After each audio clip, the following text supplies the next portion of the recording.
bill I regard as actually saving parents money on uniform bills, which I think we can all welcome. Would you also agree with me, she agree with me, that actually the defragmentisation of the school system created by the last government led to many young people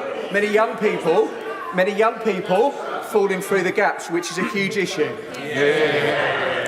Madam Deputy Speaker, I will come on to the wider point in my speech around collaboration, which I do believe is crucial across the school system. But my honourable friend is right to draw attention to the really important measures in this legislation that will put more money back in parents' pockets, cutting the cost of school uniform and bringing in breakfast clubs in primary schools across our country.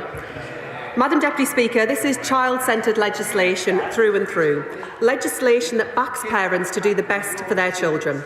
This government is on a mission to break down the barriers to opportunity, driven forward by the Plan for Change unveiled by the Prime Minister in December. The Children's Wellbeing in Schools Bill is a huge step forward in that journey of reform, starting with child safety and building from there. It's an agenda for excellence, for safe and secure childhoods, because healthy and happy futures are built on nothing less. It's an agenda for excellence, for high and rising standards, because we will accept nothing less. It's an agenda for excellence, for a top-quality core offer in all of our schools, because parents demand nothing less. It is an agenda for excellence because every child in this country deserves nothing less. And it is what mission-led government is all about. Child-centred action across departments, between professions and through partnership. Madam Deputy Speaker, what matters about families is not the shape that they have, but the love that they give. And that's why back in October, we announced the expansion of our work on fostering and on the trialling of a new kinship care allowance. It's why in November I came to this House to set out the biggest reform of children's social care in a generation. It's why this government then backed those changes with almost £300 million of investment, including the biggest ever investment in kinship care. And it's why today I return to this House to cement our reforms in legislation, to build a children's social care system that is forward-looking, excellence-driven and child-centred. Our first priority is to keep children together with their families wherever it is safe to do so. So the bill mandates all local authorities to offer family group decision-making. With the guidance of skilled professionals, families with children at risk of falling into care will be supported to build a plan that works for them. And we're strengthening support for kinship care so that vulnerable children can live with the people they know and trust wherever that is possible. But despite the best efforts of all involved, some children will inevitably need to enter care. So we must reform the system so it works for them. And I know that members here right across this House share my outrage at the excessive and exploitative profit-making we have seen from some private providers. It is shameful. It is unacceptable and it will end. I will give way. I thank my right honourable friend for giving way, Madam Deputy Speaker. And I know she has a good head on her in numbers. Will she be doing some evaluation of the cost and benefits of investing in things like kinship care to save not just the cost to the child, but also the cost to the taxpayer of otherwise expensive child social care?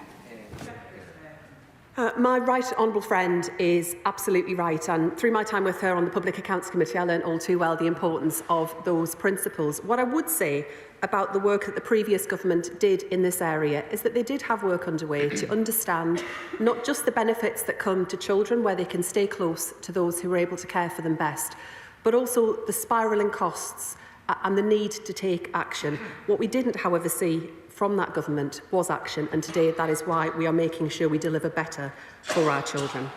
And this bill gives government, through the Secretary of State, the power to introduce a profit cap. And providers should take note. We won't hesitate to use this power to protect our most vulnerable children. Children must always have somewhere to live if private providers unexpectedly collapse.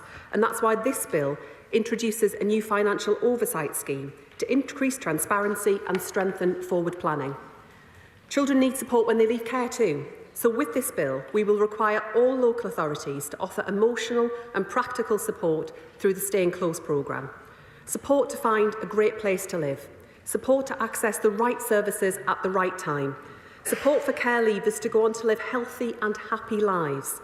The Children's Wellbeing in Schools Bill provides the safe and secure foundation that all children need. And it builds on that foundation too, with urgent reform to all of our schools so that every child can achieve and thrive. That means schools at the beating heart of their communities. That's why this bill legislates for free breakfast clubs in every state-funded primary school, so that children get a welcoming, softer start to the day. Schools where children come together to eat, learn and grow. It's good for attendance, it's good for attainment, it's good for behaviour. And I'll give way to my own. Can I thank my right honourable friend for giving way? Before my election, I spent nearly 20 years as a secondary school teacher, seeing firsthand the devastating effects of food poverty on children's health, concentration and academic performance. I welcome the introduction of free breakfast clubs in primary schools, which will improve child health and learning outcomes in England, as seen in Wales. However, I urge further action to ensure all children can thrive. Will the government consider extending free breakfasts to secondary school students? And will considerations be made to access to free school lunches as well? Madam Deputy Speaker, I would say to my honourable friend that of course we will always keep further action under review, and it is through the Child Poverty Task Force that I'm co-chairing with the Work and Pensions Secretary that we are considering what further action is required to make sure that families have more money in their pockets, are able to increase their income, and that we take action, because the growing numbers of children that we have seen in poverty in our country is a source of national shame, and members opposite are responsible for that record. Madam Deputy Speaker, school uniform is important for building a sense of community as well, but too many families tell us that the cost remains a heavy burden. So our bill limits the number of branded items that schools can require pupils to have, putting money back in parents' pockets. I want children in school and ready to learn, and that's why the government's plan for change sets a milestone for record numbers of 5-year-olds reaching a good level of development. It's vital for giving every child the best start in life, but that's just the beginning, because I want high and rising standards for every child in every school. That is one of the surest ways we can break the link between background and success for millions of children. That matters for every child, not just a lucky few. Life should not come down to luck. And when governments forget this, it's not the children of members opposite who lose out, it is working class kids across our country. And I know that better than most, and I'll take no lectures from the party opposite on what it takes to deliver better life chances for working class kids.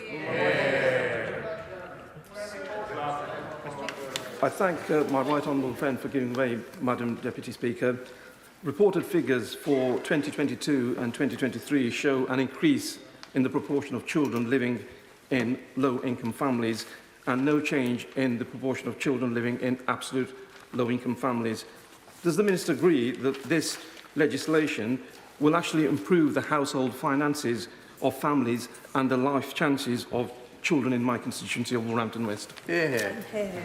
Absolutely, Madam Deputy Speaker. It will put hundreds of pounds back into the families' finances and back into parents' pockets by cutting the cost of school uniform, by introducing breakfast clubs in every state-funded primary school. But we recognise, Madam Deputy Speaker, that there is so much more that we need to do, because child poverty scars the life chances of far too many in our country.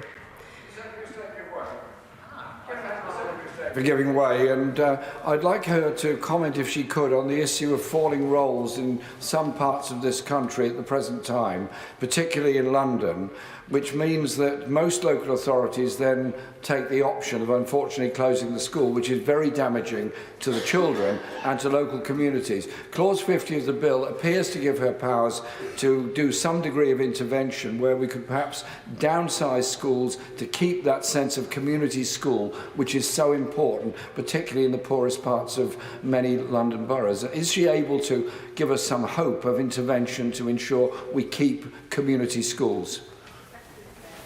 What I would say to the right honourable gentleman is that there are a number of provisions within this bill that deal precisely with that challenge that he raises. We do recognise that here in London, but shortly right across our country, there are challenges that come of falling rules and of making sure that we manage that process properly. It will require schools to work together with local councils and to collaborate to manage admissions and place planning, and it will also require decisions about how we make best use of the school's estate. It's why we've started a process of encouraging primary schools to bid into open primary-based nurseries.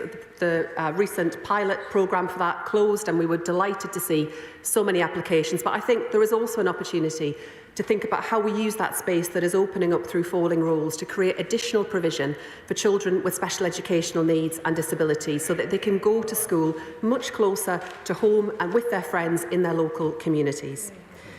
Madam Deputy Speaker, there has been a welcome consensus that a high-quality state education should be the right of all children. That consensus has helped innovations from Ofsted to the national curriculum to academies to stand the test of time, as governments of all parties have driven reform. Academies, introduced by the last Labour government and expanded by the party opposite, have been instrumental in raising standards in our school system. They have delivered brilliant results, particularly for the most disadvantaged children, and they will continue their record of excellence under this Labour government. Yet this consensus must not stifle progress. And while the party opposite did make some progress over the past 14 years, it must reckon with its many failures. 1 in 4 children leaving primary school without meeting the expected standard in reading, writing and maths. Tens of thousands of children not securing good maths or English GCSEs. 1 in 5 children regularly absent from school, unable to learn if they aren't there, holding back their classmates when they do return. Hundreds of thousands of children in schools that perform poorly year after year. Protecting the foundations should not mean that we don't build on them.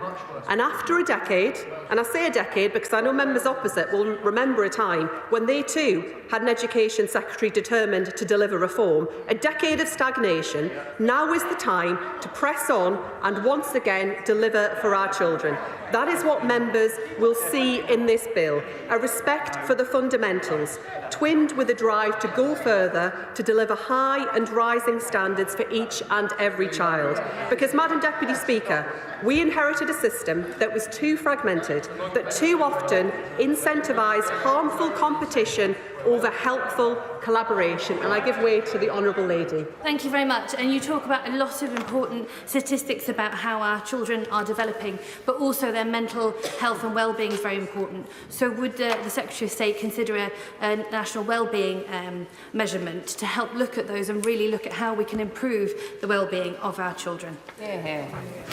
I welcome. Well, let's just step away from the Commons there, where the Education Secretary, Bridget Phillipson, is discussing the Children Wellbeing Bill. This is a bill that the government is putting in to bring in some changes to the education system, to bring in changes to academies and funding, but which also we have seen the Conservatives put in a reasoned amendment to try to block. Our Deputy Political Editor, Sam Coates, is here with me. Sam, this is important in terms of changes to academies, but also the government says because they want to bring in legislation that would prevent what happened to Zara Sheriff happening again. One of the things in this bill is this idea that there'll be a number for all children who may be leaving the school system and going into homeschooling to try and protect children like this. But what's actually going on here? Oh, God. Look, let's just apologise to viewers. It's very, very confusing because that's the way our political system makes it. Viewers who thought that they were tuning in to hear a debate about grooming just there, well, they weren't. What's going on today is, although that is sort of high up on the news agenda, the Commons is debating a piece of legislation that effectively, later in the day, the Tories want to turn into a discussion about grooming and whether or not there should be a national inquiry. But we're not at that point. Instead, the Secretary of State for Education, Bridget Phillipson, was outlining, as you say, changes to the school system and some other child protections not related to the grooming scandals. That's why you've had a smorgasbord of slightly confusing interventions on a range of points. Let's get back to just talking about PMQs, Prime Minister's questions, where the grooming issue did actually come up in a significant way. There, Keir Starmer made the argument that there shouldn't be a national inquiry because doing that would delay any kind of justice for victims and all that kind of thing until 2030. What, to just take too long? We should get on with implementing various recommendations that there's been to date. Kemi Badenoch said, no, that's wrong. That allows people to smear British Muslims. We should get on it, stop being a lawyer, start being a politician, start being a leader was her soundbite. Let's hear a bit of that PM Keys now so you can see just how testy that got. Oh, maybe not. Instead, I think what has happened was Keir Starmer put a stake in the ground quite clearly saying no inquiry. But yesterday, Jess Phillips, the safeguarding minister, the child protection minister in the Home Office, was talking to our political editor, Beth Rigby. And that wasn't the line that she used. Let's listen to a bit of that. Would that be a reason to have an actual national public inquiry, or do you think it's more about changing legislation? I don't need to wait for a national inquiry to tell me that there are people who should have lost their jobs, people who should probably go to prison, who didn't because they actively covered it up rather than just were crap at their jobs. I don't need a national inquiry to tell me that. Nothing is off the table. Nothing is off the table. And if the victims come forward to me in this victims panel that I will make, and they say, actually, we think there needs to be a national inquiry into this or a linking up of that, I'm going to, I'll listen to them. It was interesting whether or not Jess Phillips would actually make the decision, not least because Keir Starmer, in Prime Minister's Questions, said this morning he had listened to victims, and victims had a range of views. Some of them wanted a national inquiry, some of them didn't, and he stuck to his guns. Now, I suspect that there will be briefings for journalists where, rather urgently, Dan is really to muddy the water because there's a gap between what Jess Phillips is saying and what Keir Starmer is saying. We'll try and sort of fudge over that gap. If I had to guess, Jane, Keir Starmer has ordered his troops, his MPs, to vote down the Tory attempt to have a national inquiry, which they'll try and hitch on to this piece of legislation later, and he will stick to his guns, and I can't see that changing, because he's the Prime Minister, he's the bigger figure, whatever Jess Phillips says. OK, Sam, thanks very much. And you can listen to our full interview with Jess Phillips on the Electoral Dysfunction podcast, which is out later on tonight.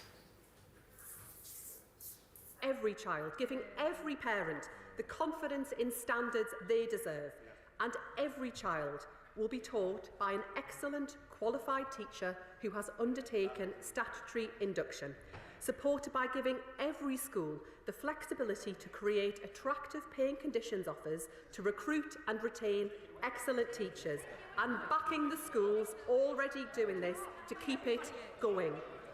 Now, I will give way.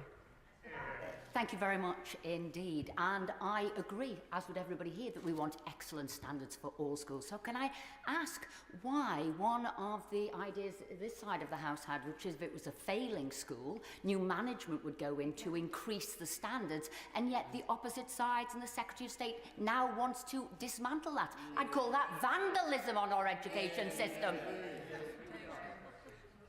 No, Madam Deputy Speaker, and I would invite the Right Honourable Lady to look carefully at the measures that are here. We will not hesitate to intervene in failing schools, but actually we'll intervene a lot sooner than they did in schools that are coasting. Those that fall short of the statutory level of intervention will see regional improvement teams in their schools driving up standards. Madam Deputy Speaker. Madam Deputy Speaker, where there is failure in the system, where schools are not delivering the standards that every child deserves, we will act. But that action will always be guided by what's best for children in those schools.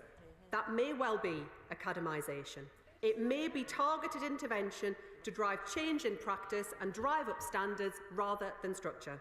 So this bill will convert the duty to issue academy orders into a power to better deliver high and rising standards for all children, strengthening the range of ways through which failure can be tackled.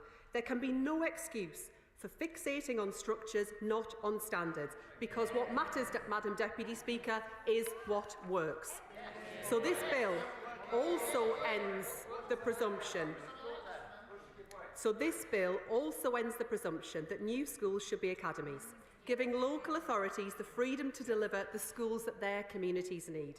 That includes the ability to open new special schools, something that members right across this House know is a major challenge that we face. And this government will work tirelessly to make sure that all children with special educational needs and disabilities receive the support that they need to achieve and thrive. The last government left this in the too difficult box. We will tackle it and make sure that all of our children get a great education. Secretary of State for giving way. She mentions special schools, and all members across this chamber will have postbacks filled with far too many children not getting the support they need, whether they're at special schools or otherwise with their mental health.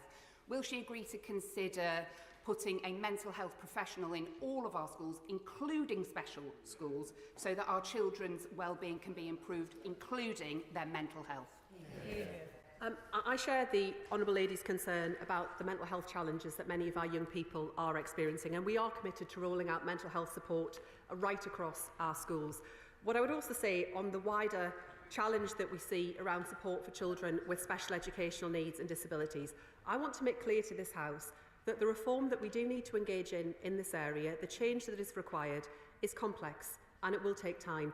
And I invite members across this House to work with us on the change that is required, her party and others, in order to get this right, because for far too long, children with special educational needs and disabilities have been failed by this system. Parents have lost trust and confidence in it, and it is bankrupting local councils. I'll give way to my honourable friend. Can I thank my honourable friend for giving way? She's spoken about academies and various other forms of schools. Can she confirm that there is nothing at all in this bill that would result in a teacher in any school getting a pay cut? Honourable friend brings a wealth of experience to this House as a teacher, and I know that teachers will want to hear what this will mean for their pay. So I will reiterate today that the measures in this bill and the changes that we will bring forward to the school teachers' pay and condition documents in the following remit will not cut teachers' pay. I will give way. Secretary of State for giving way. She's spoken about her focus on standards. Well, the Free Schools programme has driven up standards across the country. So why was one of her first actions to threaten 44 free school projects developed by parents, pupils and communities? And will she lift that veil of uncertainty over them? Deputy Speaker, we are looking carefully at all of the schools that are in the pipeline. But what I would say to the honourable gentleman is that we need to make sure in every case there is a strong case for the need for the school, that there is good value for the taxpayer. And, you know, we have inherited an enormous challenge where it comes to the public finances. And we have had to make difficult decisions because of the £22 billion black hole that he and his party left behind. And the right honourable lady opposite, who's chuntering away, was in Cabinet, in the Treasury and responsible for overseeing all of this as Chief Secretary. Madam Deputy Speaker, returning to support for children with special educational needs and disabilities, we will improve inclusivity in mainstream schools while ensuring that specialist provision can cater for those with the most complex of needs. The changes this bill brings are underpinned by our wider reforms to drive improvement. New school report cards to give a full picture of a school's performance. New regional improvement RISE teams to draw on the excellence in our system and bring schools together to spread good practice and to challenge underperformance. Accountability and inspection should be a galvanising force for improvement, a catalyst for quality, raising the floor of success, not lowering the ceiling of ambition. Not to drag schools down, but to lift children up. It is about them. It is always about them. I will give way. I'm really grateful for the speech that my right honourable friend is making, not least the opportunity to raise standards for children with disability, children experiencing anxiety and children who have got care experience as well.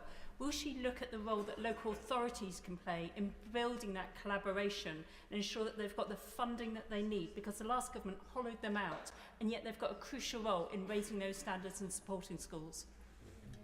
Madam Deputy Speaker, I agree with my honourable friend that we do need to make sure that local authorities are working with schools, with health, with other partners in their area.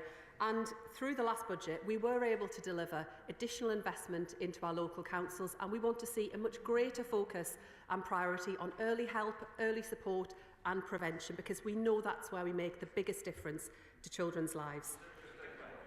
I will give way a final time and then I'll conclude.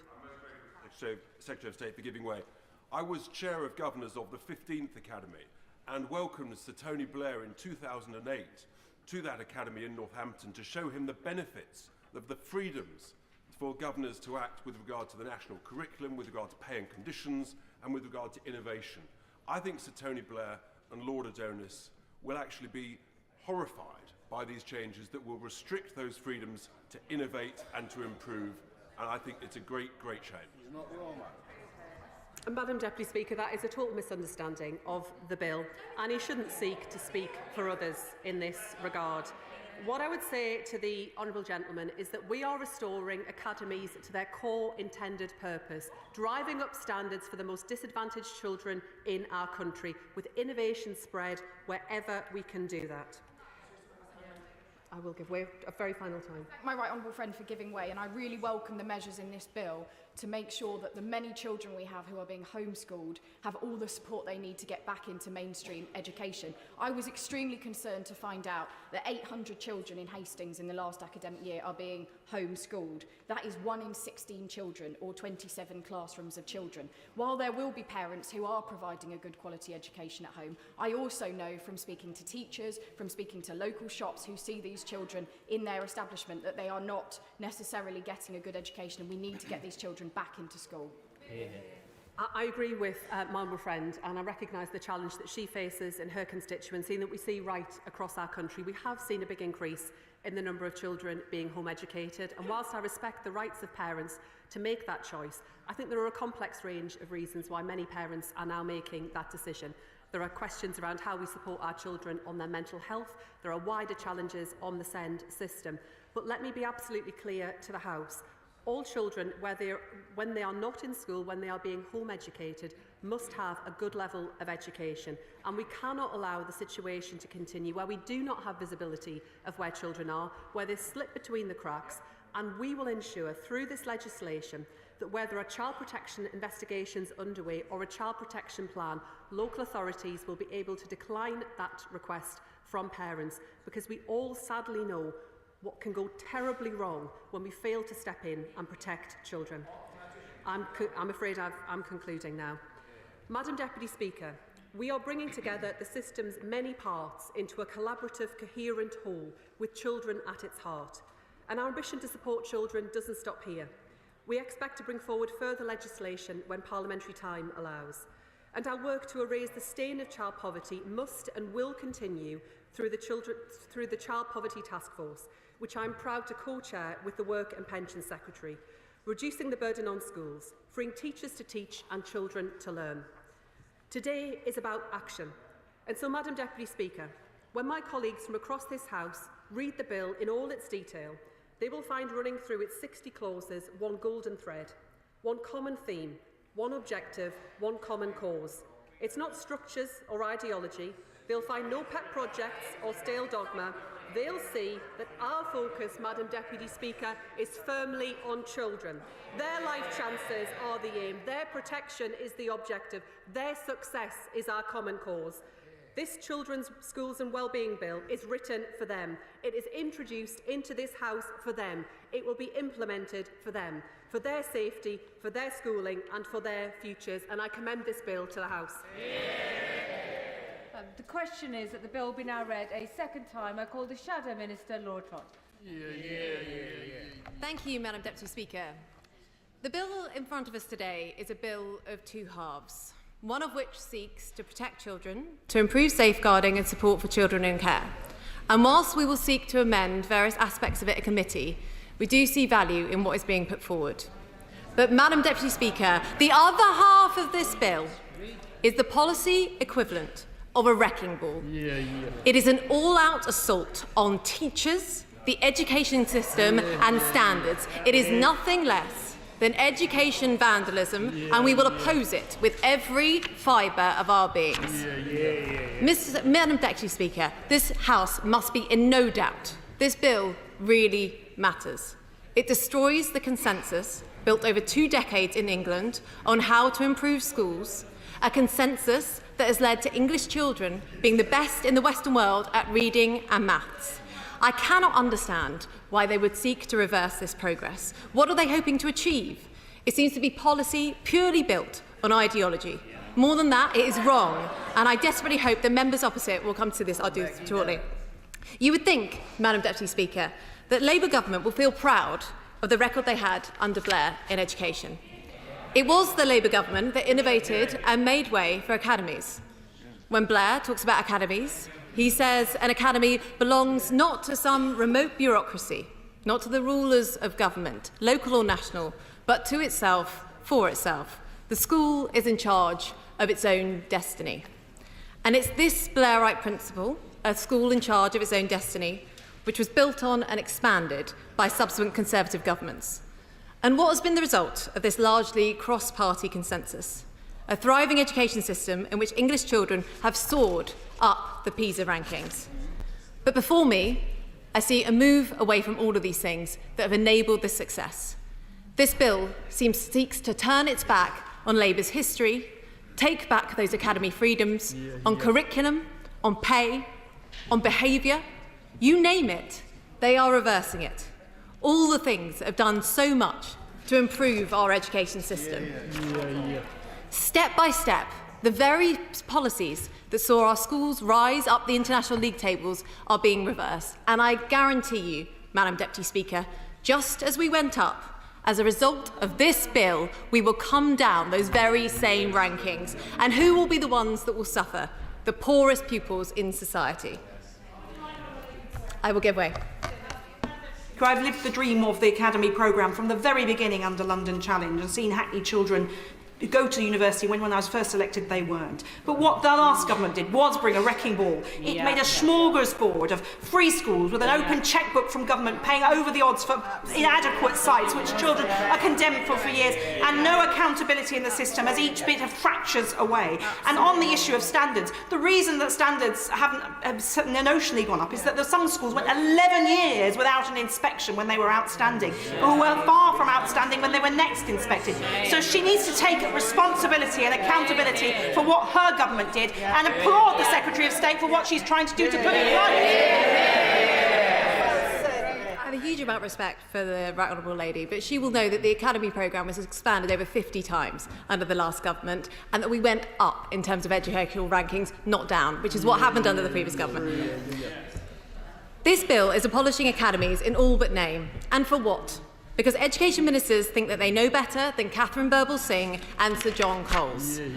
As Blair said in 2005, command public services today are no more acceptable than a command economy.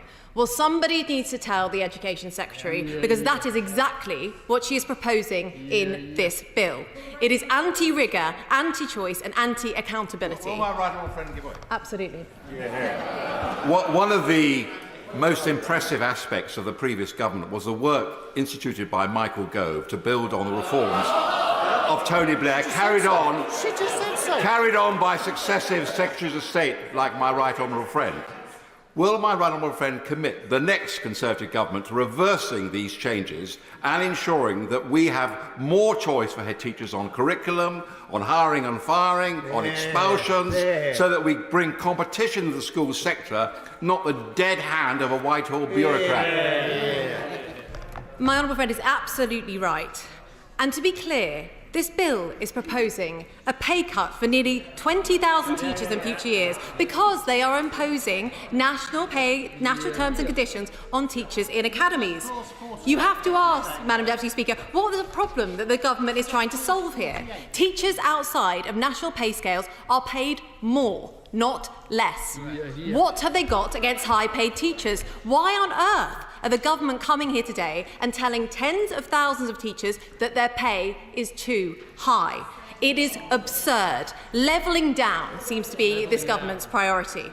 And the flexibilities given on terms and conditions allow academies to offer things like a longer school day. Are the Labour government proposing to ban this? The explanatory notes to the bill set a new standard in doublespeak when they praise the positive innovation and good practice in teachers' pay and conditions in some academies, and say that they want to ensure that local authority maintained schools also have the opportunity to implement it. So, what are they doing? Are they giving these same pay flexibilities to local authority schools? No, Madam Deputy Speaker, they are doing the opposite. They are taking pay flexibilities away from academies. And don't try to make any sense of this, Madam Deputy Speaker, because it's impossible. It is entirely contradictory. The government are also removing the requirement for failing schools to be taken over by an academy, despite recognising the, and I quote, strong track record of multi-academy trusts in turning around failing schools. And what are they replacing it with? They mention regional school improvement for standards and excellence, so-called RISE teams, officials sitting in the Department for Education, but in another breath, they said that these teams are not going to be involved in failing schools. The government have clearly themselves totally failed because they do not understand that the reason failing schools become academies by default is because it is the most effective intervention. If it is not mandatory, I will surely, there will be lots of massive rows about what will happen to failing schools and inevitable delays and legal challenges. And what is the upshot of this? More time with children in failing schools not being dealt with. So what is their plan for failing schools? What is their plan to protect these children from falling behind? What is the evidence that this approach is better? Have they trialled this anywhere? Why on earth are they putting this into a bill without a really clear alternative failure regime in place, which evidence shows is at least as good? It is totally unacceptable, misunderstands why the Academy order has been so important. And I cannot say this strongly enough to the benches opposite. It needs to change. I will give way to the Honourable Lady. Grateful for the Honourable Member for giving way in this point. Will she concede that the academisation process has meant that the off-rolling that we've seen up and down this country has led mostly to the crisis we have in SEND? And actually that is the whole point of how the academy systems have apparently improved standards. No, they haven't. They have decreasing inclusion. Can you please show us how the accountability system has helped our children that are now stuck at home because they have been off-rolled? Well, I'm glad that the Honourable Lady has confirmed that the Labour Party is indeed anti-academy. It goes on and on, this bill. Rampant centralisation in search of a cause. Why are they making all the schools follow the national curriculum? Where is the evidence that there is a problem with this? Why are they putting in place sweeping powers to direct academies on unspecified things? What possible justification do they have for this? They say in the notes this is to prevent unreasonable use of power. I say, look in the mirror. I'll give the vote to the Honourable Member. I'm grateful to my right honourable friend for giving way, and she's mentioned pay and power. And I think they lie behind this because it's the education unions have opposed every step in the way under the last Labour government and under the last Conservative government. And we have the dinosaur tendency, of which we just heard from the Honourable Lady opposite, showing that they viscerally dislike freedom of academies and they turn their face against the transformation of educational outcomes, not least for the poorest, because of ideology rather than a genuine commitment to the child. Sadly, I think my right honourable friend is absolutely correct. I see no other reason why the academy provisions in this bill would be in place. It actually says in the explanatory notes of the bill that the primary aim of this legislation is to make the education system, and I quote, more consistent. This, Madam Deputy Speaker, is at the heart of the problem today, because more consistency does not a better education system make.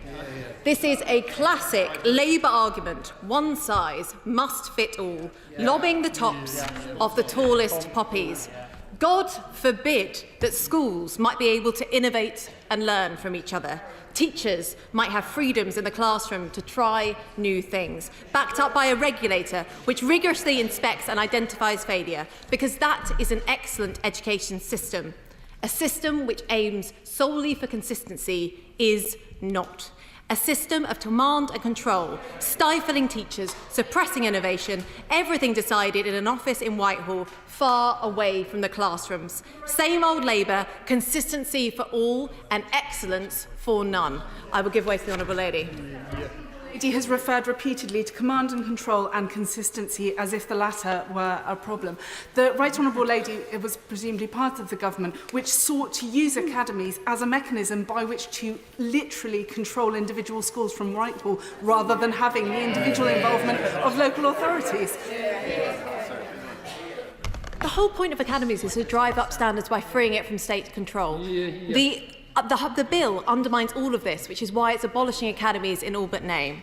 I urge members opposite to actually look at what the education part of this bill will do.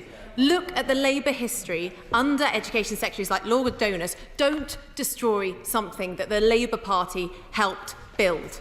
The government must get rid of the academy elements of this bill. They will not improve the school system. They will make it worse. Don't destroy the work and policy of 2 decades at the stroke of a bureaucrat's pen. We have to ask ourselves, who is this all about, Madam Deputy Speaker? Are we on the side of ideology, unions and bureaucrats, or are we on the side of children and teachers and making sure the disadvantaged get the best possible education? If it's the latter, the education sections of this bill must go. And lastly, Mr. Speaker, I have to come to the final part of our amendment, a national grooming gang inquiry. This debate has been taken too far away from the victims and what is right for them. There are legitimate arguments to be had in this area, but the one I will not accept is to call for this is to be far right.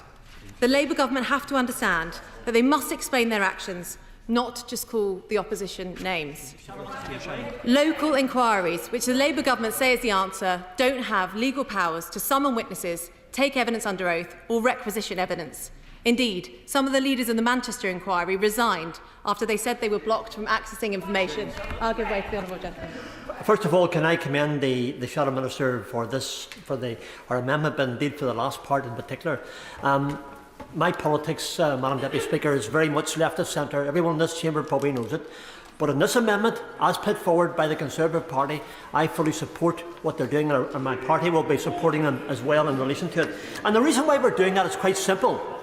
There's been women and children who have been faced injustice over the decades, and they deserve to see those grossly perverted perpetrators who carried out unbelievable things against children over those years. We seek justice for them.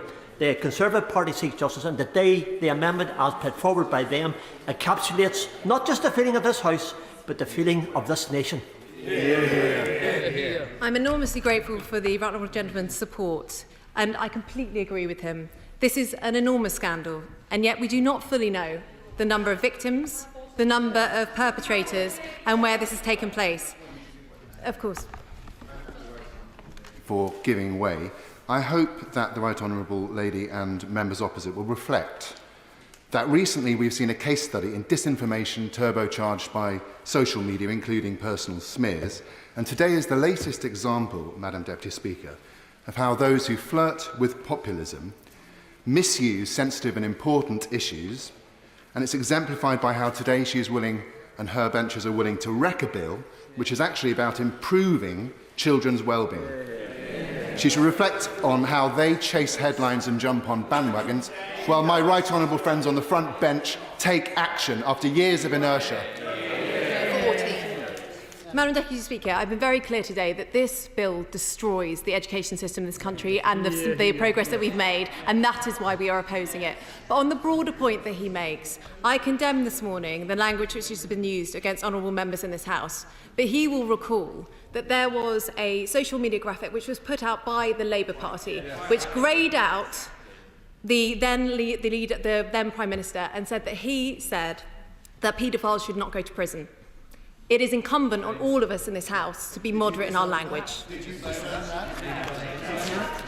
So to continue, this is an enormous scandal, and yet we do not know fully the number of victims, the number of perpetrators, and where this has taken place. The previous Conservative government set up the Grooming Gang Task Force, which made over 500 arrests in the first year. There were 1,400 victims in Rotherham alone. This will potentially encompass tens of thousands of children. And that's why we think we need a comprehensive national inquiry into grooming gangs to tell the truth. There is no reason. I will give way to the Honourable Lady. Just for clarification, should the opposite benches do the right thing and vote with our amendment, there would be no wrecking of any bill. They just need to vote the right way. As ever, the Right Honourable Lady is absolutely correct. There is no reason that action cannot be taken at the same time as a national inquiry. It is not an either-or. If the government wants to disagree with this, they have to argue their case on the facts, not simply attempt to smear any opposition to them as far right or say that parliamentary procedure means it can't happen. This is an opportunity, no, I'm going to finish. This is an opportunity for all MPs across the House to give victims the justice that they deserve. So, Madam Deputy Speaker, you have our arguments on this and on schools. I hope that today, when we vote on our reasoned amendment, that the government sees sense on both. I call the Chair of the Education Select Committee, Helen Hayes. Thank you, Madam Deputy Speaker. Our education system and the wider network of services that support children and families offer unparalleled opportunities to make a critical difference to the life chances of the next generation. If governments get the policy framework right, they can support every child to thrive in their education, advantage gap, and to lay the foundations of good mental health and well-being, which sets a child up for life. But the situation this government inherited in July was overall very far from this. There are, of course, many schools, teachers and other professionals who work with children and young people who are doing an exceptional job and achieving good results. As we consider this important legislation, I want to pay tribute to everyone who works to give our children and young people the best possible start in life, a great education, support where they need it, and access to opportunities, and those who do the very difficult work of keeping the most vulnerable children safe. The challenges in our system are not down to them, but they are the consequence of layer upon layer of policy decisions since 2010, which have made the context in which they work immeasurably harder. Here are just a few. The decision to cut the funding for early help and support for families, which resulted in the closure of 1,300 Sure Start centres, has stripped away the vital support that can prevent families from reaching a crisis. While funding for early help and support has reduced, expenditure on child protection and children in the care system, on the crisis situations which often can be prevented, has gone up. The decision to make academy schools directly accountable to the Secretary of State and responsible for their own admissions policies, and to make free schools the main delivery method for new schools, has left local authorities, which retain the statutory duty for providing a school place for every child who needs one and for SEND provision, without the tools and levers to deliver them. It has created an unaccountable and unmanageable Wild West of admissions in many areas. The neglect of the SEND system has allowed it to reach breaking points. While children are routinely let down, the capacity of schools to meet their needs has been eroded, and there is a lack of accountability for the role of health services. Local authorities are being pushed to the edge of effective bankruptcy. School attendance has been falling at a completely unacceptable rate, and our children and young people have the worst mental health and well-being in Europe. Where we should have a system of many parts, all working together in the best interests of children and families, we have a broken system in which some parts are missing entirely while others are buckling under the pressure.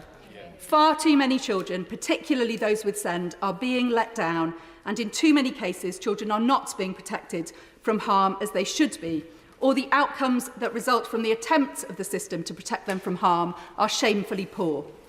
We need only to look at the shocking over-representation of care-experienced people who are homeless or in the criminal justice system to know that our current systems are failing, or to reflect on the names of children who have been tragically killed at the hands of those who should have protected and nurtured them.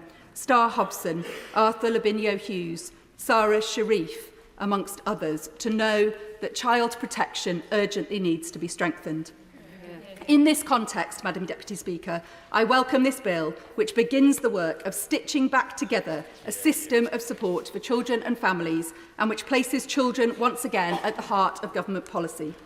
Measures such as the single child identifier and creating a register of children not in school restoring the ability of local authorities to deliver new school places and to intervene on admissions, tackling profiteering by providers of children's homes, delivering free breakfast clubs, reducing uniform costs, and many of the other measures in this bill will make a big difference to children and their families. The Education Select Committee is taking a close interest in this legislation, which is relevant to our ongoing inquiries on children's social care, SEND and many other aspects of our work. And there are a number of areas on which I would like to press ministers today. The measures in the bill to improve children's social care are welcome, but it is well established that there are huge cost pressures facing local authorities, which mean that the system does not function as well as it should. Local authorities that are currently trapped in a cycle of spot purchasing residential places for looked after children from expensive providers out of area will need support and funding to make the transition to more positive ways of working, even if new ways of working can bring down costs in the longer term. So I want to ask what investments the government will make in children's social care to ensure that the changes in this bill can be fully delivered with the maximum impact. The £30 million of funding for breakfast clubs provided in the autumn budget will extend the existing breakfast club scheme from around 2,700 schools to around 3,450 schools. But there are over 16,700 state-funded primary schools in the UK. So can I press the government on the need to set out the costs and the funding for delivering this policy in every primary school and for a clear timescale for doing so? Parents of children with SEND often find it the hardest to find childcare for their children, and many have expressed concern at a clause in the bill which allows for exemptions from the requirement to provide breakfast clubs for disabled children. Some disabled children will also only be able to access a breakfast club if they have home-to-school transport to arrive at school earlier. Will the ministers confirm that the bill will ensure equal access to breakfast clubs for children with SEND in mainstream and specialist settings, with support where needed to enable children to attend them? Breakfast clubs will ensure that no child has to start the school day hungry, and that will be transformative.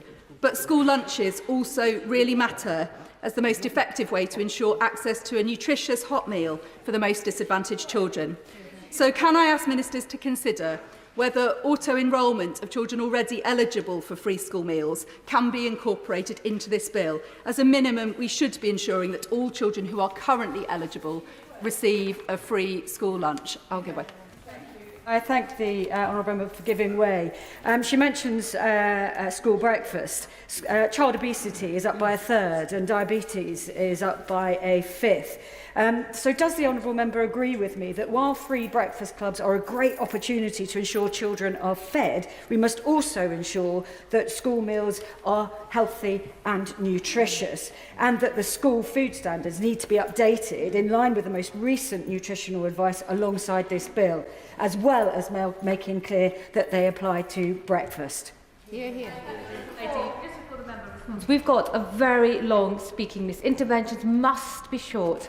Helen Hayes. Thank you, Deputy Speaker. I would agree with the Honourable Lady that school food, in whichever setting it is delivered, should be of the highest quality. She will know about the pressures on school budgets, and my constituency has experienced amongst the highest drop in funding for our local schools of anywhere in the country. That has eroded the money that schools have to spend on high quality food, and I know it is one of the areas that the front bench will be anxious to deliver on over time as the public finances permit. The measures to support care leavers in this bill are welcome, but are limited to extended staying close support and requiring local authorities to publish the details of their offer. So I want to ask what further measures does the Minister intend to take to improve outcomes for care leavers and to ensure that they're getting the same opportunities as their peers? Only 14% of care leavers go to university, compared with 46% of non-care experienced young people. What further measures will the government take to support care leavers to access and to stay in higher education? And I want to ask why the government is not proposing a national offer for care leavers to address the postcode lottery in care, and particularly to provide care leavers with the confidence that if they choose to attend university away from home, because that is the best option for them, the same support will be available to them wherever they study. There are other government departments whose policies and practices have a profound effect on the experience of care leavers. So can the Minister confirm whether outside of this bill the Government is still considering the expansion of corporate parenting duties so that every part of the state is required to take its duty to look after children and care experienced people seriously?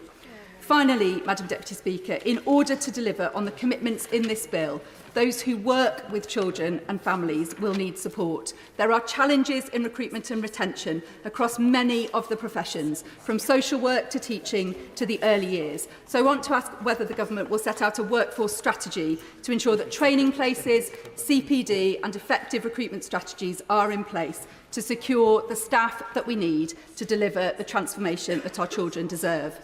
This bill will introduce a series of measures which will start the process of rebuilding support for children and their families, and it is very welcome.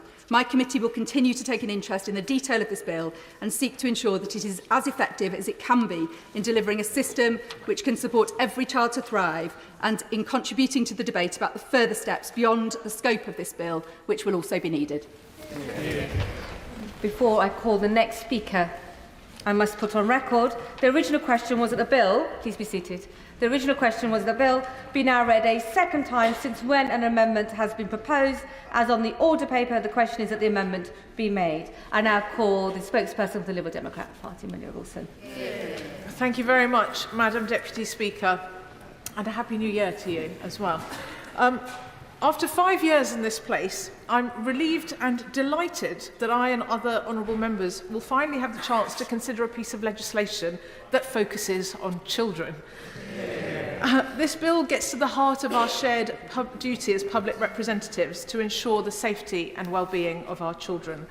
Liberal Democrats will approach this bill in a spirit of constructive cooperation, and I would urge colleagues across the House to do the same for the sake of our children up and down the country. So on that particular note, I turn to the reasoned amendment, which has been tabled in the name of the Leader of the Opposition. Everyone in this House agrees that no child should ever face sexual abuse and exploitation. We all agree the state must comprehensively investigate all allegations. We must deliver justice and prevent these sickening acts happening again in the future. Where we disagree is on how to achieve that. And we on the Liberal Democrat benches want to see action that helps victims and prevents these crimes happening again. The Conservative Party wants to derail this important bill instead. And so we will table amendments. We will table amendments ensuring the recommendations of the J inquiry are implemented in full. We will be a party of constructive opposition, and we will aim to strengthen this bill and its crucial measures on child protection and safeguarding.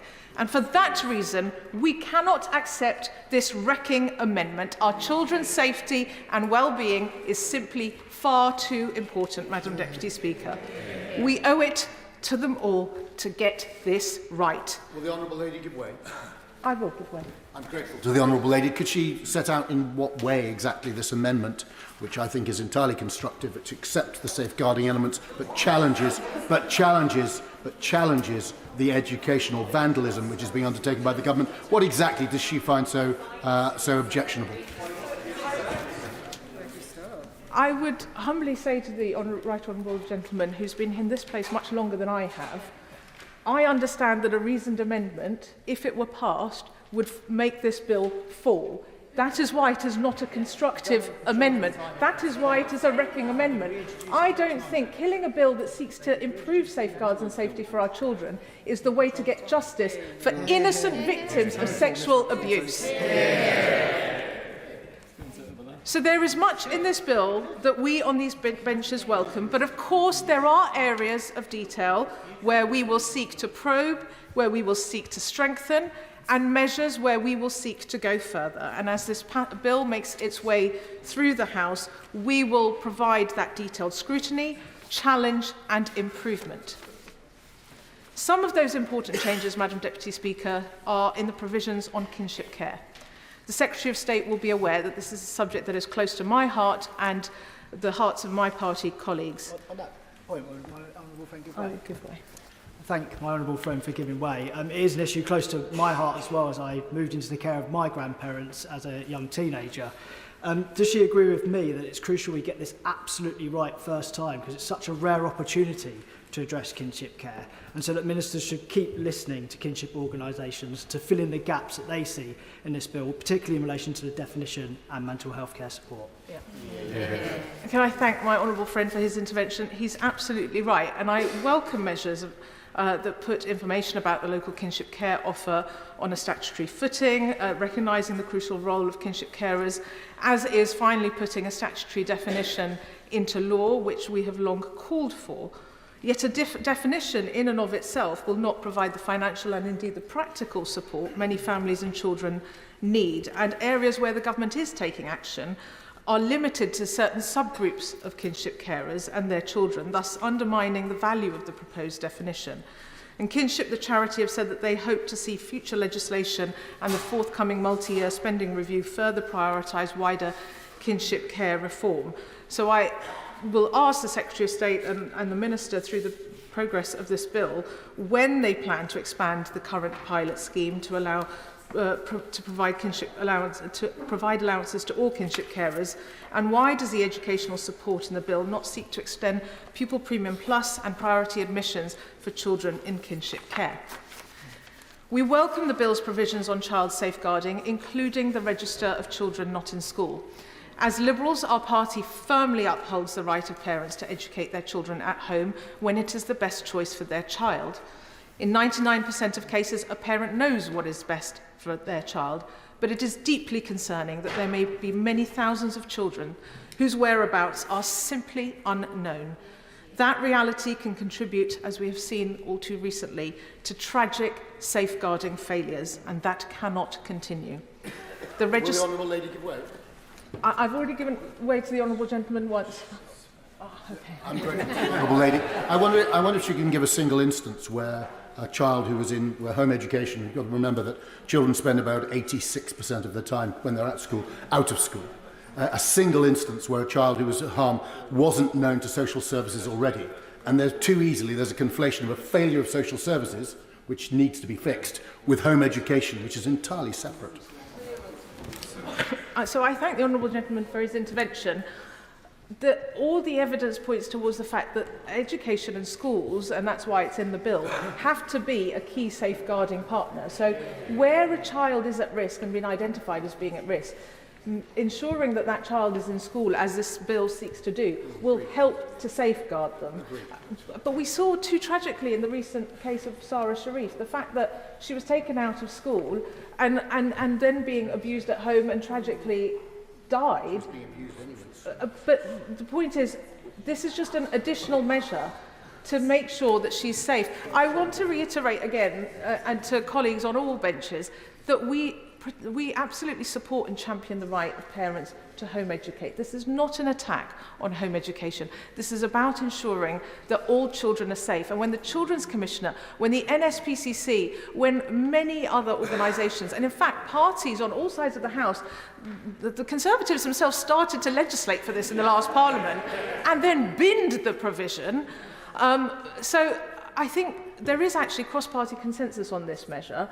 And as I'll come to, there are areas of detail on this measure that we need to dig into through the progress of this bill. But in headline terms, I think having a register is a crucial tool in the armoury that we give to local authorities to make sure our children are safe. So, as I've said, the register has been called for by many organisations and all parties. However, the volume of information requested from parents, as written in the bill, places a significant and potentially intrusive burden on those who choose to home educate for the right reasons. So we must ensure that data collection is strictly necessary and proportionate and being used appropriately. And on clause 24 specifically, which lays out the cases in which parents and carers must seek permission to withdraw their child from school, I would question the inclusion of children placed in special schools. Where there are safeguarding concerns about a child, it is right that the local authority should be able to step in to make sure they receive their education in school. However, in some cases, children will not have their needs met in the special school in which they are placed, and parents may feel that they have no option but to home educate. So shouldn't the presumption be in such cases to improve the child's experience of their special school or work with the family to secure alternative provision rather than the blunt instrument of clause 24? Now, turning to the bill's schools measures, we know after years of neglect and mismanagement by the Conservatives, our schools are crying out for support. For students, parents and teachers enduring crumbling buildings, persistent underfunding and a spiralling SEND crisis, hearing the Conservatives' rhetoric today will be utterly galling.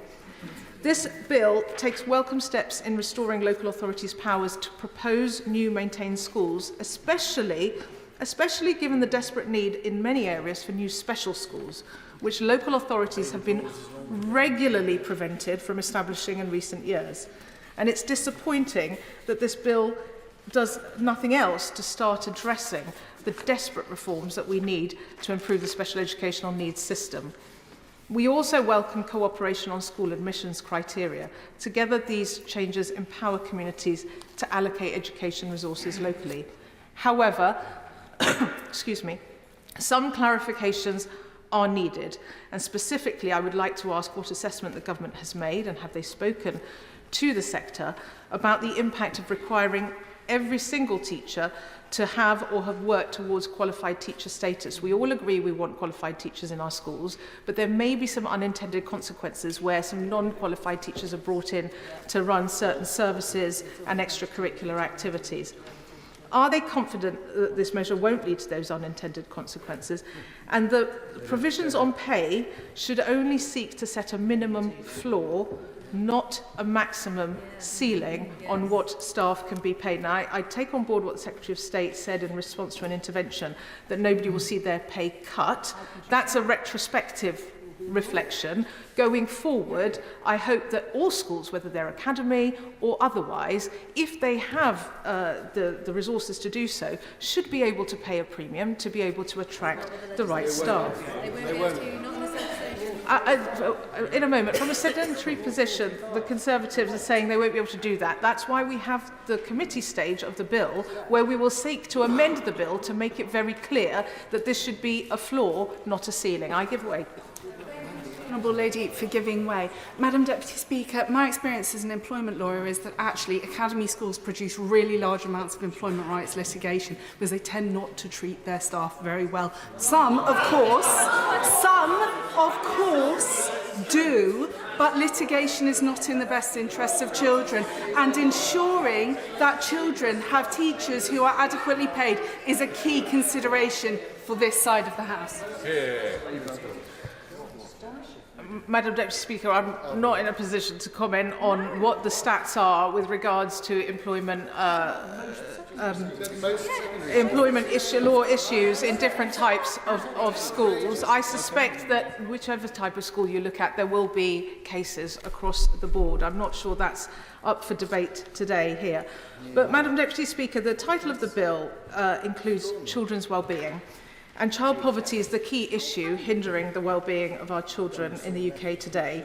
And the shameful legacy of the Conservative government is one of far too many children going hungry in school. Now, we Liberal Democrats have put forward a fully costed plan to extend free school meals to the 900,000 children in poverty up to the age of 18 who are currently excluded. It's disappointing to see the government has not taken this opportunity to ensure that no child goes hungry throughout the school day. A meal at lunchtime might be the only hot, nutritious meal some children get. And all the evidence shows it helps them to concentrate and learn through the course of the day and achieve better outcomes. We must also remember that hunger doesn't end at 11. Breakfast clubs can be useful, but expanding lunch provision is a far more ambitious measure and one that would make a greater impact on child hunger. And I will in a moment. And the fact is that far too many children who are entitled to claim free school meals aren't doing so, as the Chair of the Select Committee pointed out. There are an estimated 470,000 such cases. Not only are those children missing out on the hot meals to which they are entitled, The schools are also missing out on much needed pupil premium funding. I'll give way to the honourable gentleman. I thank the honourable lady for giving way, and I welcome her comments about the need for young people to get hot food. In Durand's primary school in my constituency, their kitchen is closed because of RAC and a failure of the last government to actually provide the funding for that school to actually have a kitchen, so the children can't have none of them can have hot food. Would you agree that is would the right honourable lady agree that that is not good enough? I thank the honourable gentleman for his intervention. Absolutely, I'm very sorry to hear the case of that school. I mean, the fact that the previous Conservative government did not deal with RAC in our school buildings, and actually it was as a result of work that I and my colleagues on these benches and those opposite did to expose some of the shocking extent of RAC in our schools that finally we started to get some traction on this issue. Just going back to the point about auto-enrolment, Madam Deputy Speaker, for free school meals, the Liberal Democrat-led coalition administration on Durham County Council introduced auto-enrolment for free school meals in September last year. They have now seen an extra 2,500 children signed up and an extra £3 million in pupil premium funding for the county. Just imagine the impact that model could have nationally. So I hope the government will take this opportunity to expand the free school meal provision and introduce auto-enrolment. Now, in a Wellbeing bill, I was disappointed not to see any mention of mental health in this bill. This was an opportunity to tackle the mental health crisis we see amongst our children, and it's crucial that we don't allow this opportunity to slide by. With, on average, 6 children in every classroom having a mental health condition, the government could have seized the chance to ensure that every school across the country, whether primary or secondary, has a statutory and fully funded duty to provide a dedicated mental health professional in their school. And as the bill progresses, I and my Liberal Democrats colleagues will seek to do just that. I'm sure we can count on support on all sides of the House. I will give way. I'm very grateful to my honourable friend who's making an excellent and balanced case for protecting children. Many children with mental health problems with autism are educated at home because there is no realistic alternative. Would she support encouraging the Secretary of State to ensure that in Clause 25 the support given to home-educated families would include free access to examinations, which could cost hundreds and hundreds of pounds for children who are struggling to get good home education because of that cost? I thank my honourable friend for his intervention. I'm very happy to support that. And in fact, when the previous administration introduced a schools bill, which they then decided to bin, we had the Liberal Democrats in the House of Lords had actually tabled an amendment that did just that. And I'm sure we will seek to do the same again this time round to support those families who do choose to home educate. Excuse me. Finally, Madam Deputy Speaker, while this bill sets out some important reforms to our school system, we on these benches would like to see greater ambition. The attainment gap has widened significantly in recent years, and it's unacceptable that outcomes for less affluent, more vulnerable students are getting worse. And we believe that one piece of the puzzle can be a tutoring guarantee for every disadvantaged pupil who needs support. Tutoring, when implemented correctly, has proved its worth time and again. 7 in 10 parents whose children receive tutoring at school said it raised their child's attainment. We know that it also boosts young people's confidence, and tutoring can help tackle persistent absence, which is a huge issue in our schools. So I hope the Secretary of State agrees with me that a tutoring guarantee introduced via this bill would be a powerful tool in narrowing the attainment gap and ensuring that every child gets the high-quality education they deserve. So in conclusion, Madam Deputy Speaker, let me reiterate, this is a bill that we must get right. Now is not the time to play politics. Now is the time to work to keep our children safe, to give them the chance to flourish, and that is our task across this House, and it is the mission that my party will pursue as this bill progresses. Thank you. I do not wish to set time limits, so if colleagues kept their contributions nice and short and tight, we can try and get everybody in. Alistair Strathen. And I want to thank the front bench for the speed at which they brought this bill forward so early into the parliamentary term. as a former teacher and later local authority children's lead, I know quite how important so many of these measures are, and importance only matched by how overdue so many of them are too, which is why it's such a shame to see others seeking to turn this into a political sideshow when there should really be an opportunity for the House to come together behind some powerful and important safeguarding measures. As a teacher who saw firsthand the importance of breakfast clubs for delivering that best start to a school day for young people, and as a local authority lead to work to expand them, I'm really excited to see Section 21 in this bill bringing forward Labour's commitment to make sure that no child starts school hungry. No one should tolerate children starting school without the food they need to learn, without the food they need to be ready for their school day, and I'm very glad that this government certainly won't be. Today, though, I want to focus particularly on some of the measures relating to keeping some of the most vulnerable children in society safe and making sure they've got the support that they need.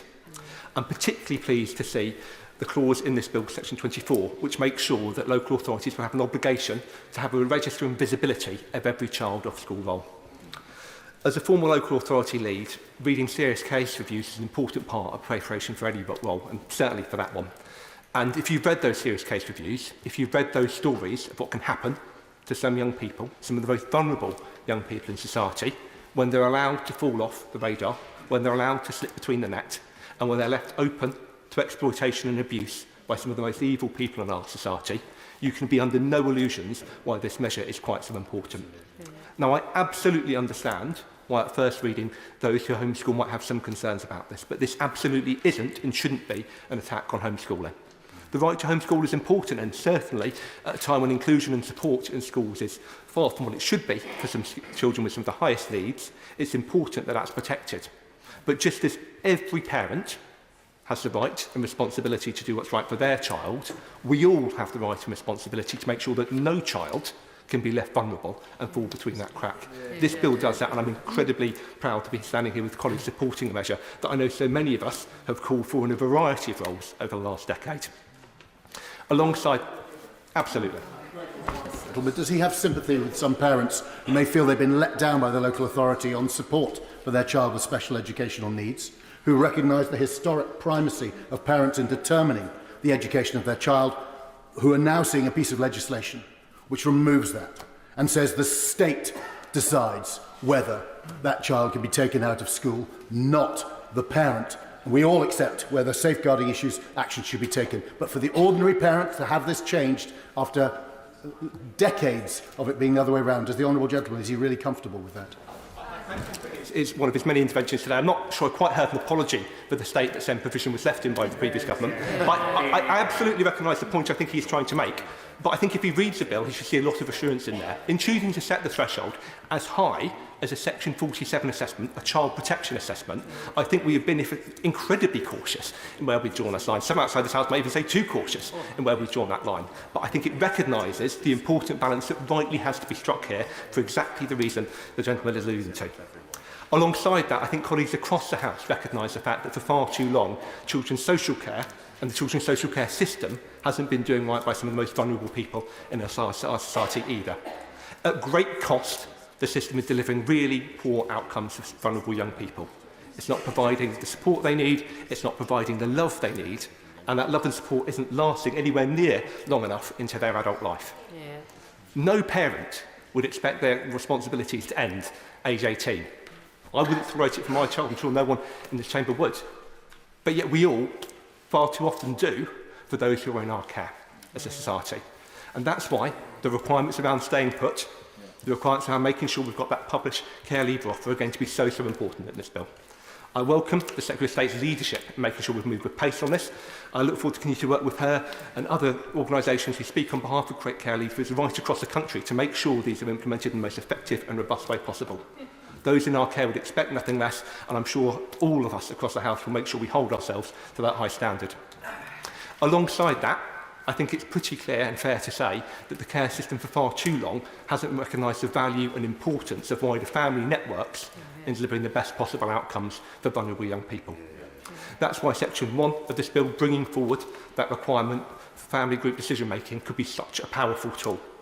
Done well, family group decision-making conferences make sure that you've got that constellation of family involvement early on in a child's case, potentially keeping them out of the care system and making sure that all of the possible people who could exert a positive influence in that child's life can be brought into the process as early as possible. This is a really welcome step forward that could be transformative for the care system. And again, I look forward to working with colleagues right across this House to make sure that we can implement this in the most effective way possible, working with local authorities to deliver all of the benefits that family group conferences done well have been shown to have. Alongside this is someone who, alongside many colleagues and members opposite too, have campaigned on behalf of kinship carers many times in my, albeit quite short, parliamentary career. I'm very glad to see some important recognition of their role in this process too.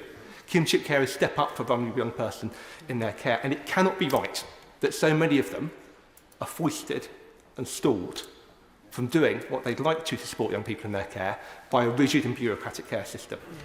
No kinship carer should have to sign up and become a foster carer just to look after a young person. And where they're having to do so, it's clear that the system is doing too little to enable what's right. And that's why some of the measures in this bill that recognise that importance of kinship care start to codify it, start to bring in that local offer are so important and so welcome to see. Alongside that, important measures to cut down on some of the unnecessary costs in the system, whether that's agency workers and excessive profiteering by children's homes, have to be welcomed too, making sure that every penny of the money we rightly and importantly spend on children's services can go to exactly that, protecting and looking after vulnerable young people. And there is so much else to welcome in this bill too, as I'm sure a great many colleagues around me right now will be touching on. There is definitely and doubtless more to do too, and I know from tackling the crisis in SEND provision that we inherited to making sure that we've got the foster carers we need to support our young people, there'll be more important work for this government to do, and I'm absolutely have no doubt that my front bench colleagues will be showing great leadership on those issues over the months to come as well. But for today is about action. Today about us doing what's right for some of the most vulnerable young people in society, and for today is really about bringing forward measures that could have come before this House a long time ago. But it's taken this government, this minister and this education secretary to finally show leadership on. I'm incredibly proud to be supporting them today, and I'm very happy to be standing on this side of the argument in the chamber. Damien Hines. Thank you very much, Madam Deputy Speaker. I'm sure Labour MPs today will cheer what they will see as the final demise of the Gove-Gibb reforms.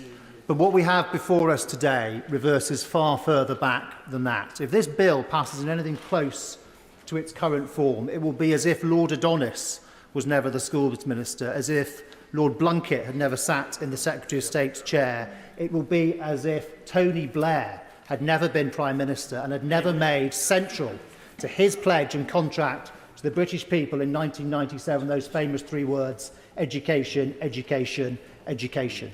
Now, to be clear, there are things in this bill that we agree with. There are things that were in our bill.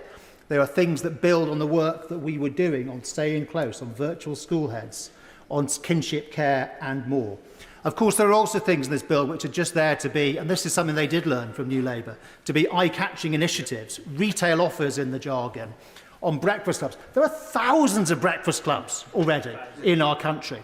And by the way, we'd like to know what happens to the breakfast clubs at secondary school, where actually they make more impact on attendance than in primary school, or the provisions on uniform. And we have had for a long time, statutory guidance on uniform. Why it's necessary to write it into law, I have no idea. The principal aim seems to be to outlaw primary schools that require the wearing of a tie.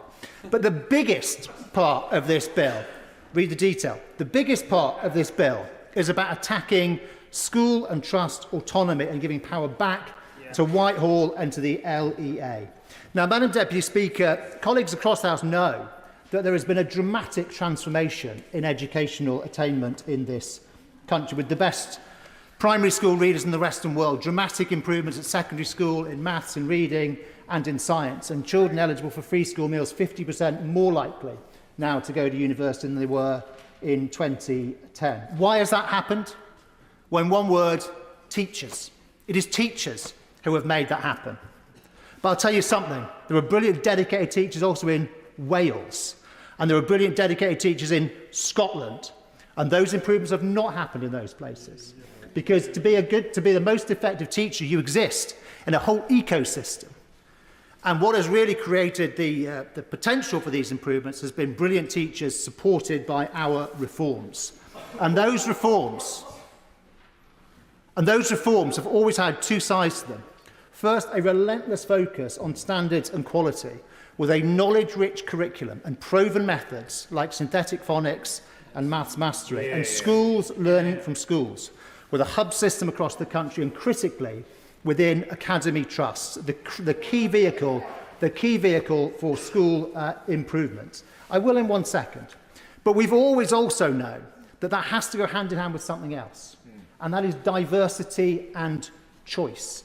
That parents must be able to select what is best for their children, and we believe there is a role for big schools, small schools, co-ed schools, mixed schools, denominational schools, and so on. And of course, academies and free schools have enabled that diversity to increase further. We also know that to have effective school choice, there has to be capacity in the system. There have to be more places than there are children. That's why we added over 1 million new places in our school system since 2010, following the Labour Party, when they were in government, unbelievably cutting places by 100,000 in their last years. And finally, for diversity and choice, we know you have to have clear information. And the key metric of progress rate is so much better than what came before, the 5+, C+ at GCSE or contextual value added. And that is was combined with clear Ofsted judgments that let parents understand quickly and easily about what was going on in those different schools. I give way to the honourable gentleman. I thank the honourable member for giving way. I could raise some points on the point he's made around progress rate. That's not why I rise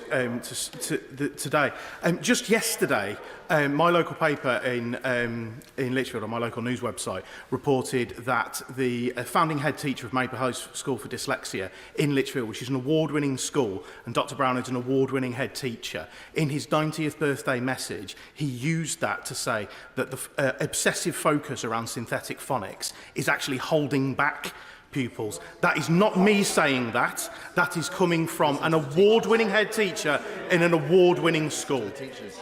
Full to him for letting this House know what is the view of the new Labour Party. That the synthetic phonics programme, which has the most remarkable depth of evidence behind it, they still reject in favour of their fashionable progressive policies. And that is why I say, Madam Deputy Speaker, that all of the progress that we have talked about from our reforms, all of it is now at imminent risk. They have already stopped new free schools. Now there will be far fewer academy conversions, and even for those that are already in place, the academies that already exist, their freedoms are about to be eroded. And what is the practical benefit of all these erosions? The QTS, Qualified Teacher Status requirement, schools are not going around en masse recruiting teachers without qualifications. But of course there can be times when it makes sense. It is right for that school to employ a teacher from the independent sector or employ a teacher from another country. Why? What does that achieve? Or the statutory pay and conditions framework. Madam Deputy Speaker, I know of no evidence, and if any colleague, if any MP opposite does, please stand up. I will take the intervention. I know of no evidence that says academy groups they're undercutting pay and conditions. Some of them, though, pay more.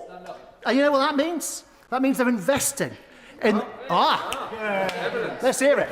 I think what the honourable gentleman needs to understand is it's not just about pay. It's about school teachers' pay and conditions, and that needs to be nationally if we're going to recruit and retain the teachers we have. The previous government failed on every single measure to retain and recruit qualified teachers in schools.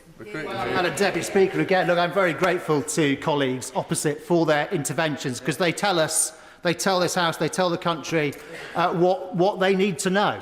And that is that, so all these successful schools, these successful trusts have been doing exactly that have been bringing new talent into the profession, that have been helping to improve retention, no. They're not the right people to make that decision, are they? No, Labour MPs, Labour ministers should be making that decision for them. And, Madam Deputy Speaker, the national curriculum. Look, the vast majority of schools do follow the national curriculum. Some, though, innovate. What's wrong with that? To add something on top of the national curriculum. In any case, every school is required statutorily to deliver a balanced and broadly focused curriculum, and they will be checked on that by Ofsted. And finally, the power for councils to stop a good and popular school expanding. What could that possibly achieve except for there to be more disappointed families, more disappointed children, more disappointed parents. I'll tell you, for all four of those things, what more it could achieve. It could tick box one more of the union demands. We can't see this bill in isolation. I think if you look at the broader set of measures this government has been putting forward of late, the Latin Excellence Programme, scrapping it. Scrapping the expansion of the cadets programme in state schools, making Ofsted judgments less transparent, putting tax on independent sector education for the first time in the history of our country, and almost uniquely in the world, in a way that will just fill up more of the most popular state schools and make it harder for families to get their child into the state school of their choice.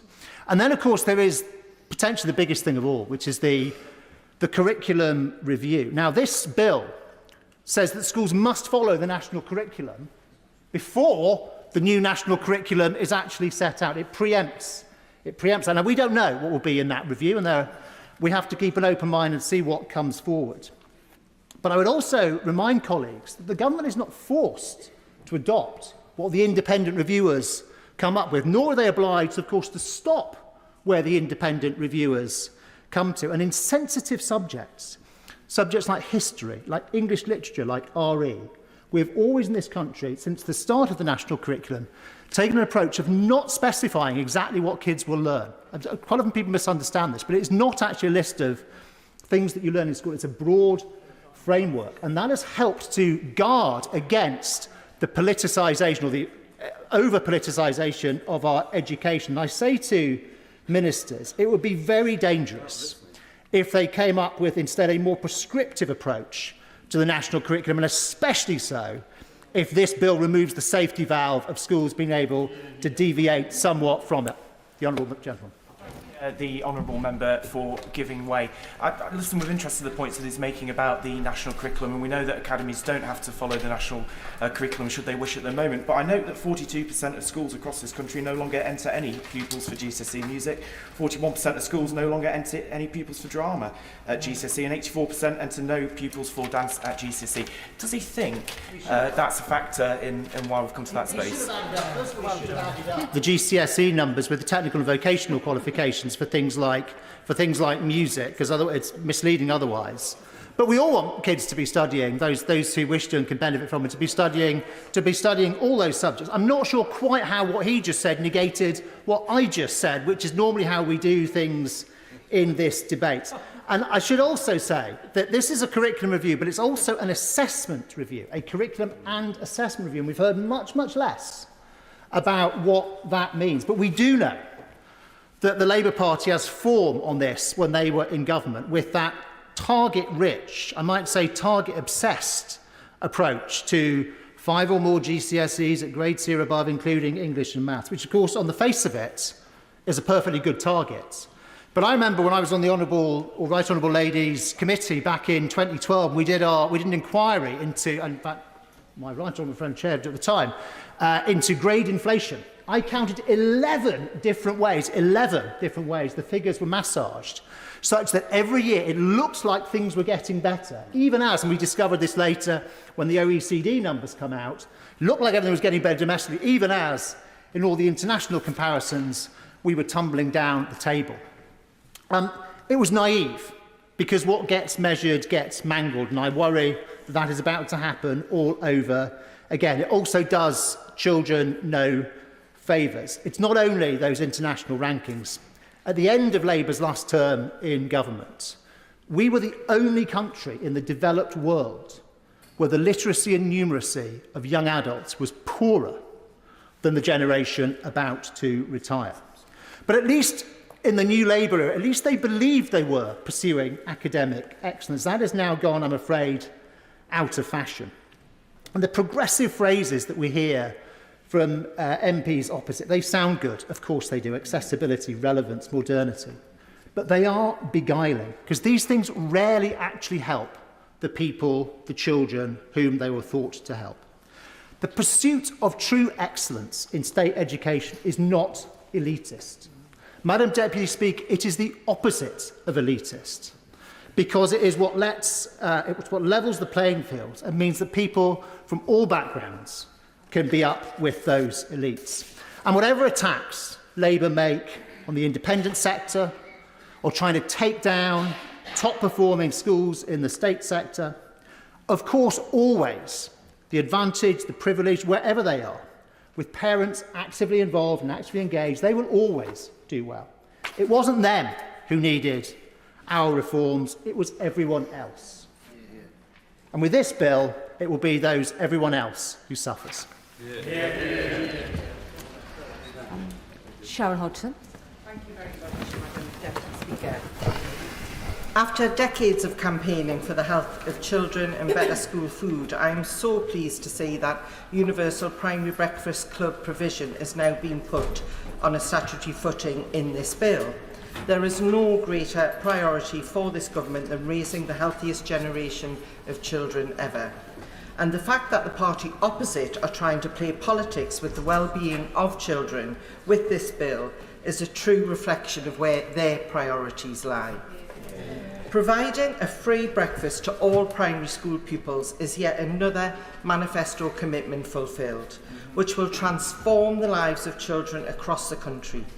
The Education Endowment Foundation found that school breakfasts can help deliver 2 months' worth of extra attainment at Key Stage 1.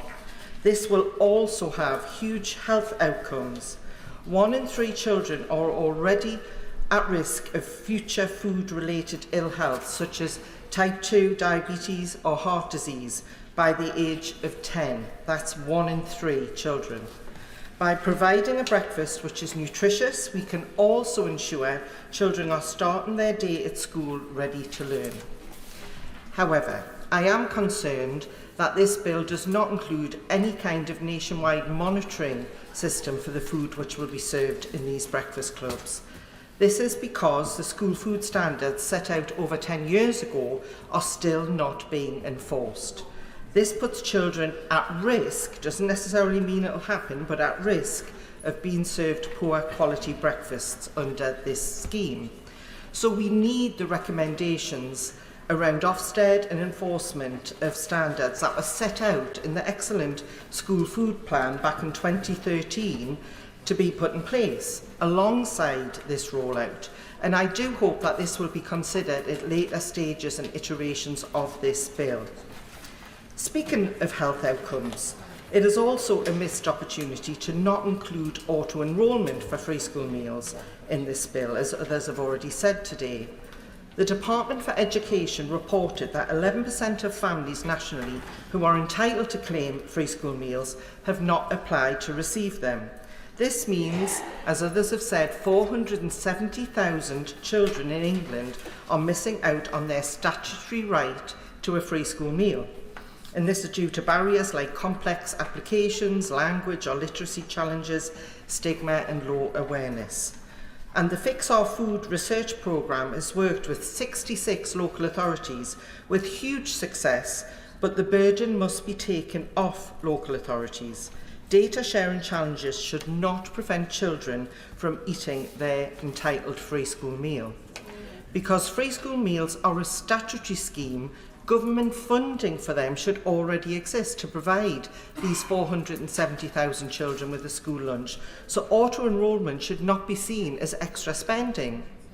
This also would importantly go on to unlock extra vital pupil premium funding too. For example, since 2016, Sheffield City Council has unlocked £3.8 million in extra pupil premium funding every single year to support 5,400 children. And this is just one example of many available. So, including provisions in this bill to provide these children with a free lunch would have a very low cost but with extremely high impact. Free school meals empowered by the new breakfast programme are shown to be beneficial for both attainment and attendance at school. In fact, the case for universal free school meals is also a no-brainer. Impact on Urban Health found that for every £1 invested in universal free school meals, it returns £1.71 in core benefits, including massive savings for the NHS and reducing rates of childhood obesity. The London Mayor's groundbreaking scheme to expand free school meals to all primary age pupils has also had unprecedented impacts. 84% of parents said that the scheme had helped or significantly helped their household finances. And an evaluation report was recently released, and I encourage the Minister present and the Secretary of State to read it if she has not done so already. It contains significant findings that more than make the case for universal free school meals to be rolled out. So, alongside hopefully more quality school lunches, I look forward to seeing the success of the Breakfast Club programme as it's rolled out, and I hope that this creates further appetite for better and expanded school food provision in future. Thank you. Nigel Farage. Thank you, Madam Deputy Speaker. I have no doubt this bill is based on socialist dogma. It will reduce choice, it will reduce competition, it will take away parents' freedom to educate at home, ultimately, and I'm against it. And I'll vote against it, and the government will vote for it, and that's how politics in this country works. But how on earth can we look up at the screens and see children's well-being and debate and vote on that when out there in the country our constituents are talking? Well, we used to call it grooming gangs. I think we've moved on now to mass and gang rapes. I've tried a campaign since 2012 for more truth, more honesty about what has really gone on. Although the Labour MP for Keighley, Anne Cryer, was doing this as far back as 2002. But at every attempt to try and have a proper national debate on the scale of this problem, it has been shut down. Now, we thought initially that in half a dozen northern towns there was a serious problem. Mass sexual assaults and rapes of children and young women. But recent research from journalist Charlie Peters at GB News now says he's certain this has taken place in at least 50 different towns in our country, at least 50, and that it's still going on today. I will give way. Thank you. I really sincerely thank the member for giving way. I appreciate the need to look at these issues in the round. But does he accept that there are measures in this bill that will protect children based on what we already know? That it will help children, stop them being abused and make it harder for groomers to get access to them across this country? And that's what we all want to do, isn't it? I hope he agrees with me. I don't. No, I don't. And whatever measures are in this bill to protect children, and we all want to see children protected for goodness sake, no, it will not. And here's the thing. Here's the thing. The Prime Minister is doing his best to tell us there's been an inquiry. The J inquiry. Well, there has, and it's 459 pages long. Grooming gangs are not mentioned once. Rotherham is literally mentioned once in passing. And the scope of that inquiry was like a shotgun. It was to cover a whole range of areas in which children were being abused.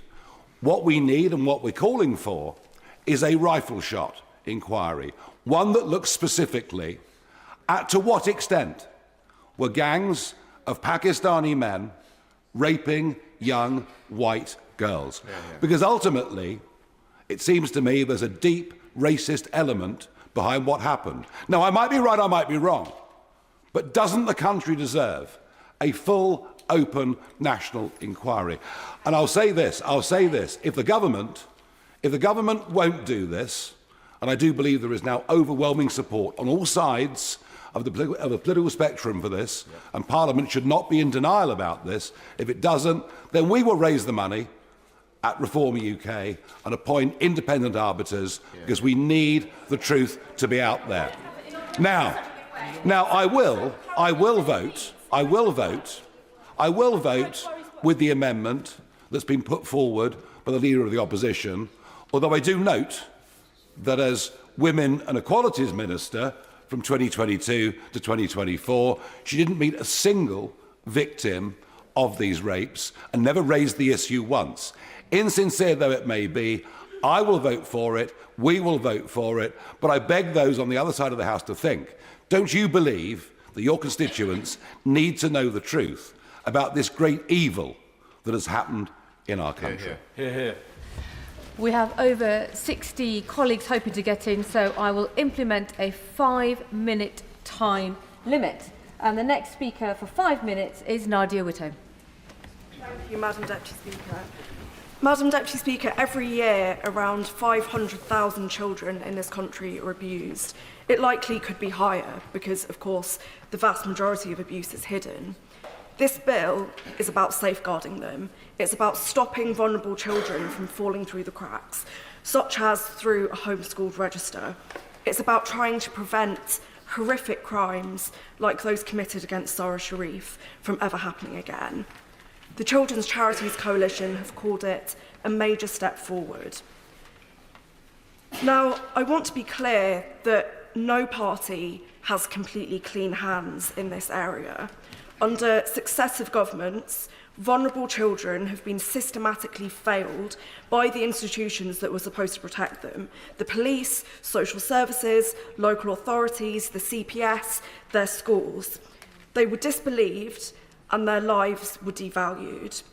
We in this House owe it to victims and survivors of the past, the present, and sadly the future, to give them justice and protection where the state previously so badly failed.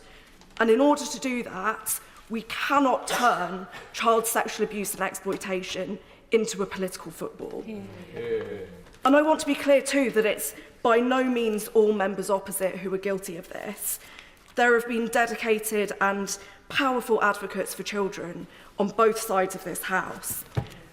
But the Conservative leadership and Reform MPs, marching to the beat of Elon Musk's drum, are plainly weaponising the pain and the trauma of victims for their own political ends. I don't know if they just don't realise how deeply painful and re-traumatising it is for survivors to hear their abuse being spoken about so flippantly and often in graphic terms by people professing to care who didn't act when they had the power to do so, just to bolster their own unrelated political agendas, or if they just don't care. But I implore members opposite to stop.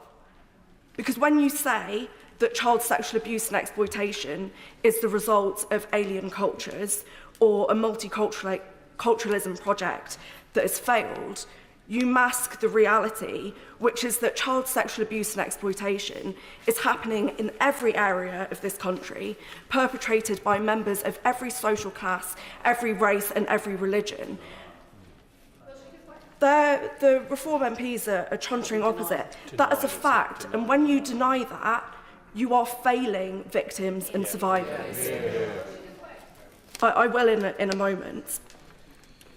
And when you say that abuse is imported by other cultures, you imply that abuse is the norm and is okay in some cultures towards some victims. It never is. Just as perpetrators are diverse, so are their victims. If you mask the reality, Madam Deputy Speaker, you cannot tackle the problem.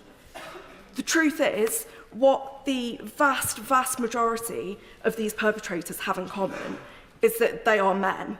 Of course, it's not all men, but it's enough men and it's enough victims that male violence is a national emergency, and it is one that this whole House must commit itself to ending. I'll give way. Does you worry, like me, that this recent attempt to reopen an inquiry in the debate is less about supporting victims and stamping out sexual violence, but more about enticing racial tensions? I share the honourable member's concerns, and I'd like to take the opportunity to applaud her for the work that she has done over many years in this House on the all-party parliamentary group raising this issue when before it was politically convenient to do so. Madam Deputy Speaker, I also want to speak about some of the other important aspects of this bill. I'm also thrilled that it includes measures to help with families' costs, so free breakfast clubs for all primary school children. That will boost children's wellbeing. I'd also like to see us go further still and provide free school meals for all children. This bill also allows the Secretary of State to cap profits of children's home providers, ending the obscene scandal of local authorities forced to shell out huge sums of money to private providers. And finally, I just want to urge that this ambitious and important bill is backed up by even further investment in areas that will improve children's well-being. We need more money for children and adolescent mental health services, for children's social care, and to tackle child poverty. Anna Sabine. Thank you, Madam Deputy Speaker. I'm actually standing up to talk about the important issue of school uniform, but I would just like to say that the member for Nottingham East was quite right to point out that child sexual abuse takes place across our society. We've just seen the Archbishop of Canterbury and others in the Church of England resigning over child sexual abuse, and for the member for Clacton to deny that it affects all aspects of society is really for the birds, frankly. On school uniform, I'm a single parent to 2 teenagers, and like many other parents in this place, I know how many expenses are involved in sending children to school. As they grow and progress through school, they require different pairs of shoes, sets of stationery, and money for school trips. State schools should represent a level playing field for children of all backgrounds, where pupils are treated with the same respect and given the same opportunities. I recognise that school uniform allows pupils to go into school with the same appearance and not be discriminated against or bullied for what they wear. However, school uniform is one of the biggest costs in sending children to school, and while I welcome the government's commitment to limiting the number of branded items students are required to have each year, I think that more needs to be done to support parents during the cost of living crisis when they're already facing higher energy bills and food costs. From my experience of sending my daughter to state school, branded school uniform items are being sold for an inflated price from monopoly suppliers compared to those items bought from high street shops and charity shops. This bill talks about restricting schools to 3 branded items of uniform, which, by the way, I don't read as excluding primary schools from letting kids wear ties, but anyway. The bare minimum of 3 branded items of a jumper, a polo shirt and a skirt for my daughter's school costs over double that than from a high street shop. For a family with 3 children to have 2 sets of 3 branded items per year costs over £300 compared to £108 from my local supermarket in Frome, nearly 3 times as much. This doesn't even account for a sports kit and shoes, or for the fact that children often require new items each year as they grow. There are also parts of my constituency of Frome and East Somerset which operate a 3-tier school system, meaning children move around 3 different schools with 3 different uniforms before they're 16. This can mean that parents have to adapt to 3 totally different uniforms, colours and requirements. We should aim to strike a balance between students looking smart and not making uniforms overly complicated and exclusive. The more simple the uniform, which is based on staple and easily available items and colours, the more reusable. We should foster an environment where school clothes can be easily handed down through families, regardless of gender, and exchanged between families, either through the school or through charity shops, instead of focusing on brand new items for each child. This also reduces clothing and textile waste. I would ask the Minister to consider, for example, why 3 items was chosen rather than perhaps 1, a school tie or jumper, which makes students easily identifiable as from a particular school, but which leaves maximum options for parents to buy the other uniform elements from other retailers. Or indeed, what other additional measures could be taken to keep down the cost of uniform. Kitting a child out for a new term at school is an expensive business, and anything the government can do to support parents in keeping these costs down would be most welcome. Jake Richards. Madam Deputy Speaker, this bill is an important moment. And for many decades, children's social care has been overlooked and afterthought for government. And over the last 30 years, politicians of all different colours have too often failed the most vulnerable children in this country, the children who are unable to be looked after by their own family. And I'm delighted that this Education Secretary and her team have put these children at the heart of this piece of legislation. It's a testament to her personal commitment to social justice and fairness. The statistics on outcomes for children in care and the risks of exploitation are well known. They represent 1% of the child population, but 37% of those in youth justice. Just 15% of those looked after children receive GCSEs from C to A star, compared to the national average of 55%. But, Madam Deputy Speaker, I want to focus on the child placement estate, which is a more dry topic. But if we do not provide sufficient and safe accommodation for these children, then the rest is frankly broadly redundant. And I have personal experience of this. Before being elected as an MP, I was a barrister, often working in child protection law, and many Friday afternoons would be spent in court seeking orders on an urgent basis for removal of children from their primary carer before the weekend. My work would be done upon judgment being given and my drafting of the order, but for my social work team, their work had only just started. They would have to collect the children, often relying upon the police to assist, and then often late in the evening, the arduous task of attempting to find suitable accommodation for these children would begin. Calls late into the night, pleading with reluctant foster carers or residential units to take young people, who would often sit obediently at the local authority offices waiting for their fate to be decided. I have known of incidents whereby children slept on the floors of such offices while searches were being undertaken. It's a complete disgrace about the lack of sufficient accommodation in this country. And, Madam Deputy Speaker, the government cannot say that they were not warned about this. In 2022, the High Court sent a judgment, took the unusual step of sending a judgment to the relevant ministers, raising the issue about the lack of appropriate accommodation for such children. If I can just find my place in my speech. I'm very grateful. Very grateful that the honourable member has given way. Does he agree with me that provisions in the bill for measures such as regional care cooperatives that would agglomerate services, bring them together across local authorities to do some of this commissioning, recruiting and building of children's homes would help with the problems that he's describing? I'm very grateful to my honourable friend, and his review before being elected to this place raised some of the provisions which are now in this legislation. He should be praised for that review. Madam Deputy Speaker, the High Court, as I was saying, raised this issue in 2020. They took the unusual step of sending a judgment to the relevant government ministers, setting out, quote, the nationwide problem of demand outstripping supply and accommodation. The facts of that case show the human cost of a lack of investment and strategy. A 15-year-old girl from a family unable to care for her had been moved 14 different placements in 12 months. None were suitable. She had repeatedly fled unregulated accommodation units and was deemed to be a serious risk of self-harm and sexual exploitation. And Madam Deputy Speaker, those who raise the important issue of child sexual exploitation but have shown no interest in children's care services should hang their head in shame for trying to make political points of this very, very important issue. Now, this bill takes important steps in this regard, and my right honourable friend for Whitehaven and Workington has already raised the important introduction of regional cooperation, which will certainly add capacity. There is also, however, as has already been raised, the financial backdrop to this issue, and I no doubt that ministers will be making representations to the Chancellor about the estimated £6.2 billion funding gap for local authorities and social care. But, Madam Deputy Speaker, it's not just about money. Whilst capacity is undoubtedly required, the system also needs national and local leadership and a national and local strategy. There remains, despite this very welcome bill, a lack of a comprehensive and national plan for care placements. There is a lack of an overarching assessment of how this market will fulfil the functions necessary in the years and decades ahead. Bluntly, we will still not know what is needed and where from across the nation. And we know from experience that the market will not do it for us. We have learnt that lesson already. There needs to be an accurate assessment of the need in the sector, the types of placement, the number and location of care settings across the country. There needs to be a funding strategy.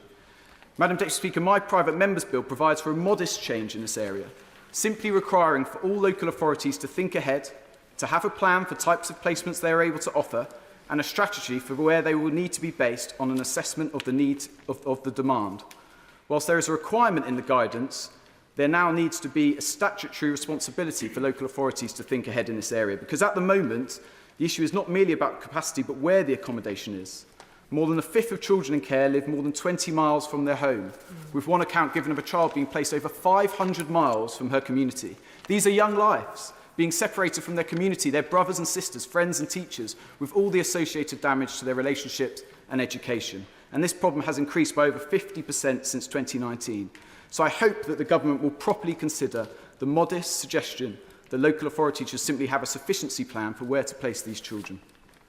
Madam Deputy Speaker, I'll briefly touch upon one final aspect, which is about the identifier of children. This is a really useful and important step to safeguard children, but I hope ministers will have discussions on a cross-departmental basis with the Home Office, as well as the Department of Health, about working regarding the development of digital ID and patient passports in those areas as well. Thank you, Madam. Rebecca Smith. Thank you, Madam Deputy Speaker. Clause 7 of this bill, Stay in Close Support, builds on the previous Conservative government's Stable Homes Built on Love strategy, in particular the pledge to strengthen the Stay in Close offer and provide a statutory basis for it. So therefore I welcome the commitment to this within the bill, in particular the requirement of local authorities to provide suitable accommodation for formerly looked after children well into childhood. At an event last year, which was also attended by the Minister for Children, the member for Lewisham East, who's no longer in the room, I had the privilege to co-host, and we heard from 4 young people, Tahir, Bella, William and Jess, who have all been supported by Home for Good and Safe Families in supported lodgings. Now, supported lodgings is where you stay with a family who provide you with life skills, essentially. There's more to it, I can explain another time, but that's the basics of it. And all of these young people shared powerful stories of how living within a household had enabled them to pursue education and work and given them a place to call home and in some cases, as one of them described, a second family. So how can supported lodgings help with the aims of staying close in this bill? Well, in October 2024, a report was published, The Voices of Supported Lodgings, which the 4 young people I've mentioned worked on. And it found that every staying close support category that is listed in the bill has been proven to be provided by supported lodgings. Health and wellbeing, 84% of the young people reported that supporting lodging feels like home. Relationships, 89% had a good relationship with their host. Education, employment and training, young people in supported lodgings are 8% more likely to be in education and employment or training than other care leavers. And participation in society, 90% of these young people felt more confident in their ability to live independently. And don't forget, these are looked after children. These are children who've spent a considerable amount of time in care. Therefore, would the government amend the bill to specifically reference supported lodgings provision as a high-quality example of the stay-in-close support that local authorities could provide for local care leavers? And with this, will they commit to provide the ability for local authorities to develop supported lodgings in their area through recruitment and the training of hosts? Now, a further point around staying close in particular. For some young, formerly looked after people, private rented accommodation may actually be the choice of where they wish to live. However, without family to support them in securing a deposit or even acting as a guarantor, will the government seek to extend the role of local authorities as corporate parents to require them to facilitate a rent deposit and guarantor scheme for looked after children? I want to also touch, though, in my contribution today on homeschooling. Now, I didn't get homeschooled, and I don't always think it's the best option, but for many, it's the choice that they have made for their children. But it feels like this bill is using a hammer to crack a nut. Now, I fully appreciate the risk of children going missing from education and that homeschooling can be used for inappropriate reasons.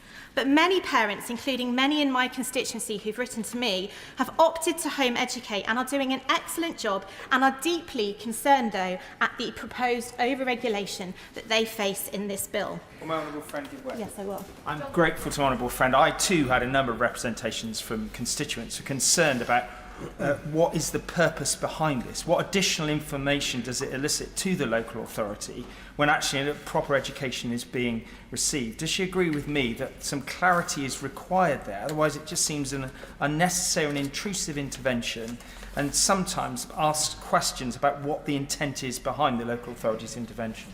Yes, I thank my right honourable friend for his intervention, and absolutely I agree with him. We are looking to, or the bill is seeking for parents to provide such detailed explanation of what they are planning to do at home with their children that, quite frankly, it's going to hinder the work that they actually do in educating those children. And arguably, some of that information schools are probably not readily providing either. I'm also, though, concerned at the implication in the bill that the state is better at parenting than the parents themselves. The changes in this bill directly contradict Section 7 of the Education Act of 1996, which affirms a parent's legal duty to ensure that their children have an efficient and full-time education through regular school attendance or otherwise. Now, why, you might say, is this important? Because it underscores the principle that parents, not the state, hold primary responsibility for the education of their children, except, I admit, in the minority of cases where there is harm or neglect. So let's not forget that many parents opt to homeschool because the state system has failed their children. And I would really urge caution about the provision of this bill, which is adding further stress to them when they've already had to fight long and hard for their children. May I applaud my honourable friend for the point that she's making. I too have had representation from excellent homeschooling parents. Does she think there's a way, with reason and understanding on both sides, that a balance can be struck between the need to safeguard the rights of homeschooling by responsible parents and the needs to prevent abuse of children by parents who have got other more sinister objectives? Yes, I thank my honourable friend for that contribution. I think he's correct. You know, there has to be a middle ground that we could find here. I suggested, didn't I, that we're using a hammer to crack a nut. I don't think a lot of these parents are against having to say something about what they're doing, but to suggest that they have to give absolute chapter and verse to their local authority, who in many cases are going to have failed them already, where that relationship may well have broken down, feels like it's too much of a strike. I'm going to continue to make some progress, if I may, because I won't get any extra time either. The requirements in the bill, therefore, risk hindering families who, for legitimate reasons, and often because of failures in the SEND provision that they have needed, have opted to educate their children in this particular way. So to conclude, I have 3 questions that I'd like to just raise for the government on this. Will the government confirm that the evidence base for this particular part of the bill is founded on accurate data and genuine needs, which I think reflects the questions that my honourable friends have asked already? What assessment has been made of the potential consequences of the bill on home educating families and their ability to provide a tailored high-quality education? And are we actually inadvertently hindering them from doing that? And will the government work to protect the rights of home educators and prioritise the well-being of children over administrative convenience? Now, we've heard all sorts of contributions this afternoon on many of the topics, but for me, I said in my maiden speech, looked after children are one of the key things I wish to speak about, and I believe very strongly in the rights of parents to choose what is best for their children. And I really hope that the government will listen to the contributions from the House today on both of those points, and that we could see some amendments in the next stage of this legislation that would tighten this up and make for an even better piece of legislation. Jess Asato. Can I start by thanking my right honourable friend, the Secretary of State for Education, for bringing forward this landmark piece of genuinely transformational legislation. As someone who spent 3 years in the voluntary sector fighting for vulnerable children, I know this bill prioritises children and their needs, righting many of the wrongs of the last 14 years of failure under the Conservatives. This bill signifies a much-needed movement towards preventative services, shamefully slashed by the party opposite. Sure Start, with its huge impact on child development, disappeared. Youth services, decimated. Due to the huge cuts by the party opposite, in England we spend 11 times more on late intervention, and spending on early intervention has fallen by 44% since 2010. The reforms laid out today, coupled with the funding needed to properly realise them, have the potential to ensure that with the right support, more children can remain safely living with their birth families. It should also ensure that when children do need to live with foster parents or in a residential home, we are able to provide them with the best possible care. These children, after all, are the responsibility of the state. We are their parents, and we need to have the same high ambitions for them as we do for our own children. The recognition in this bill that young people need more support when they first leave care must also be celebrated. The bill will help to improve this situation by finally extending staying close to all areas of the country.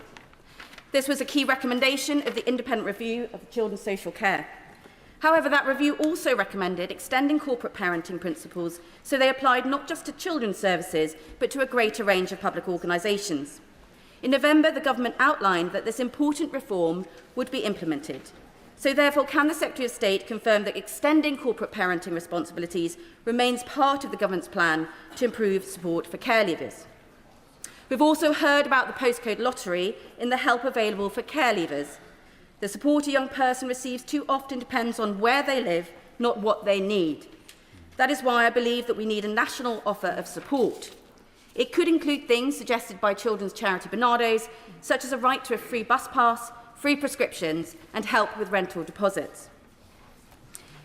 And finally, like the Children's Commissioner for England, I believe this bill presents an opportunity for this House to finally ensure that children in England, like their counterparts in Scotland and Wales, receive equal protection from assault and battery. We cannot adequately ensure children's welfare if we fail to protect their physical safety and well-being. A 2021 Lancet review of 70 studies found that physical punishment had no positive outcomes for children and was instead linked to greater child behaviour problems over time. The Royal College of Paediatrics and Child Health have also found that children who experience physical punishment are 2.6 times more likely to experience mental health problems and potentially 2.3 times more likely to experience more serious forms of physical abuse. These children are also more likely to believe that violence is an acceptable and normal way of expressing frustration, contributing to a cycle of violence in society that we need to break. And though for many of us physical punishment may seem a relic of the past, data from 2020 to 21 found that more than 1 in 5 10-year-olds have experienced physical punishment, and the NSPCC has seen a 3-fold increase in the number of child welfare calls mentioning physical punishment in the past couple of years. Given 71% of adults believe physical punishment is unacceptable, the time to end this injustice is now. In the context of one child dying every 4 days from deliberately inflicted injuries and the horrific murder of Sarah Sharif, whose father sought to justify her treatment under the dark cloak of discipline, it is clear that the threat of violence children face should no longer be given the pretence of legal cover. This bill does so much for children and young people, and it's my view that by extending corporate parenting, ensuring equal protection, and establishing a national care leavers offer, we can do even more to ensure that everyone growing up is given the opportunity to flourish. Thank you. Rupert Lowe. Thank you, Madam Deputy Speaker. Given that the opposition amendment has been accepted, I'm not going to stand here and outline my disgust at what has happened with regard to the historic grooming scandal. The British people want answers, so I'm going to ask questions of the Labour Party and several of them. Will the government commit to urgently deporting all guilty foreign nationals involved, including family members who were aware of the crimes and therefore complicit? Wives, sisters, mothers, cousins, if they knew and said nothing, these individuals are just as guilty as the rapists themselves. Will the government commit to stripping citizenship from dual nationals implicated and deport them as well? Race or religion must protect nobody. Will the government commit to pausing all Pakistani visas and foreign aid into the country until the Pakistani government agrees to accept any of its deported citizens that have perpetrated these crimes on British soil, and also imprisons these rapists and their accomplices in Pakistan, however they see fit? Will the government undertake a full investigation into officials who had knowledge of these crimes yet failed to act? Establish a specified task force to root out this wicked evil. Don't just fire these vile individuals, prosecute them. How many girls are estimated to have been raped? Is there a tally for the overall number of rapes? Horrifyingly, it may well be in the millions. We just don't know. How many vulnerable young girls are estimated to still be involved in these gangs? If there is no estimate figure, why not? Will a regular update be published detailing ongoing prosecutions and sentencing? Will the government publish a full nationality breakdown of those convicted for such offences, along with the location of their crimes? How many known foreign rapists per town, per region? Will they publish a breakdown of the immigration status of those involved? On what grounds were they in the UK? Do they have previous convictions? How many foreign nationals found guilty have been released but not deported? And how many re-offences... I'm going to carry on if that's right. How many re-offences have occurred since release?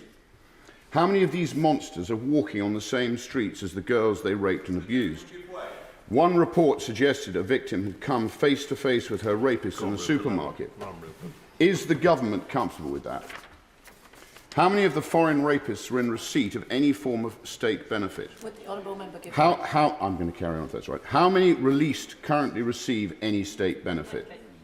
How many children have been born following a rape from these men?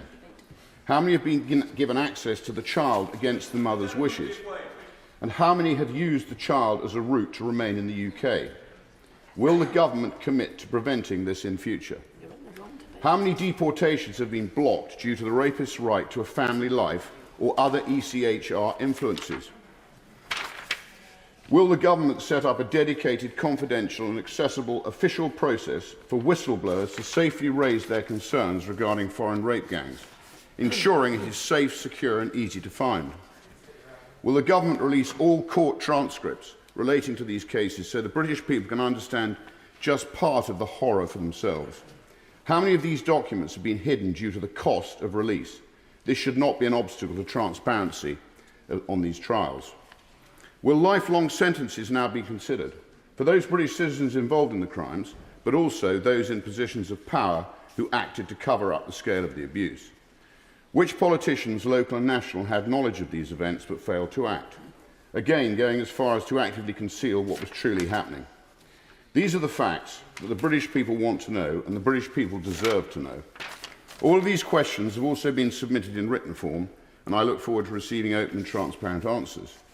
The mass rape of young white working class girls by gangs of Pakistani rapists is a rotting stain on our nation. This is not about Elon Musk.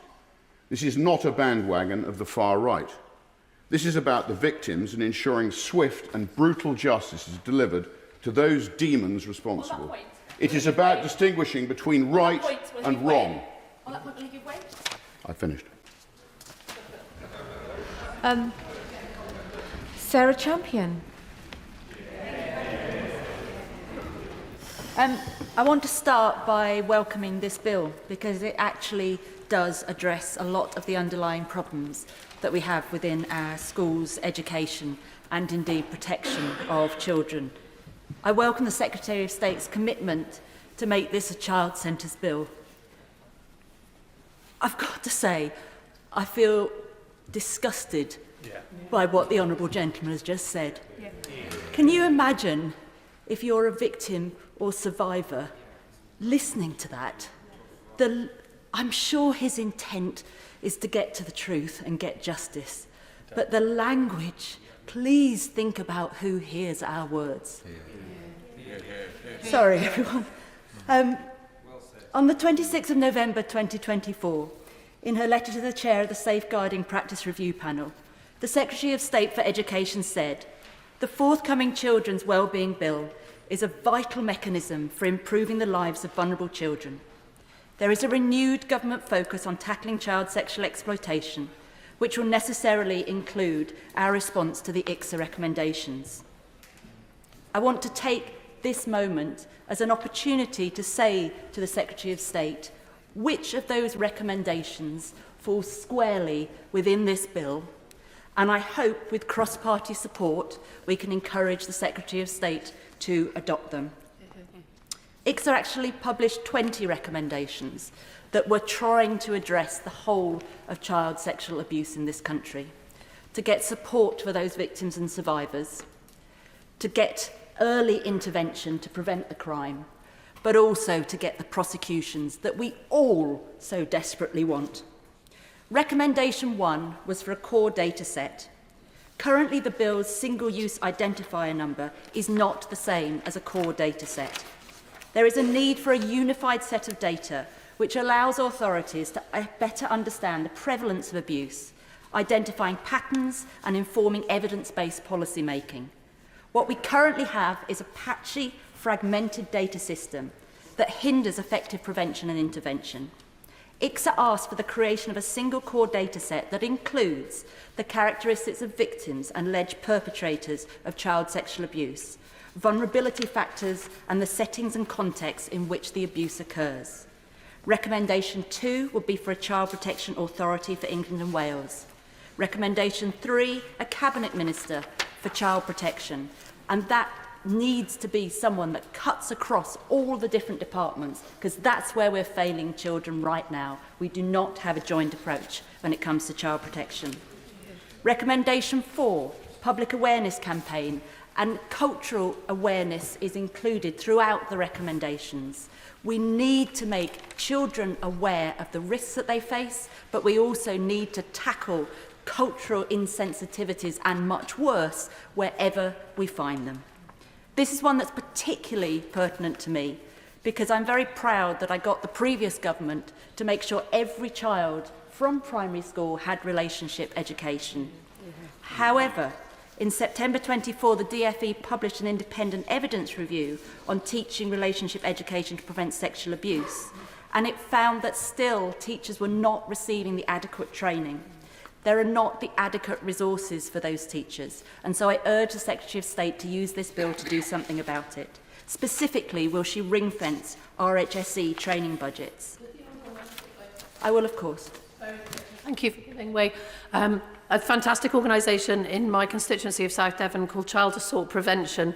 I worked with them when I was working at Devon Rape Crisis. They had to close their doors 2 years ago because their funding was cut by the previous government, and they were doing really, really vital work with primary school age children, teaching them about the dangers of sexual assault and how to avoid it. So I would really welcome the government looking at reinstating funding to organisations like this who are working in this very sensitive area with young children.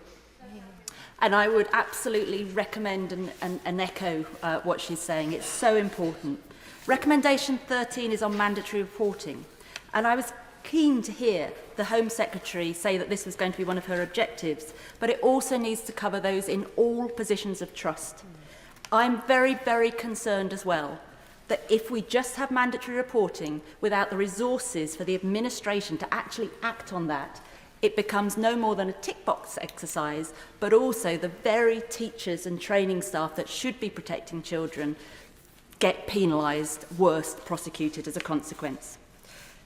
I would like to say that ICSA took 7 years, cost £186 million. It had over 2 million pages of evidence, 725 witnesses, and over 6,000 victims and survivors put their trust into the process and gave their evidence. They did all of this. We spent all of this money so that the recommendations would be implemented. There was also a Home Office report. Again, I spent a year of my life putting into the Home Office report, which was in 2020, which gave the solutions. I spent 2 years in the ICSA inquiry, specifically around grooming gangs. The recommendations haven't been adopted. So I say, with the deepest respect to all of those calling for a national inquiry, rather than that, put all of your energy in getting these recommendations adopted. Because with the best will in the world, and you all know me, I'm not making a party political point here, with the best will in the world, another inquiry will mean another 10 years of waiting.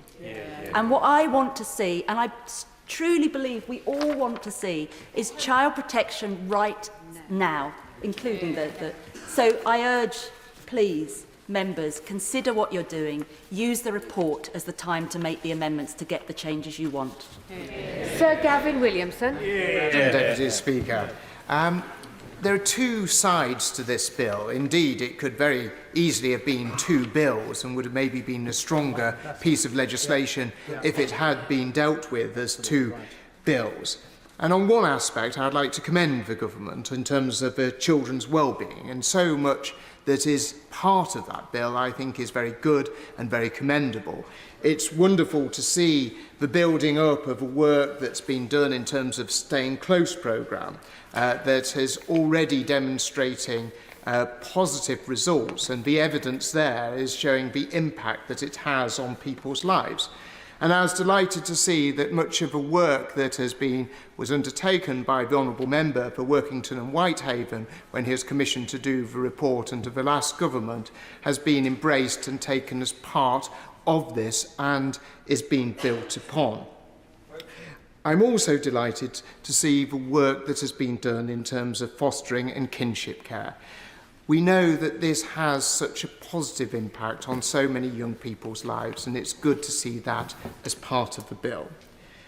However, the other side of the bill, in terms of schools, is an area that I think does raise very serious concerns. As was said by the government, it said that the current discrepancy between maintained schools and academies leaves potential for inconsistencies in education standards, opportunities and outcomes for pupils from different types of schools. And it's an interesting point, because actually as you look through this legislation, if you look through the clauses, it doesn't seem to be about making sure that excellence within our schooling system is actually driven forward. It seems to be about dragging the excellent down. And if I may take the chance to go through some clauses, and maybe even the ministers could take the time to actually make themselves familiar with some of those clauses.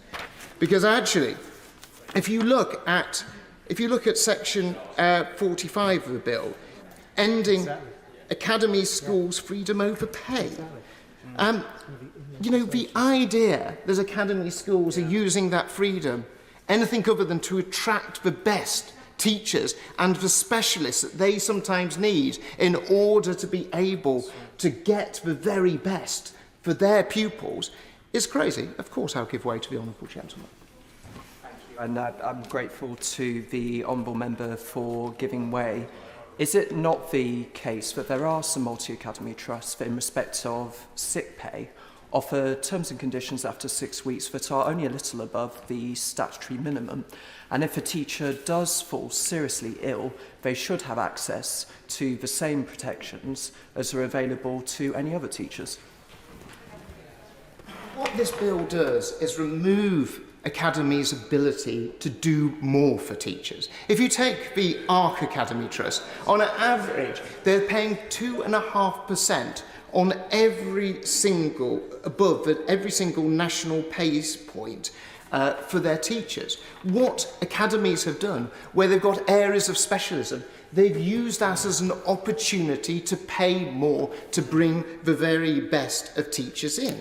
And then as we progress through, if we look at clause 50, it's giving the school's adjudicator the power to set published admission numbers of the school, including academies, giving the local authority greater influence over the PANS, the public admission numbers for schools in their area. In reality, and this is going to see the very best schools lose out on the ability to expand rapidly, to offer more children the opportunity to come to the very best school. And this is increasingly important in a time when we're actually seeing overall pupil numbers starting to decline. We're seeing the best schools having less opportunity to offer more spaces to pupils within their community. And if we look at clause 44, the bill repeals the requirement to turn failing local authority schools into academies. We already have a great deal of ambiguity where you have failing schools. What is the government going to do about those failing schools? It's not been made clear as to the changes of Ofsted. The powers of Ofsted have been watered down, and this will mean failing schools continue to exist. There will be no change. I'll give way to my right honourable friend. And does he agree with me that ministers need to set out how failing schools will be tackled, because we cannot have a system in which children are left in a school which is letting them down without immediate action. And that's what the previous Academies programme brought about.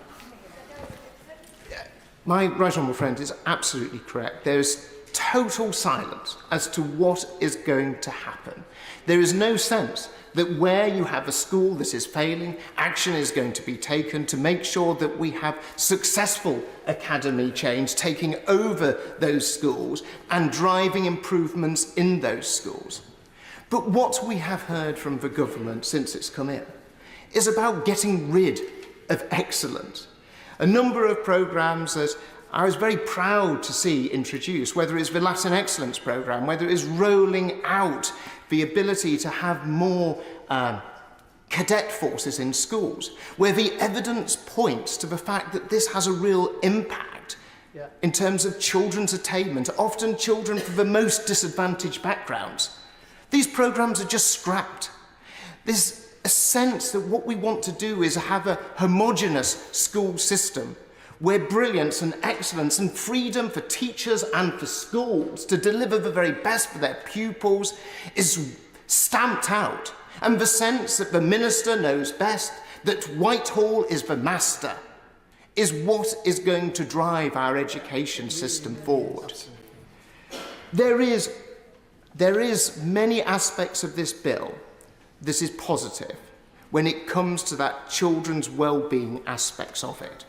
But I urge the Minister to look at those other aspects that systemically destroy the progress that has been made by both Labour governments and Conservative governments in terms of driving academic excellence forward, driving schools to be able to offer some of the things that private schools have, but the state school previously hadn't. I certainly know at my comprehensive school, the idea that you could join a cadet force or you could learn Latin, that was just not available.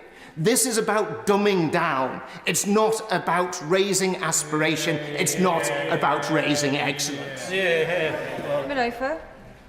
Thank you, Madam Deputy Speaker. This is actually a bill which will ensure that every child growing up in this country will have the best possible start in life and break down the barriers to opportunity.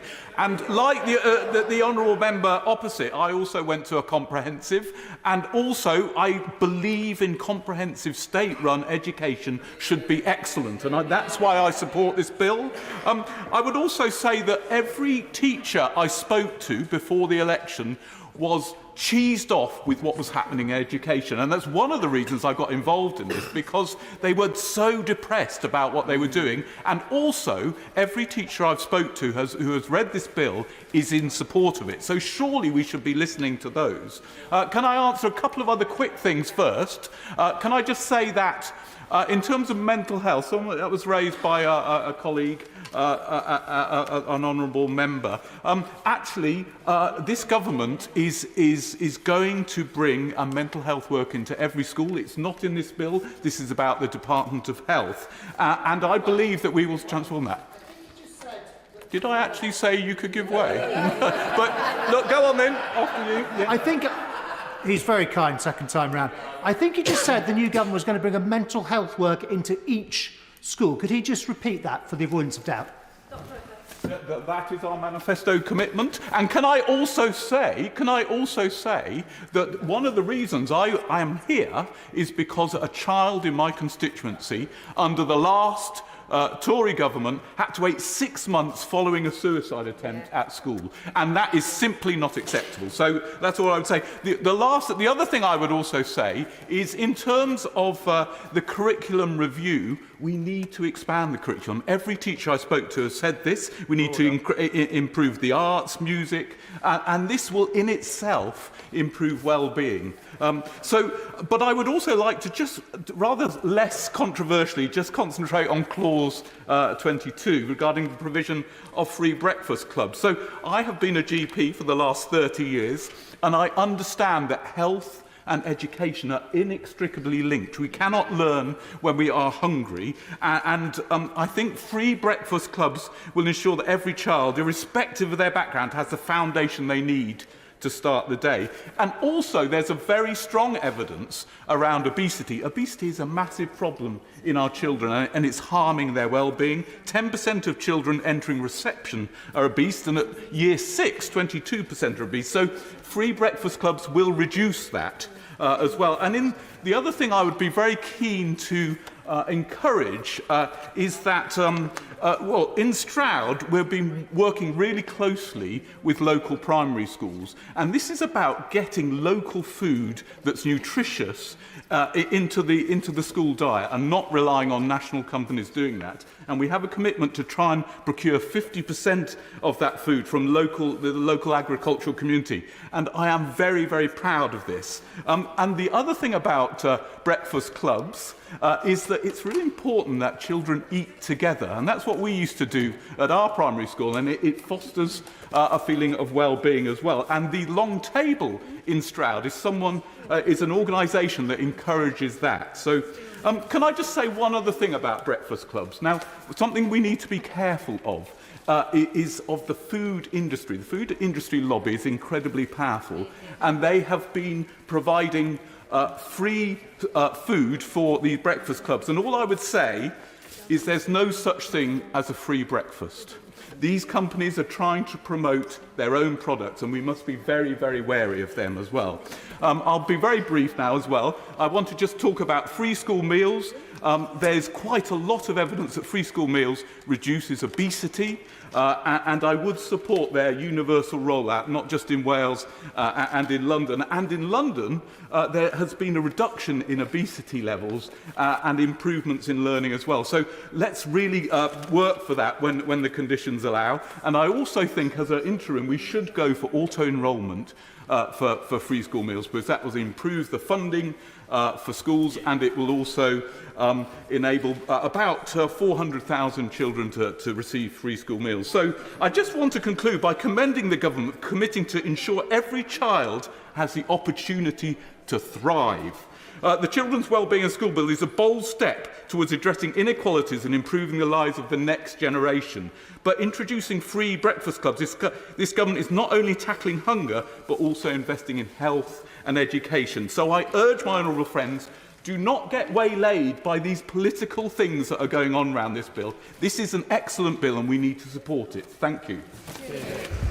To ensure that as many colleagues can get in and not many are then disappointed for not getting in, we're going to reduce the speaking limit to 4 minutes. And next I call Vicky Slade. Thank you, Madam Deputy Speaker. I shall go as quickly as I can because I've timed it to 5. The death of Sarah Sharif shocked us all, and as my honourable friend for Woking said before recess, we have the opportunity to change the law so that her legacy is that she is the last vulnerable child to be killed by the people who should have looked after her.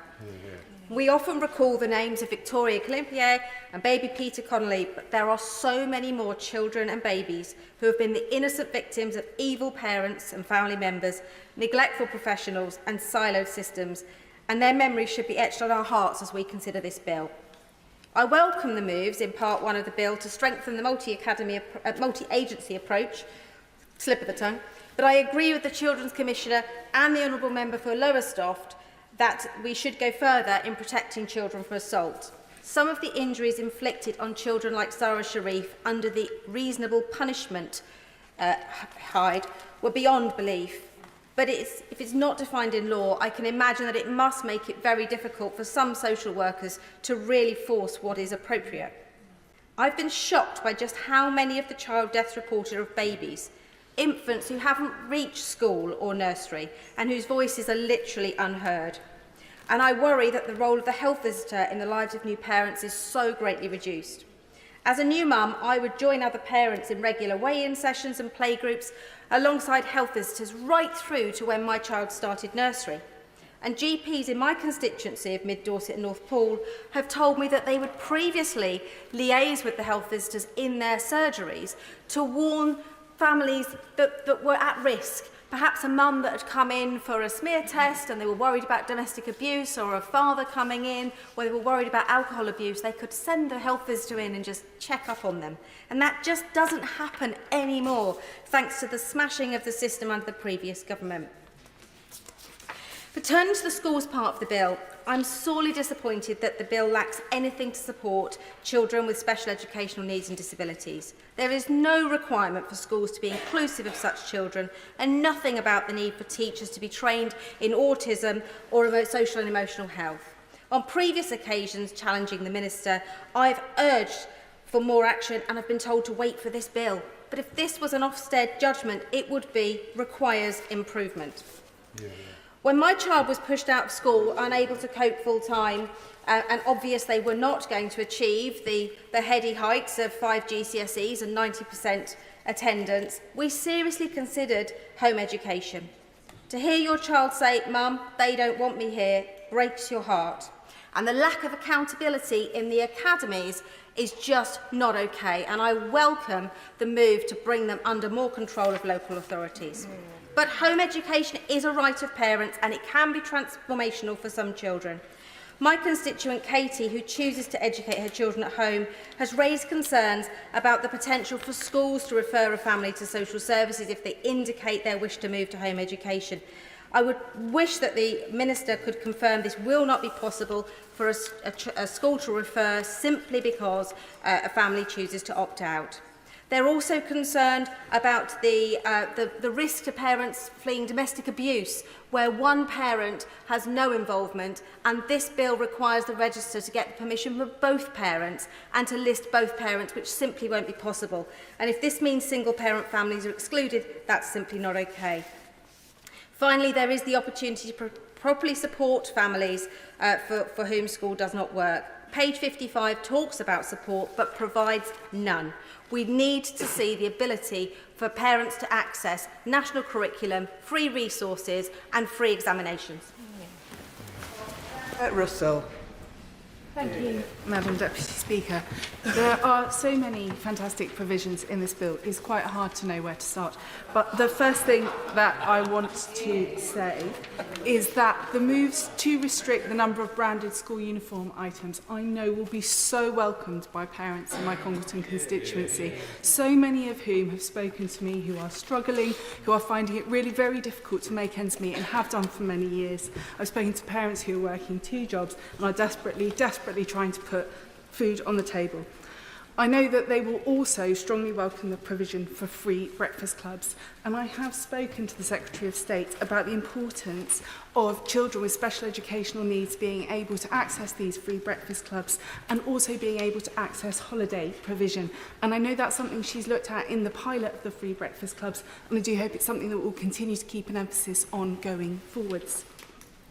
The other thing that I would like to mention about free breakfast clubs is that we certainly talked during the general election about toothbrushing, and I believe that there are also pilots going on around toothbrushing and breakfast clubs, and I would love to see that rolled out very widely as well. Toothbrushing is so crucial, and working parents who are dropping children off early of course find it difficult to ensure that their children's teeth are brushed before school, and it's best done every day. So I welcome us extending that as far as possible as well. My favourite thing about this bill is the commitment that it really demonstrates, though, to all children in our communities, at all schools, having the best possible opportunities, because it is absolutely morally imperative that we ensure that children do get those opportunities, but also because the education of today is the workforce and the national productivity of tomorrow. So I think we all have to keep that in front of our minds, and I know that the Minister absolutely does. I would like to say 1 or 2 things about the identifier that we are bringing in this bill. And of course, many of my colleagues across the House have referred to some really horrific situations that this seeks to avoid, and the role of children who are outside of school. And I want to reassure parents that parents who have chosen to homeschool absolutely have my support in the constituency. This isn't about penalising parents who make choice or about restricting freedom of choice. It's about protecting extremely vulnerable children who are already identified as vulnerable within the system. And I know that everyone here supports that, or I would hope that they did. Lastly, I want to mention temporary accommodation and the use of our single identifier to track the potential outcomes educationally of children who are in temporary accommodation. I've spoken in this House before about the significant concerns that I have about when children lose their accommodation, that they also often lose their school place and may spend considerable periods of time outside of the education system, and that some children are losing their accommodation repeatedly during their childhood and therefore moving schools on multiple occasions. I do think the capacity to track that and the outcomes for those children is really, really important. That's a hugely important potential power within this bill, and I do hope that we will use it in that way. Lastly, I would just like to thank everyone for their intelligent and constructive points being made by the Liberal Democrats actually in their constructive support of this bill. And I do think that there are other people within this House who really could learn from their example. Many thanks. I call David Simmons. Thank you, Madam Deputy Speaker. My interest in this world started becoming a governor of the second school that ever was an academy back in the late 90s, and diverted by way of some time with the former Director of Public Prosecutions on the improvement in practice on prosecutions of rape gangs and child sexual abusers in the early 2010s. And what all of that demonstrated to me that much of what this bill is about will revolve around the quality of the professional practice that it leads to, rather than what we are debating and put in the law in this Parliament. And it is important because we're all debating many of the things that we want to see improve, that we recognise and thank the social workers and the police officers and the medical staff who at present ensure that in the UK we have one of the most effective and safest child protection systems of any nation in the world. And it's important that we acknowledge that. Many members have said that it is a bill in which there is much that we on this side of the House will welcome. The decisions around implementing family group decision making, building on the family group conferencing model. Section 6, building on the success that virtual head teachers have had in driving up attainment and ensuring that children in care are now amongst the best school attenders of any group of children in our country, are to be commended. And I would say to ministers that in respect of Section 2, and in particular Section 16EB that refers to bringing partnerships together, that the working together guidance that was last updated in 2023 is going to need to do a lot of heavy lifting to ensure that the aspirations that we're setting out work in practice, in particular in respect of education. Because the main purpose of the bill is to create a responsibility for local authorities to bring education to the table. But it does not go so far as to create a duty or an obligation on schools, nurseries and childminders to reciprocally participate. And that's been an issue for a long time in our system. It was an issue with area child protection committees, local safeguarding children boards, local safeguarding partnerships, and we need to ensure that we get that right. And I'd like to hear a clear assurance from ministers that they will ensure that that guidance will make very clear to school leaders, to governors, to trusts, that they have an obligation to ensure that they fully commit to and participate in those local safeguarding arrangements. Turning to two final and important points, Madam Deputy Speaker. I entirely agree with the point made by the member for Lowestoft. I asked the Deputy Prime Minister about this issue of ending the reasonable chastisement defence in law. Now, I understand it is a matter of Home Office legislation, but I was astonished to hear the Secretary of State for Education say that she was open-minded about the issue. I'd like to hear a clear assurance from government that they will respond to that calls, and we will make sure that children like Glenn Robinson, Sarah Sharif, whose deaths have occurred, where people tried to justify violence on the basis that it was reasonable punishment, that we close that loophole for good, and we make sure that all children enjoy an equal degree of protection in our country. And finally, Madam Deputy Speaker, turning to the call for a national inquiry. The Prime Minister has said this afternoon in response to questions that he is open-minded about that. The Safeguarding Minister has said the same thing. But I would say when we look at the publicly available serious case reviews, all of which we can read on the NSPCC website, we can see, and those of us who have experience will know, that these cases are often very complicated. There are grooming gangs. There are also drug gangs that coerce boys into sexual activity who are both abused and abusers. There are school teachers, there are clergymen who carry out this activity. And we need to ensure that whilst there may be certain groups of victims and perpetrators who are in the headlines, that we recognise the diversity and complexity of this issue if we are going to deal with it effectively. Dame Siobhan McDonough. Madam Deputy Speaker, it really saddens me to make this contribution. There are three main aspects of the bill that are of particular concern to me. The proposal to make it compulsory for academies to teach the national curriculum, the harmonisation of teachers' pay across academies and maintained schools, and the pathway for future failing schools. When I was elected in 1997, 2 of our 4 secondary schools were in the bottom performing 5% of schools in London, and London was the worst region in the country. Today we have 3 academies, Harris Merton, Harris Morden and St Mark's Academy. I am delighted to tell you that all of them are Ofsted rated outstanding. And I would like to thank the principals, Julian Sparks, Aisha Samad, Hannah Farhi and their teams for all their efforts.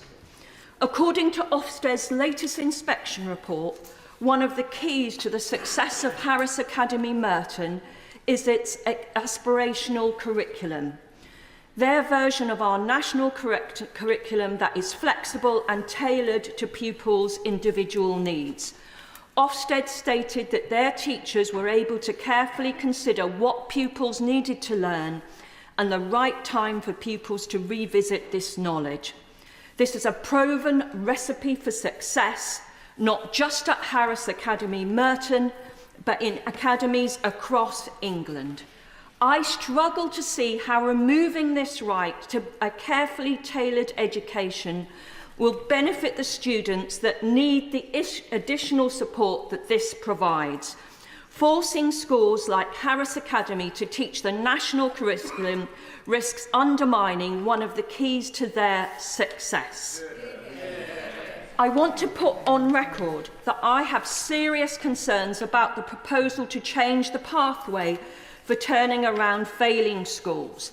I know from bitter personal experience that any change to the status of a school can become highly political. The current system where failing schools automatically become academies provides clarity, depoliticisation, and ensures a rapid transition. I fear that a discretionary process would result in large increase in judicial reviews, pressures on council and prolonged uncertainty in nobody's interest. I do understand that a change might be needed to ensure failing schools receive the right academy to take over their needs and not a weak academy, and there should be a list of those that are up to it. We should not put this process at risk. My contribution is borne out by 27 years' experience. I have fought teaching unions. I have fought anti-academy groups because the most important thing is the ability of children to achieve what they can. And that is not about aspiring to it, saying it's what we want. It's about putting the structures in place that actually bring it about. Don't put that at risk. Richard Tice. Thank you, Madam Deputy Speaker. I will be voting for this amendment and against this bill, not only for the catastrophic damage that it does to the academy movement, as so amply explained by the previous contributor, the Honourable Lady, but also because it fails to take opportunity to have a national, dedicated public inquiry into the child rape and grooming scandal. And that's because, yes, victims and survivors want action now. But also, victims and survivors want answers. And I fear there is a great misunderstanding and misinformation about the previous national inquiry led by Professor Jay, because that was an all-encompassing umbrella inquiry into child sex exploitation. But what it didn't cover, in any detail whatsoever, I will give road to the Honourable Lady. Would you agree that there was a 2-year inquiry on organised networks and sexual exploitation, which is grooming gangs in the language of the inquiry, and that the Chief Executive of the National Association of People Abused in Childhood, NAPAC, has said that we urge the government to focus on delivering improvements rather than proposing new inquiries that may potentially delay action even further? And I shall come to the specific point she makes, because the reality is that this Professor Jay inquiry, it was an overarching inquiry. Its references specifically to grooming gangs was minuscule. It only mentioned Rotherham. There are dozens and dozens of towns, primarily Labour-led towns, where we know that horrific things have taken place. And victims and survivors not only want action, they want answers. And this is an opportunity for both things to take place. So the Honourable Lady refers to the need for action. Surely, in this great nation of ours, we can do both in parallel. Surely we can say, yes, these are the actions required from the recommendations of the Jay inquiry, but alongside that, to continue with public confidence, to get the answers that victims and survivors want, is to say, actually, we need to keep exploring in specific towns. And it's not good enough. I will give way to the Honourable Lady. I appreciate it. Thank you very much. If I can just correct him, the inquiry was part of the overarching inquiry. There were 12 separate inquiries, one of which lasted 2 years, with a report that's 185 pages, was specific about grooming gangs. And if I can just ask him, what more information do we need? We know who the perpetrators are, we know the model, we know the victims. What we want is prosecution and support for those victims. I'm grateful to the Honourable Lady. She's quite right in that victims and survivors, where we know, want answers, want action and prosecution. But I regret to say to the Honourable Lady, there are many towns where people don't know the perpetrators and the truth has not been exposed. And the reality is that many councils have a vested interest in not digging into the truth because it will expose the failings of their own councillors and officers. And that's why we have to have a national dedicated inquiry into this horrific issue. And I believe that we should be ambitious and say, it doesn't need to take 3 years or 5 years or 7 years, for heaven's sake. Let's do it in 1 year. Let's get it done.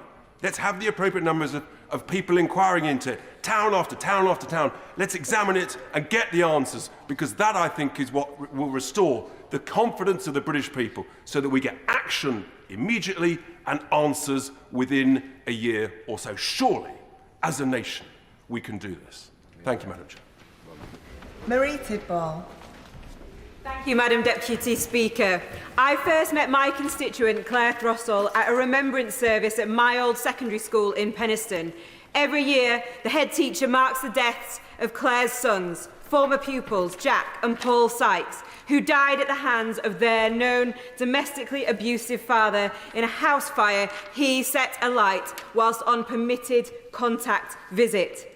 However, the names of most of the children who've been murdered at the hands of their domestically abusive parents in the decade since Claire's boys were killed remain unspoken. But we must not forget them.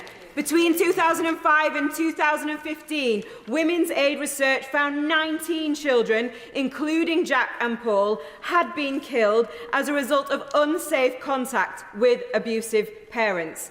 These children have to remain nameless to avoid causing further distress to their families, and subsequently many more will also have followed, uncounted, unrecalled. The scale of those children at risk may be even higher.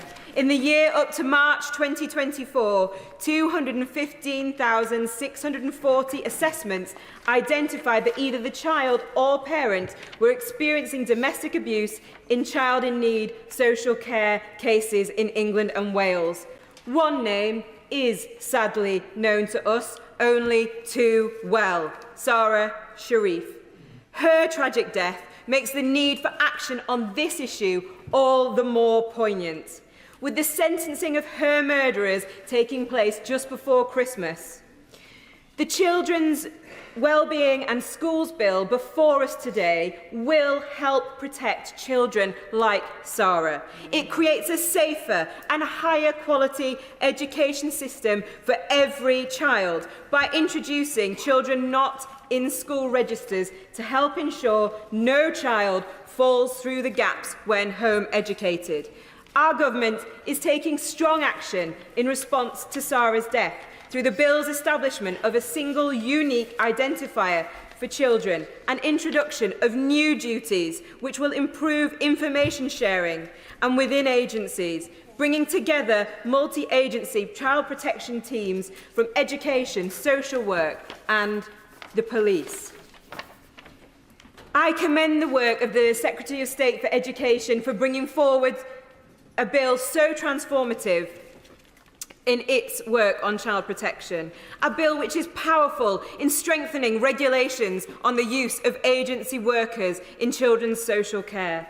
Claire Throssell, my constituent, promised her 2 boys that no other children would die in the same tragic circumstances that her son did.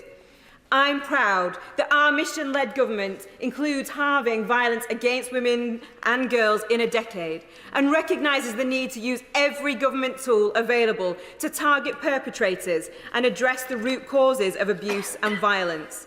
To achieve this mission and fulfil the promise Claire made to her children, will require connecting the incredible strategic work in today's bill with an urgent need to change the law to remove the principle of presumption of contact in the family courts. The principle added via the Children and Families Act 2014 and now found in the Children's Act 1989 currently allows known abusers to have contact with their children, putting those children's lives, lives at risk. Just as the Children's Wellbeing and Schools Bill implements child-centred government, emphatically embedding this in education and children's social care, there must be parallel work to put children first in the family courts.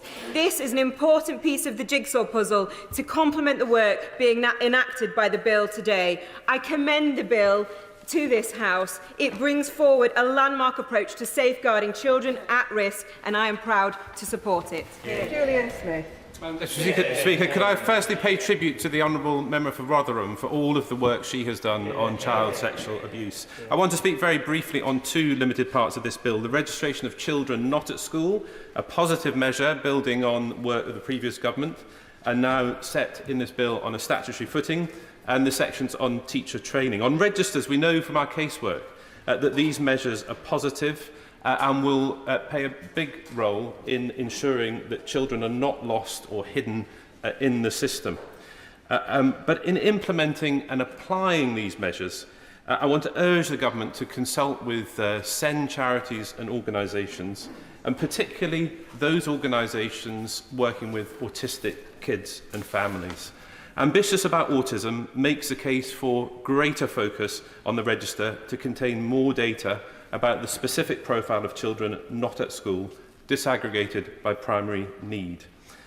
Putting on a clear footing the expectation of detailed profile data is vital for autistic children and families so that schools and councils can offer more tailored support in getting them back to school.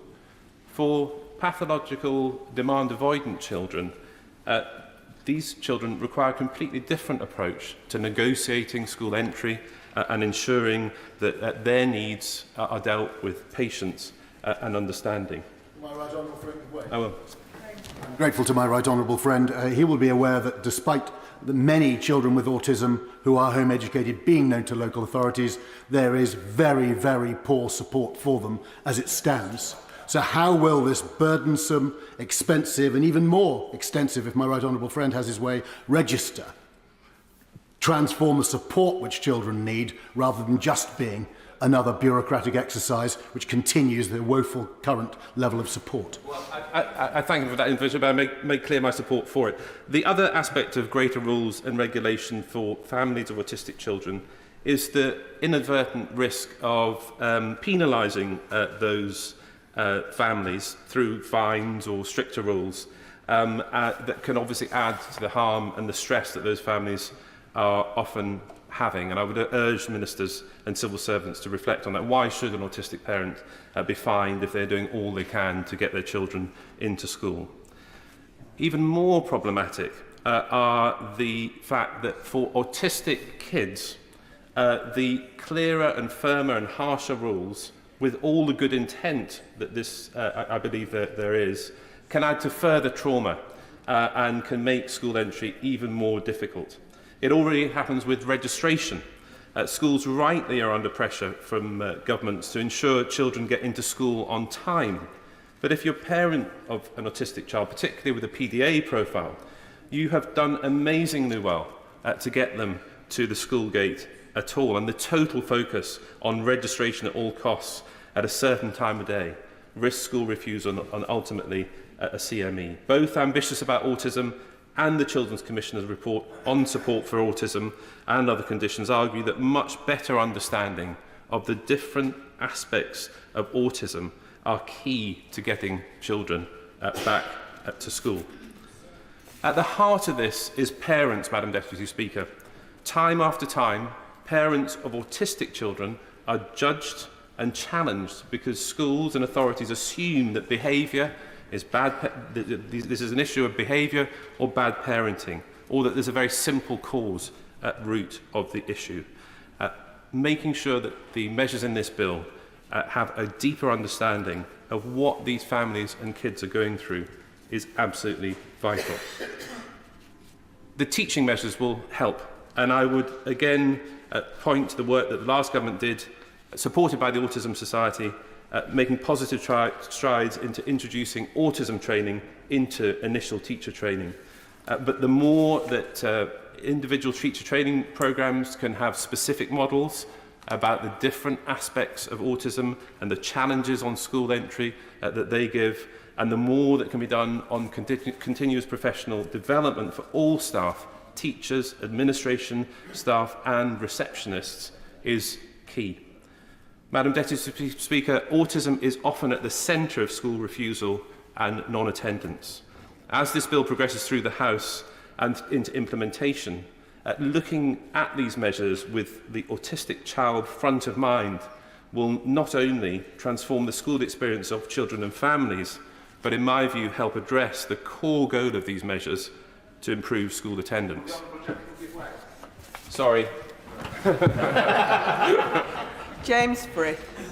Thank you very much, Madam Deputy Speaker. I'm pleased to speak in support of this bill today and wish to speak to the cost of living impact it begins to address. Madam Deputy Speaker, every child matters, not just political guidance, but an ideal to live by and to come into politics for. So I welcome the first steps that this bill represents, steps towards a change in the security and fortunes of all young people in Bury and Britain.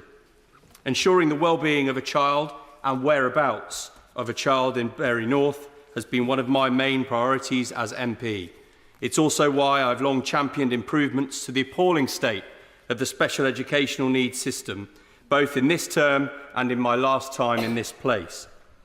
Madam Deputy Speaker, a child's well-being or their vulnerability doesn't exist in a vacuum. It is tied to the conditions they grow up in. In Bury North, we confront a grim reality. 42% of children in Bury North are living in absolute poverty. Poverty must no longer simply be glanced at by our politics. We must reach into it. It is a concentrated poverty, dense, multiple and compounded. A poverty, I won't touch, a poverty that's crept up on us faster and faster in recent years, where one mile's difference between postcodes can mean as much as a 7-year gap in life expectancy.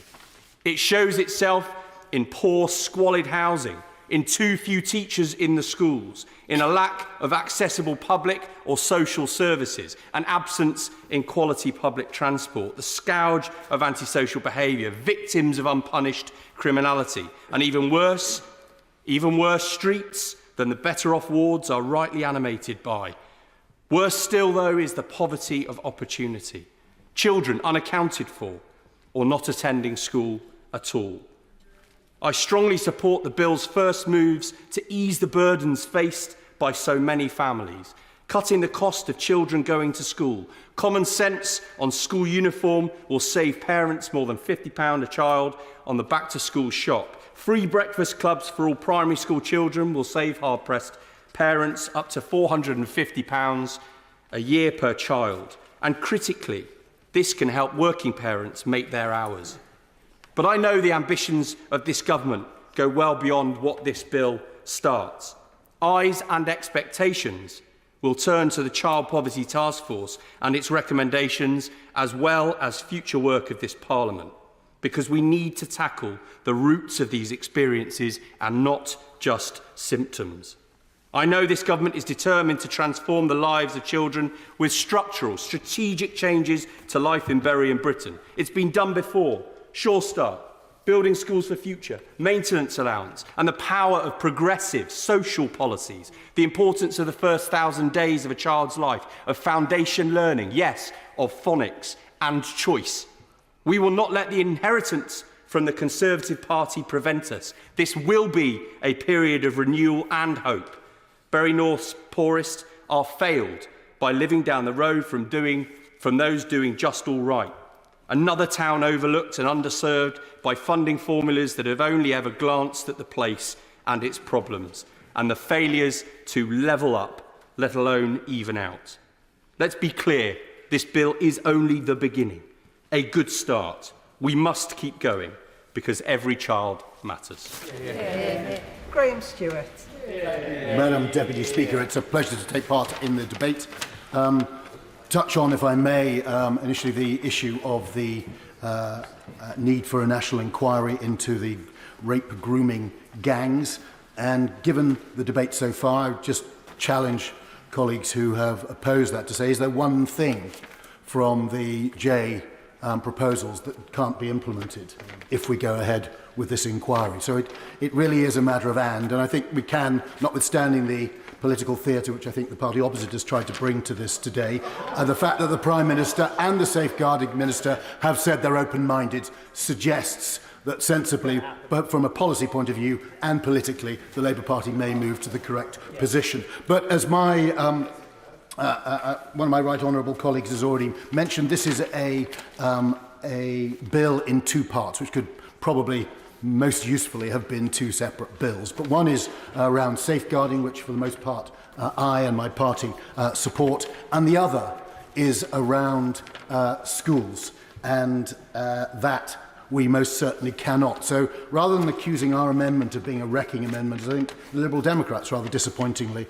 have done, it's, the truth is the second half, the schools element of this bill, is the wrecking element, because it makes the important safeguarding improvements part of a bill which cannot be genuinely supported in this House. And there's a troubling theme, and that is that a misguided notion that the bureaucrat knows best, as colleagues have suggested, stripping academies of the flexibility to set competitive pay for their staff. If this government was genuinely interested, as the honourable gentleman who spoke last talked about just now, levelling up, well then, as Sir Dan Moynihan, perhaps the nation's most successful head teacher and trust runner, has said at lunchtime today, I believe, why not give those academy freedoms to maintain schools? Why rip away those things which have been used by academies to produce schools like Michaela, which are the best in the country, and which we have a ideologically driven Labour government, certainly the front bench, I wouldn't want to daub everyone behind the front bench with it, cannot even bring itself to congratulate the school which has been the best in the country 3 years in a row. So the government is signalling it doesn't trust schools to attract and retain the best teachers, but only the Secretary of State. And in advocating for new schools to be opened and controlled by local authorities, it removes the contestability. And we actually had, notwithstanding some of the contradictions in the Secretary of State's speech, but she described competition as harmful. Well, I represent Beverley and Holderness. I looked at Hull schools for many years. And there was a sort of sotto voce voice. It's the people here. It's the people that's the problem in Hull, as they generation after generation were failed.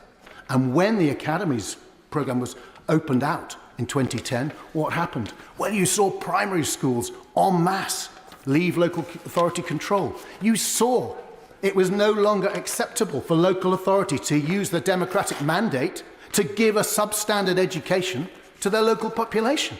We saw a transformation. We saw academy groups open up, and it was teachers and communities seizing that. And I cannot believe that members opposite really want to tear that away when the evidence is so crystal clear from the OECD PISA tables on any measure. English education has got immensely better. I may not believe that generally of the party opposite, but I would believe it possible of the honourable gentleman. Richard Bergen. For giving way. He's making various remarks about what he considers to be the failings and deficiencies of this excellent bill. Can I invite the honourable gentleman, however, to reflect upon the fact that in my constituency, in East Leeds, families and children have been really struggling over the last decade, and the measures in this bill to bring down the cost of school uniforms and provide free breakfast clubs in primary school should be warmly welcomed and supported by all of us that care about children and families in our communities. To the honourable gentleman, and breakfast clubs and efforts to make sure that families don't have excessive charges imposed on them by schools. No one can be against that in principle, although we need to look at the specifics to understand that. That had nothing to do with what I was saying. And I would say, and I would ask the honourable gentleman, and indeed other members opposite, to reflect on the honourable member for Mitcham, and I'll give way to the honourable lady in a moment, reflect on the speech of the honourable member for Mitcham and Morden. I did chair the Select Committee from 2010 to 2015, and she, along with the Minister on the front bench, were distinguished members of that committee. I don't think there's probably anyone in this House in the nearly 20 years I've been here, and my right honourable friend, of course, but I don't think there's anyone who I've been in this House with over the last 20 years, who has a more personal, visceral record of fighting for change in their constituency than the honourable member for Mitcham and Morden. And I certainly would ask colleagues, before they go into the committee, before they have the opportunity to reflect on changes in this legislation, she knows of what she speaks, and she has been heroic in championing the improvement in education in her area, and she has delivered it. I give way to the honourable lady. Mr.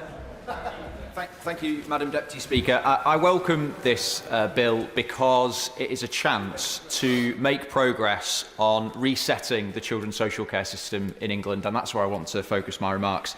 Children's social care is a special endeavour. It's a collection of kin, professionals and volunteers who seek to provide safe, stable and loving homes for children right the way across our country.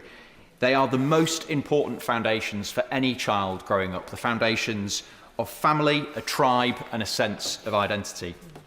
Having chaired the independent review of children's social care commissioned by the last government, I had the opportunity to spend time listening to thousands of people with direct experience of that system to make a number of recommendations that I believe the legislation put forward today deliver on. One was a shift away from late-stage crisis intervention. The other was to create a sharper focus on a more expert-led child protection system, to unlock the potential of family networks, where they can provide an answer as an alternative to the care system, and then to move the care system itself away from a system that breaks rather than builds those lifelong loving relationships.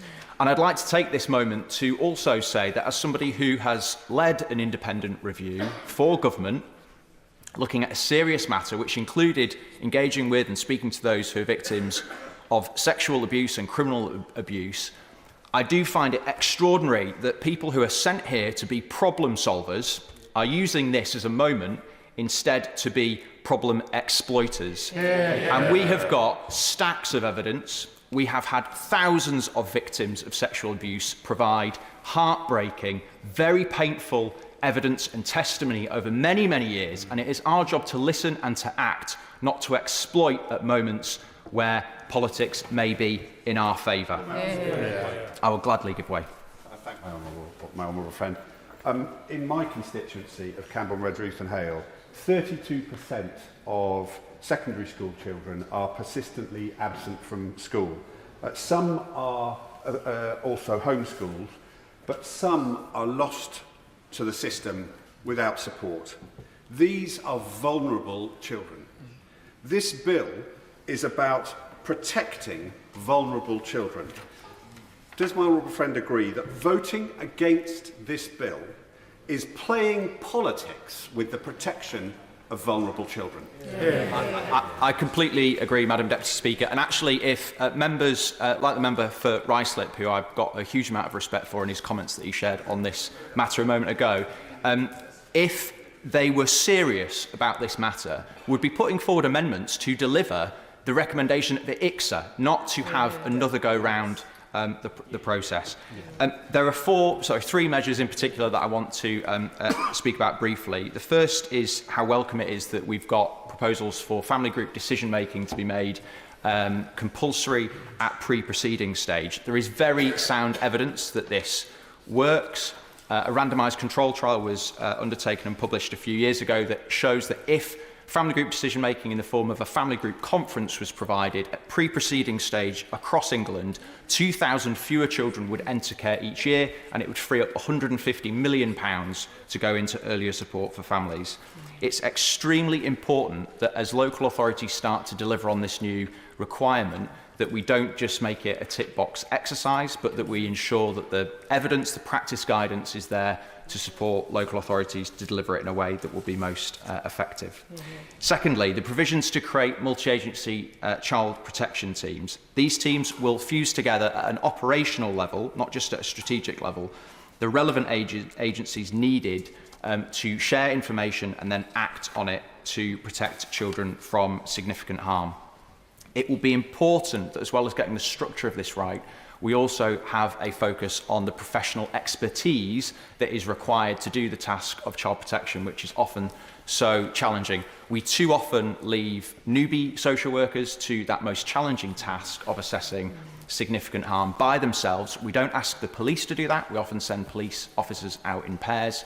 And it's really important that we support, through the early career framework that I know ministers are looking at, a route to expertise so that the most expert are making these challenging judgments around significant harm.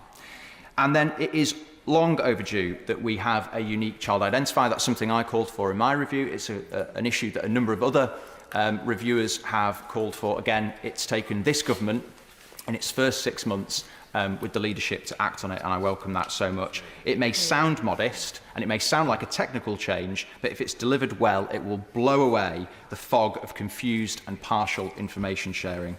I would encourage ministers to look at the Think Family database in Bristol, which is a great example of what can be done when we get child-level data shared by police, education, children's services and health. And then finally, the introduction of regional cooperative arrangements that will allow for bolder action to ensure that we've got the foster carers we need in this country in particular. Last year, we had 132,000 households express an interest in becoming foster carers. We only approved 1,800 of them. I'd happily give way. Thank you to my honourable friend for giving way. In Calderdale, where Calder Valley sits, the council took the innovative step of giving foster carers a council tax break, and that has been incredibly effective in recruiting foster carers. I wonder if ideas like that and other ideas are a good way to get more people into that system. I completely agree. We need to do an awful lot more to support the recruitment and retention of foster carers.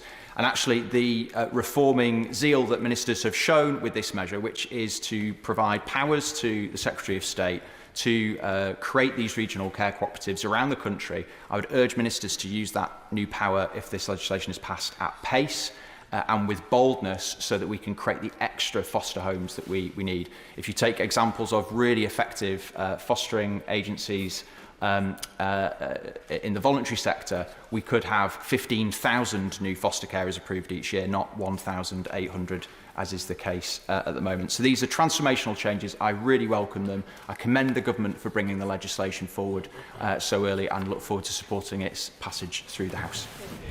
Chris Coughlin.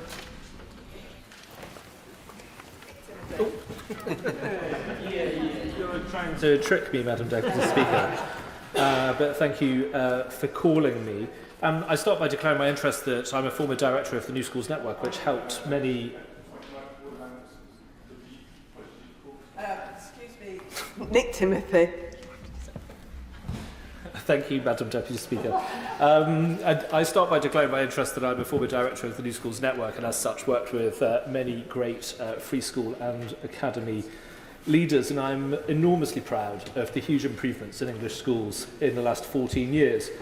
In primary schools, English children are the best readers in the West. The PISA rankings show that we're 11th in the world in maths, up from 27th under Labour, 13th in science, up from 16th under Labour, and 13th in reading, up from 25th under Labour. The Education Secretary, in various debates and questions, has made clear she doesn't really like these statistics, but the same story is told by the progress in international reading literacy study and the trends in international maths and science study.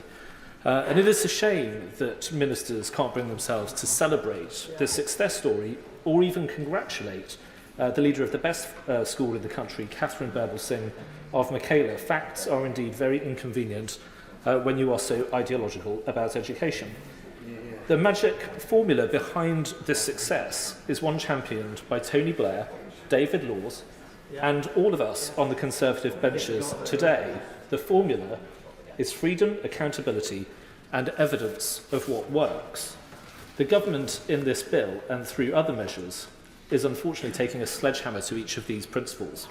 New free schools have been cancelled, the Trust Capacity Fund has gone, funds for schools planning to academise have been taken away, and this bill is about to reverse academy freedoms, restore the powers of council bureaucrats, and replace innovation with ideological uniformity. The clarity of Ofsted accountability has been ruined, SATs in primary schools are in danger, and with them school accountability and progress data will go. And on the evidence base, this government is anti-data, anti-facts, and indeed anti-evidence.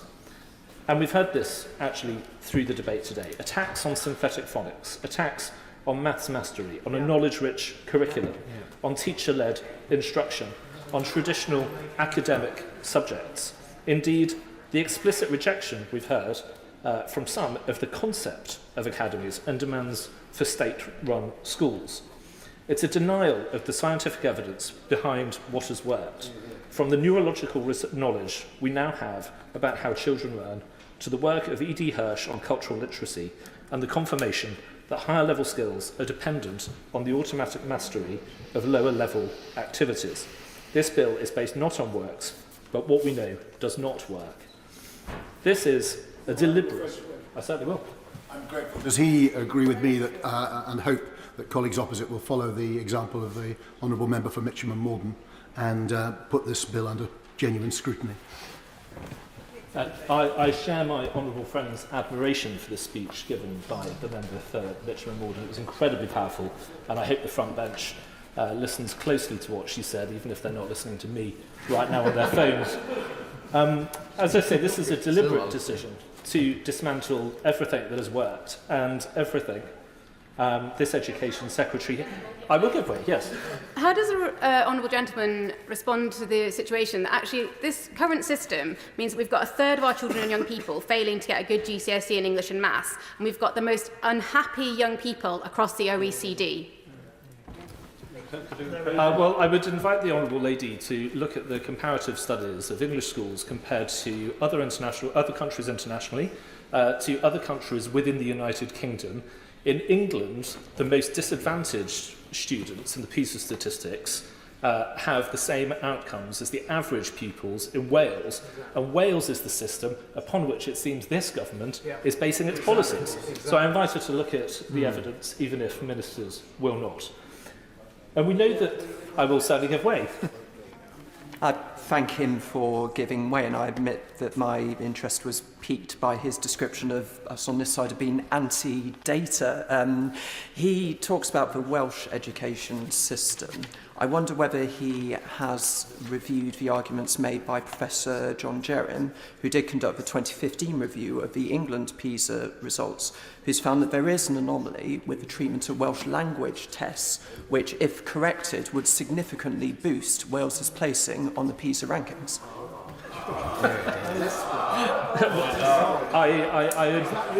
I share several hours twice a week with the Honourable Gentleman on the Employment Rights Bill Committee, and his creativity in defending the indefensible is admirable in that committee as it is today. But very quickly on the content of some of the things in the bill that we've discussed today, we know that the bill is going to make things yet worse on top of the things I've already listed. Compulsion to follow the national curriculum, which itself is about to be weakened by the review by Becky Francis.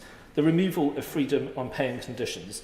And today, the Education Secretary has failed to explain how she will meet the commitment she made to avoid cutting pay for some teachers. And ministers are granting themselves unspecified powers to direct academies in future. I think we know what that might mean. Madam Deputy Speaker, this bill and the other changes introduced by this government are a deliberate act of ideological vandalism. Standards will fall as a result, children will suffer, and the legacy of the Education Secretary will be the provision of a case study in what does not work in education. John Whitby. This is an extremely welcome bill that addresses some long-standing issues in social care and education. There are much needed measures to ease the capacity pressures on fostering services by offering family group decision making and requiring all councils to publish a kinship offer. And there are very welcome measures for hard-pressed families on school uniforms and free breakfast clubs, of course. On behalf of care leavers, I'm pleased to see the focus on staying close, which offers the vital support needed in transition from being in care to leaving care. It's very much a Maslow's hierarchy of needs issue. Unless young people have the basics in place, it's very difficult to focus on moving forward. But in my limited time, I wanted to mention 3 measures that I'm particularly pleased with. There are around 112,000 children currently being educated at home, and parents choose this route for a number of reasons, and I'm comfortable that in most cases the decision to home educate is being taken with the child's best interest in mind. However, there are those that choose to home educate with when difficult questions start to be asked by concerned professionals who are in regular contact with the child. And as a foster carer of 25 years, I've seen the consequences of those families that have managed to avoid the spotlight for far too long by moving house, moving school and avoiding scrutiny. So this bill is immensely positive for those particularly vulnerable children. It will mean that authorities will know where children are and they can be better monitored through the creation of the register. Children going through Section 47 action can have an application to be educated at home refused by the local authority. It is worth saying, however, that parents who are home educating children with no issues have nothing to be concerned about. I heard the Secretary of State say just that yesterday. The bill also addresses the exorbitant fees being charged by some of the large children's placement providers.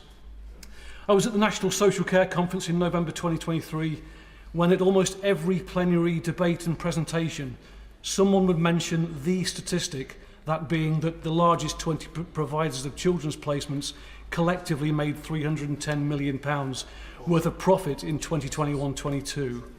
This was all off the back of the taxpayer, all paid through our local authorities, and they felt it. And the public have felt it as well because there's simply less money to go round for everything else. Derbyshire County Council's spending on looked after children rose from 44 million in 2015-16 to 110 million in 23-24. This growth in spending is unsustainable and is diverting precious resources away from the children who are most in need of support and into the pockets of shareholders. I therefore welcome the fact that this bill will require large children's placement providers to give regular financial information to a newly created financial oversight scheme and gives the government the power, if necessary, to cap the profits of children's homes providers and independent fostering agencies. I've got to go to delegated legislation in a minute. Sorry. Finally, I also welcome the fact that the bill enables the creation of new local authority schools. Under the previous government, new schools were required to be academies or free schools, and that policy was based on ideology rather than evidence. Ending this requirement will mean that when new schools are built, they can be opened by the provider best suited to meet the needs of the local community. Ending this restriction will also ensure that when schools fail, a broader range of measures can be taken to give schools the support they need to succeed. Madam Deputy Speaker, there are a broad range of positives in this bill. They may not realise it yet, but the future of our most vulnerable children has just become a little brighter. Thank you. Well said. Chris Coughlin. Thank you, Madam Deputy Speaker. And as a father of 3 little girls, I find much to welcome in this bill. Part 1 of the bill speaks to improving children's social care, and I particularly support the provisions around accommodation for looked after children. The whole country was saddened and shocked by the murder of Surrey child Sarah Sharif. Sadly, there are other stories in Surrey that also need to be heard. Jennifer Chalkley, from my constituency, from Bookham, started college in September 2021. She was 17 and had been diagnosed with autism and ADHD. 1 month later, she was dead from suicide. Last year, her coroner concluded that her death was avoidable. It had been a multi-agency failure, including by the Children, Families and Lifelong Learning Department at Surrey County Council to, and I quote from the coroner's report, ensure that Jennifer's education, health and care plan contains sufficient and updated information about her risk of suicide. Oscar Nash, another Surrey child with autism, was 14 when he walked onto a railway line near Egham in January 2020. Last year, his coroner concluded that his death was avoidable. Again, it was a multi-agency failure, including by the Children, Families and Learning Department at Surrey County Council to, and I quote from the coroner's report, ensure that Oscar's education, health and care plan contains sufficient information regarding his previous suicidal thoughts. And of course, Sarah. Sarah Sharif was murdered in 2023 by her father and stepmother. The Executive Director of the Children, Families and Lifelong Learning Department at Surrey County Council dismissed her department's accountability, saying in a statement, and I quote, "The perpetrators went to extreme lengths to conceal the truth from everyone." I ask, how are bruises, burn marks, reports of a child punched all over their body, reported 15 times over 10 years to Sarah's school and social services, extreme lengths to conceal the truth from anyone? And so, Madam Deputy Speaker, while I welcome this bill, in particular the provisions around data sharing between public authorities, Will my friend give way? Of course. Thank you, Madam Deputy Speaker. I want to thank my honourable friend and all others in the House that have mentioned Sarah Sharif, my constituent, today. Will my honourable friend agree with me that the provisions contained in this bill, which would not just encourage but force local authorities to share that data, could have saved Zara from Woking and could save vulnerable children going forward? Well, I thank my honourable friend for his intervention and pay tribute to him as Sarah's MP for the horror that has happened. And I, of course, agree with you that public data sharing between public authorities is vital to ensure that it does not happen again. But it is not enough, and it will not prevent alone the catastrophic and systematic negligence by Surrey County Council. This is the same department that had the highest number of statutory breaches relating to children reported to the local government and social care ombudsman for over 2 years. A fact they covered up for over 14 months from their own county councillor scrutiny committee and only disclosed when my 5 Liberal Democrat Surrey MP colleagues and I publicly called them out. Jennifer Chalkley, Oscar Nash, Sarah Sharif. Surrey County Council objectively contributed to their death by ignoring existing legislation, specifically in relation to Sarah. On that point, I'm grateful to the honourable gentleman for giving way, especially during such a powerful and a meaningful speech. One of my constituents, who I will refer only to as Claire in order to protect her identity, is only 16 years old and has attempted to take her own life 12 times. Her desperate mother has had to take Surrey County Council to tribunal 10 times in order to try and secure the appropriate educational, therapeutic and social care that she needs. Does the honourable gentleman agree with me that while we welcome the tightening of the legislation as presented in this bill, it is only as good as the schools and council's willingness and ability to implement it? Hear, hear. Thank you. Well, I thank my honourable friend, and I fully agree. And because Surrey County Council ignored existing legislation, failed to comply with existing legislation, so how on earth are we meant to believe that new legislation alone will be enough? And I share his concerns about Claire. Because I know from my constituents that there are children out there in Surrey right now who are at risk. That is why I'm speaking today. And this morning, Jennifer Talkley's mother, Sharon, texted me to say, even though you didn't get to meet Jen, her story is a powerful one and needs sharing to save other young lives. I raised Jen to be the change you want to see in the world, and she's still doing this. I replied, she will be. And so I would ask the House, is this bill alone enough to save our children's lives?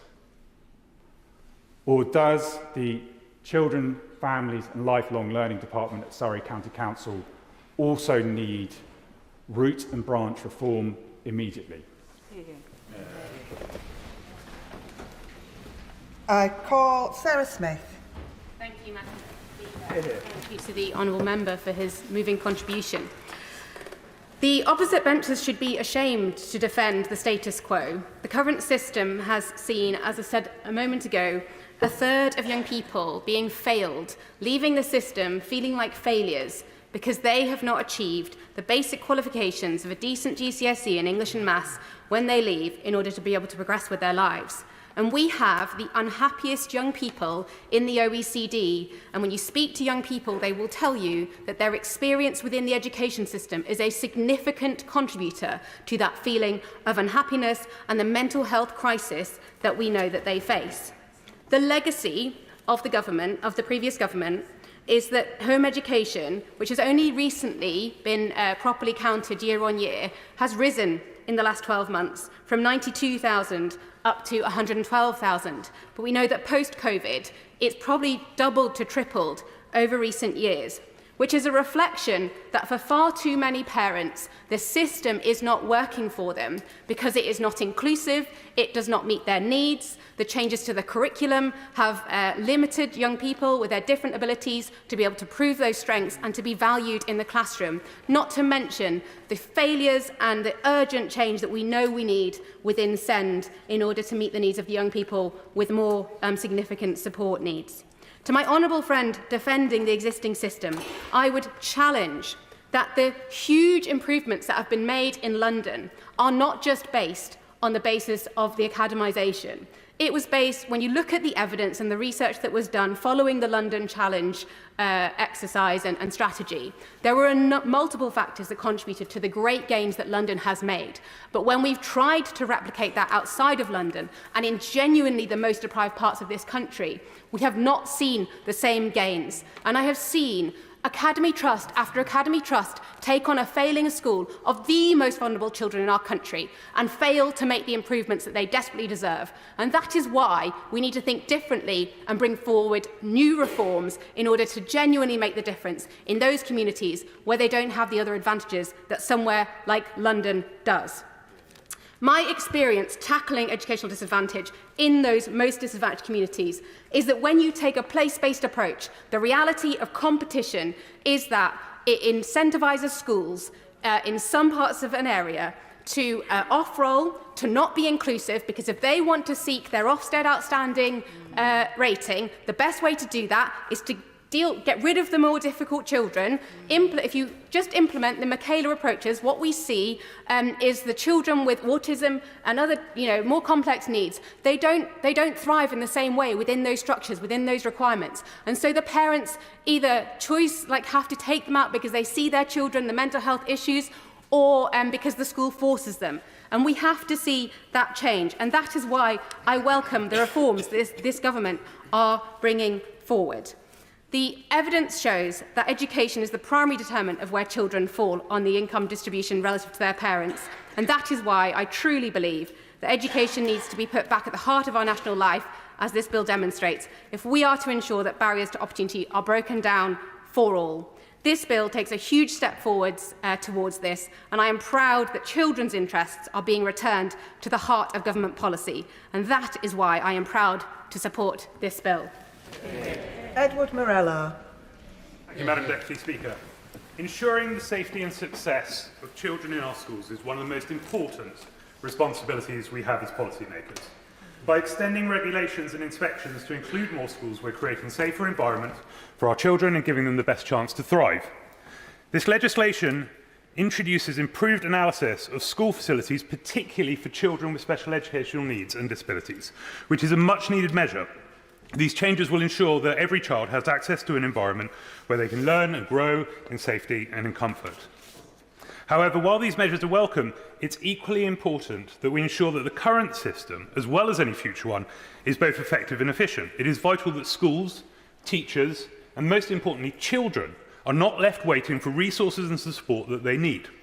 The case of Dorset Studio School, which serves not just my constituents in West Dorset, but also across the county, illustrates the urgent need for the system to deliver results quickly.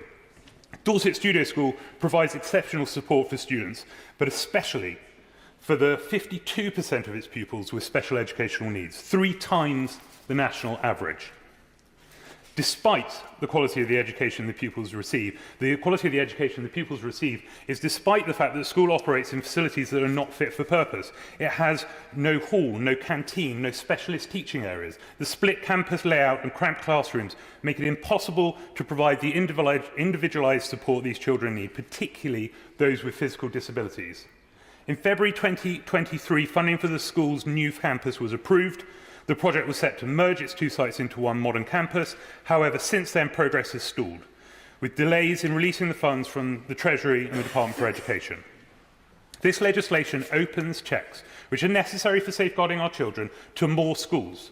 But we must be mindful of delays and how these delays negatively impact those we're trying to protect. Madam Deputy Speaker, this bill rightly emphasises the importance of inspections and approvals to ensure school standards are met. However, it's equally important that the existing system is streamlined to avoid unnecessary delays. Our children deserve learning environments that are safe, supportive and conducive to their success, especially those children with special educational needs. And I urge the Government to ensure that funding for projects like Dorset Studio School is released without delay, even as this legislation seeks to improve the system itself. These children deserve better. Thank you.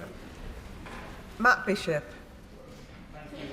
Deputy Speaker, this bill is a landmark piece of legislation that promises to transform the lives of children across England. It's a testament to this government's unwavering commitment to the safeguarding and welfare of children, and I welcome it as an opportunity to ensure that every child, regardless of their background, has access to the support, protection and education that they rightly deserve. Following my earlier policing career, and before entering this place, I worked as an education welfare officer in a large secondary school in the Forest of Dean. I saw firsthand the impact of disrupted education. The COVID-19 pandemic only exacerbated these challenges, and more children are missing school for a number of reasons. Vulnerable students were hit hardest, further deepening existing inequalities felt within the education system. The disruption to their education is not just academic, though. It poses pastoral problems. And where we have a system where parents can choose to home educate without any checks at all or any scrutiny currently, this can lead to a crisis of safeguarding, as children are often unaccounted for during this time. Now, let's be clear, I'm not saying that school absence or home education is always a safeguarding concern every single time any student is absent from school. But having dealt with some horrific safeguarding cases in my previous careers, I'm sure that we'll all agree across the House that even one safeguarding case is one too many, and we should all be doing something to ensure the safety of all our children. Currently, there is no legal requirement for parents to inform local authorities if their child is being homeschooled, and this lack of oversight leaves children at risk as their needs and safety may be overlooked. This bill aims to address these oversights by introducing a requirement for children educated outside of school to be registered with local authorities. This simple step will... I will give way. I'm grateful to the honourable gentleman. Can you give a single case of a home-educated child who was harmed, that wasn't already known to social services? Again and again, it's a failure of social services, when notified, not the absence of a burdensome register on parents who often home-educate their children out of desperation. I thank the honourable member for his intervention. So, as my previous career as police and within education, there are cases. I'm not going to go into individual names in the chamber, in the House here, but I'm more than happy to liaise with you and your colleagues outside of the chamber about cases I've dealt with where they weren't known. So. Will the honourable member give way? I will give way. Thank you very much for giving way. Does he agree with me that the case of Zara Sharif showed that her father and stepmother used this loophole in homeschooling to withdraw the child from school because signs were being noticed? And this new legislation could have protected her and should protect others. That's a good question. I thank the honourable member for his intervention. Absolutely, wholeheartedly agree, and that's exactly what I've dealt with over many years before joining this place. Further, so this bill does aim to address these oversights by introducing that requirement for children educated outside of school to be registered with the local authorities. And the simple step will ensure better tracking and safeguarding for children, helping us guarantee all children, especially those being educated outside of traditional systems, are accounted for and supported. From now on, no child will be forgotten, invisible or left behind. Additionally, it is also right that we acknowledge the invaluable role of kinship carers. Many children in kinship face unique challenges, including mental health and emotional support needs. However, not all kinship care arrangements receive the same support as children in formal care. In fact, a 2019 report found that 16% of local authorities either lacked a kinship care policy or had outdated ones. This is not good enough for kinship carers or children in kinship care. This bill ensures kinship care is legally defined and that local authorities publish a comprehensive and up-to-date kinship local offer, providing carers with essential information about financial assistance and services for health, education and well-being. This will go some way in helping to level the playing field and ensure consistency in the support available for kinship carers and children across the country. Madam Deputy Speaker, this bill is more than just a set of policies. It's a commitment to the protection, education and well-being of our children. By prioritising the mental, emotional and educational needs of the children, we are laying the foundation for a future where every child, regardless of their circumstances, can succeed. I therefore urge all members to support this bill and work together to ensure that every child has the opportunity that they deserve to thrive. Vera Hophouse. Madam Deputy Speaker, and as a previous secondary school teacher before I became an MP, I congratulate the government for bringing forward a piece of legislation that once again puts children at the heart and centre of what we are wanting to achieve in this place.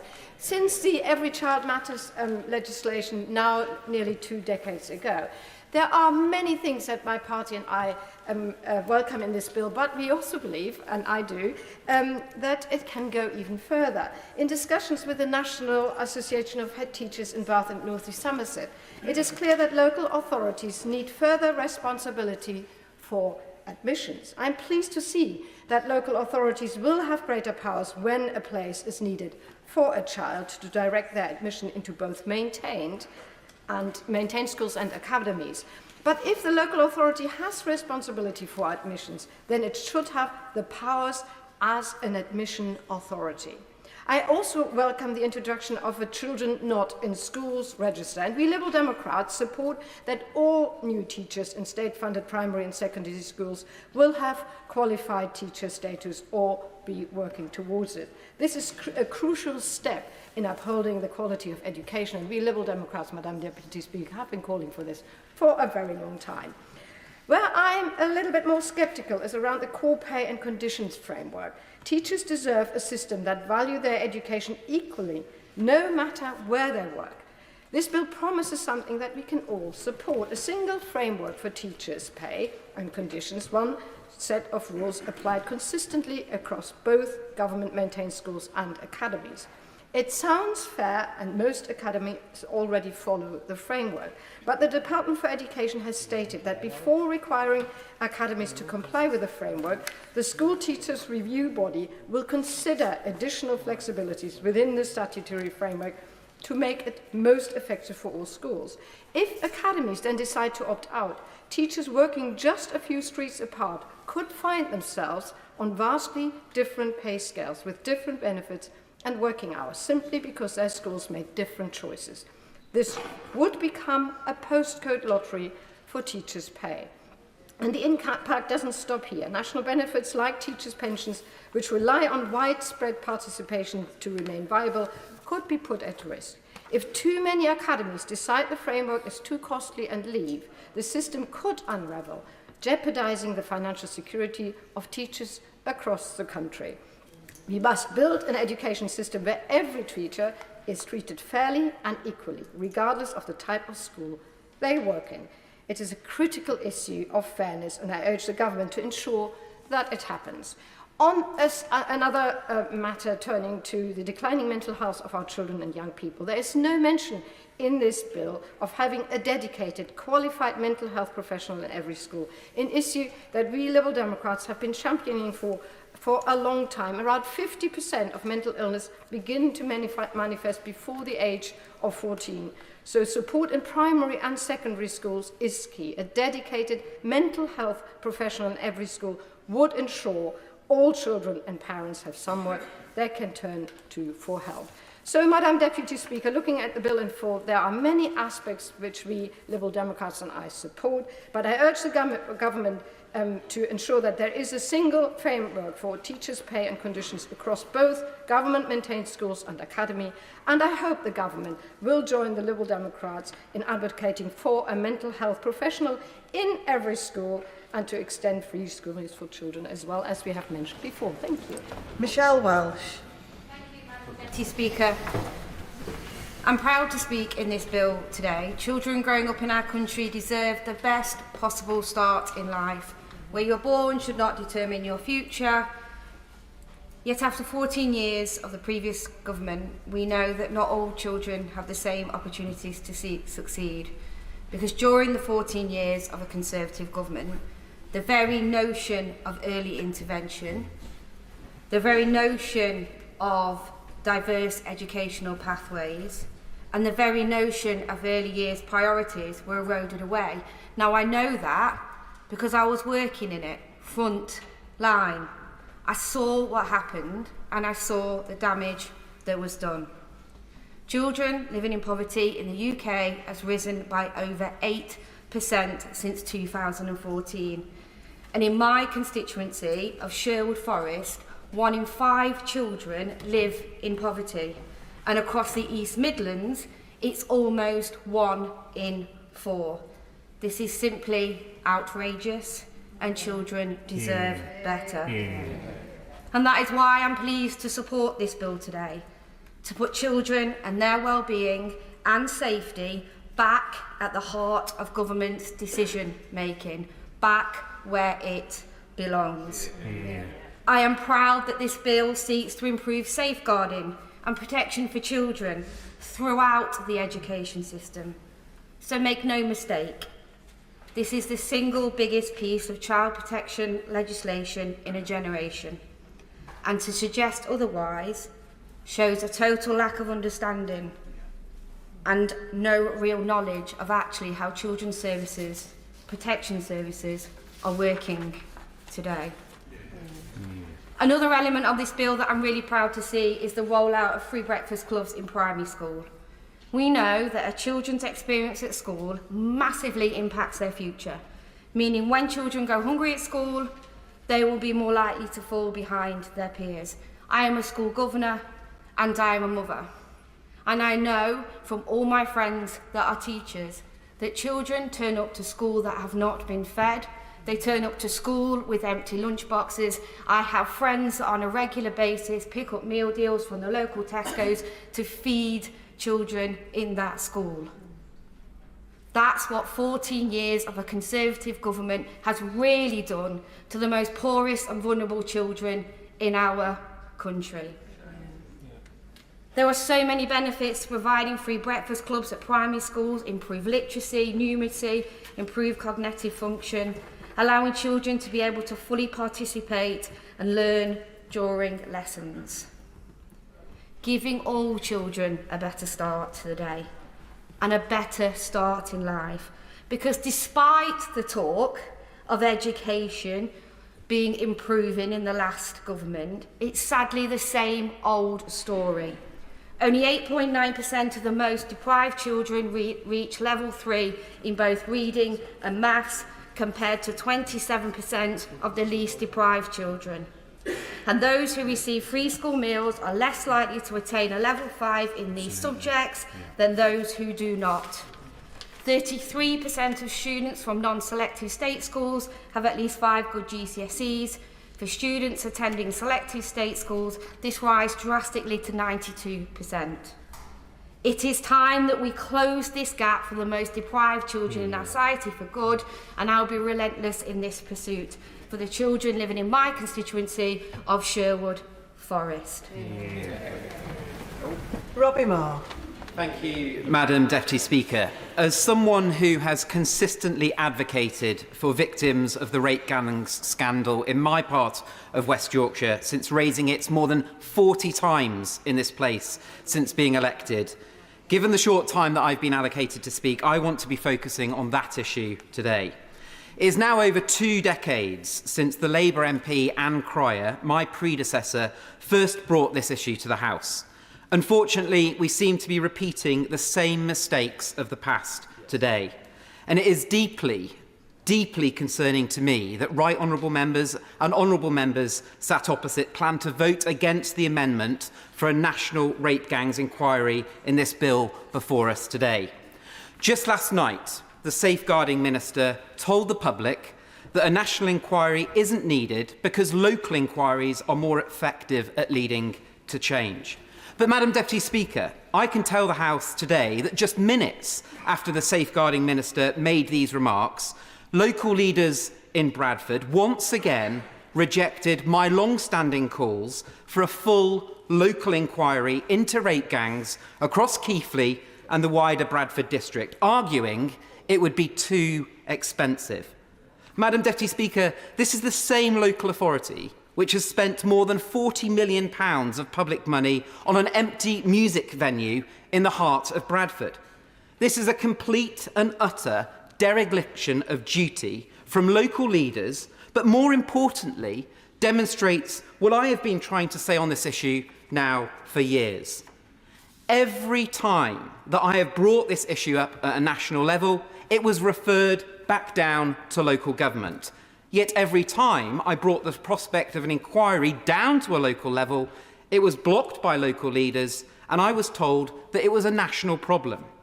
So, Madam Deputy Speaker, there has been a complete vacuum of accountability in the system over the past 2 decades. Will my honourable friend give way? I will give way. I wonder if my honourable friend could say to the House how many people who've been involved in this have actually been held accountable to this and sort of maybe even lost their jobs or action taken against them. I thank my right honourable friend for his intervention, and that is exactly why I have been advocating for a local inquiry across the Bradford district for far too long, because nobody has. There was a 50-page report, 50 pages, which looked at 5 children that had been sexually exploited across the Bradford district that was released in 2020. Only 5 children. It acknowledged that there had been mistakes, but nobody was held to account. And that is why this amendment, quite rightly brought forward by the Leader of the Opposition, is so important. Because it tackles systematic problems and will end this vacuum of accountability once and for all. And it should be right that convictions follow a national inquiry that specifically focuses on rape gangs and child sexual exploitation.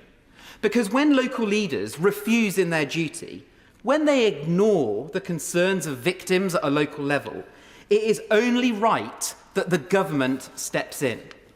Because ultimately, this is not about party politics. This is about the difference between right and wrong. And for too long, at all levels of the British state, be it national government or local government, or those with specific safeguarding responsibilities, have failed to do the right thing. There are children and families out there, Madam Deputy Speaker. I know them. I have met them in my constituency that have suffered abuse that is unspeakable.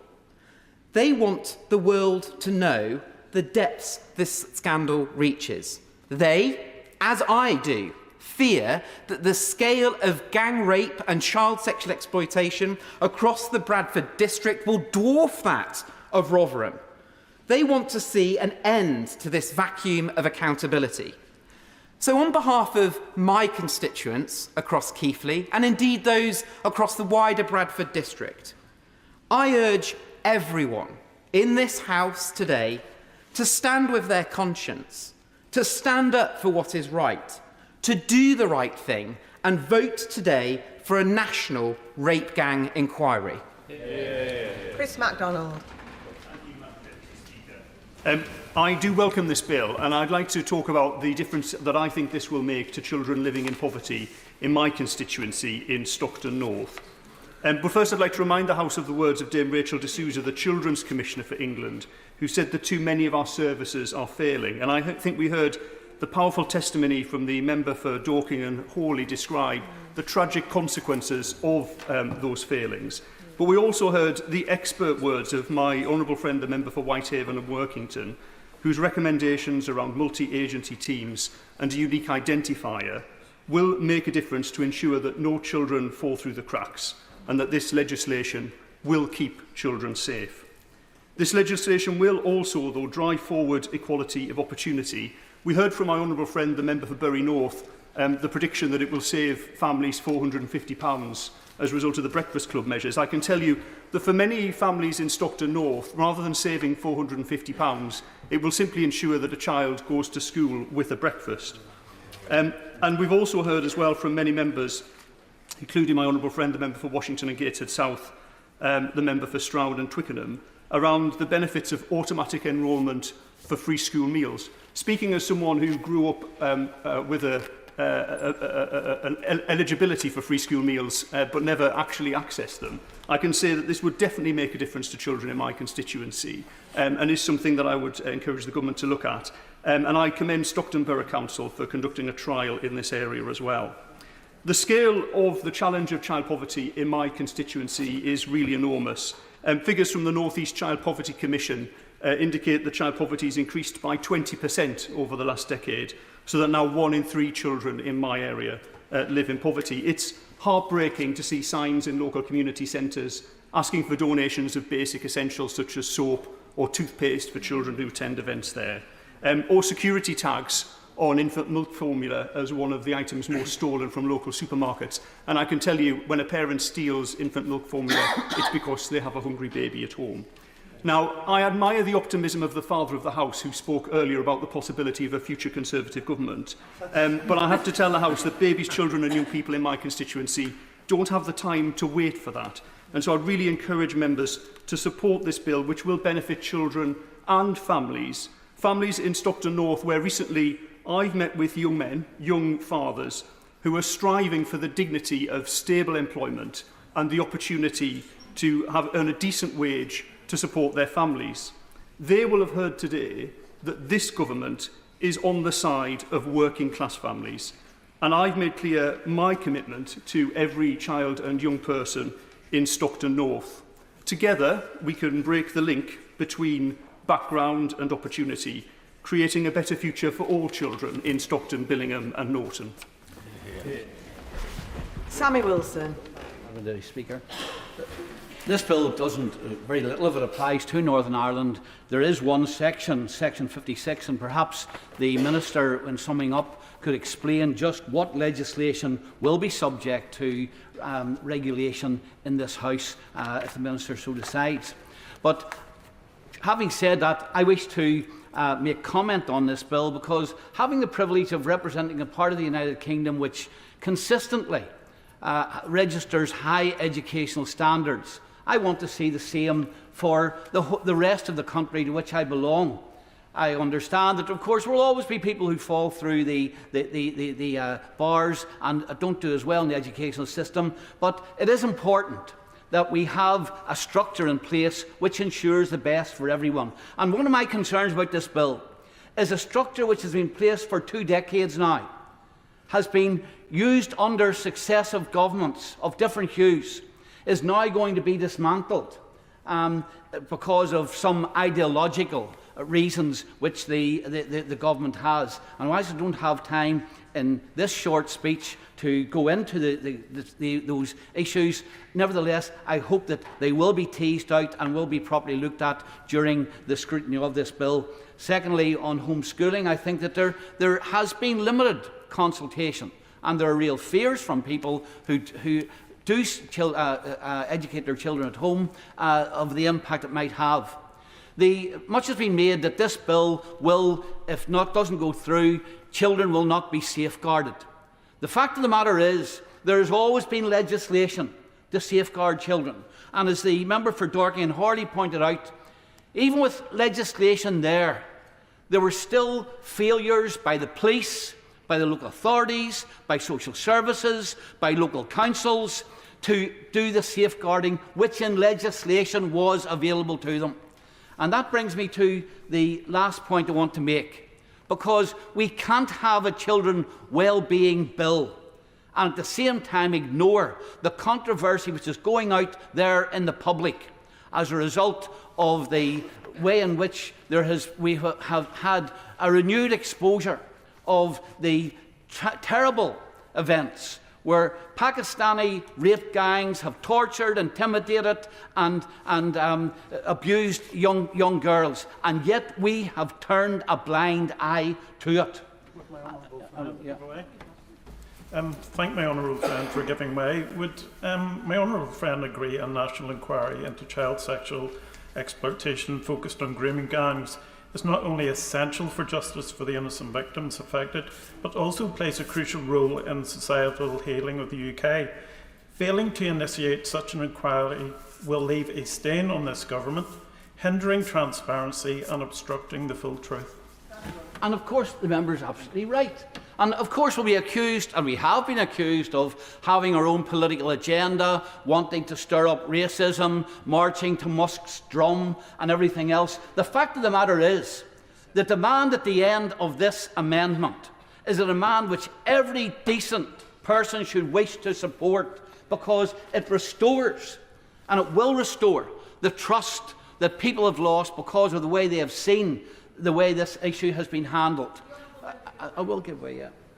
I thank the honourable member. I spent 7 years managing a team of barristers on a public inquiry, and I have some insight into the benefits and the limitations of public inquiries.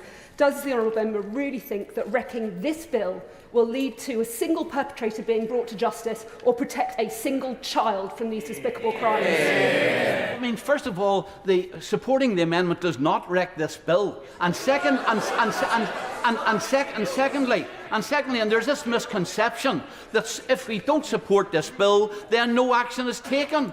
There's plenty of legislation under which to take the action at present. It's simply a case of doing it and giving people the assurance that it's being done. And also, and this is the point of the public inquiry would ensure that those who think they can hide, deny, cover up will finally be exposed, because this House is willing to take them on and to expose what has happened in the past. And that's why it's so important. That's why it's so important to do this, because we cannot allow a situation to prevail where we know that, first of all, this issue is far, far more widespread than was ever thought, that there have been denials.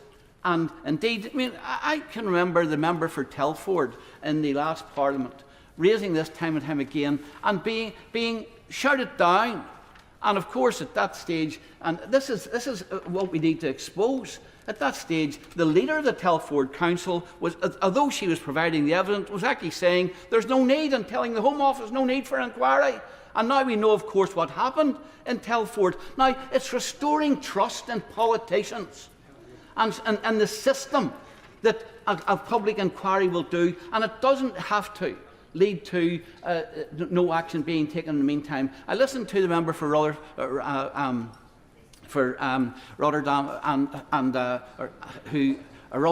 who I have great admiration for, because she was prepared to stand out even when it meant abuse from some of her own party members. And she has argued that to delay this, or to have an inquiry, would delay justice being done. And as I've said, I don't believe that that is the case. It doesn't mean that you stop taking action. Of course you can still take action, but you also have an inquiry which leads to the full facts being known, those who are involved being exposed, and then action being taken against them to ensure that this doesn't happen again. Because I can tell you, the longer people think that these things can be covered and hidden and attention diverted, the less they will be prepared to do the job that they're meant to do, and will have vulnerable people being exploited continually without the protection that they deserve.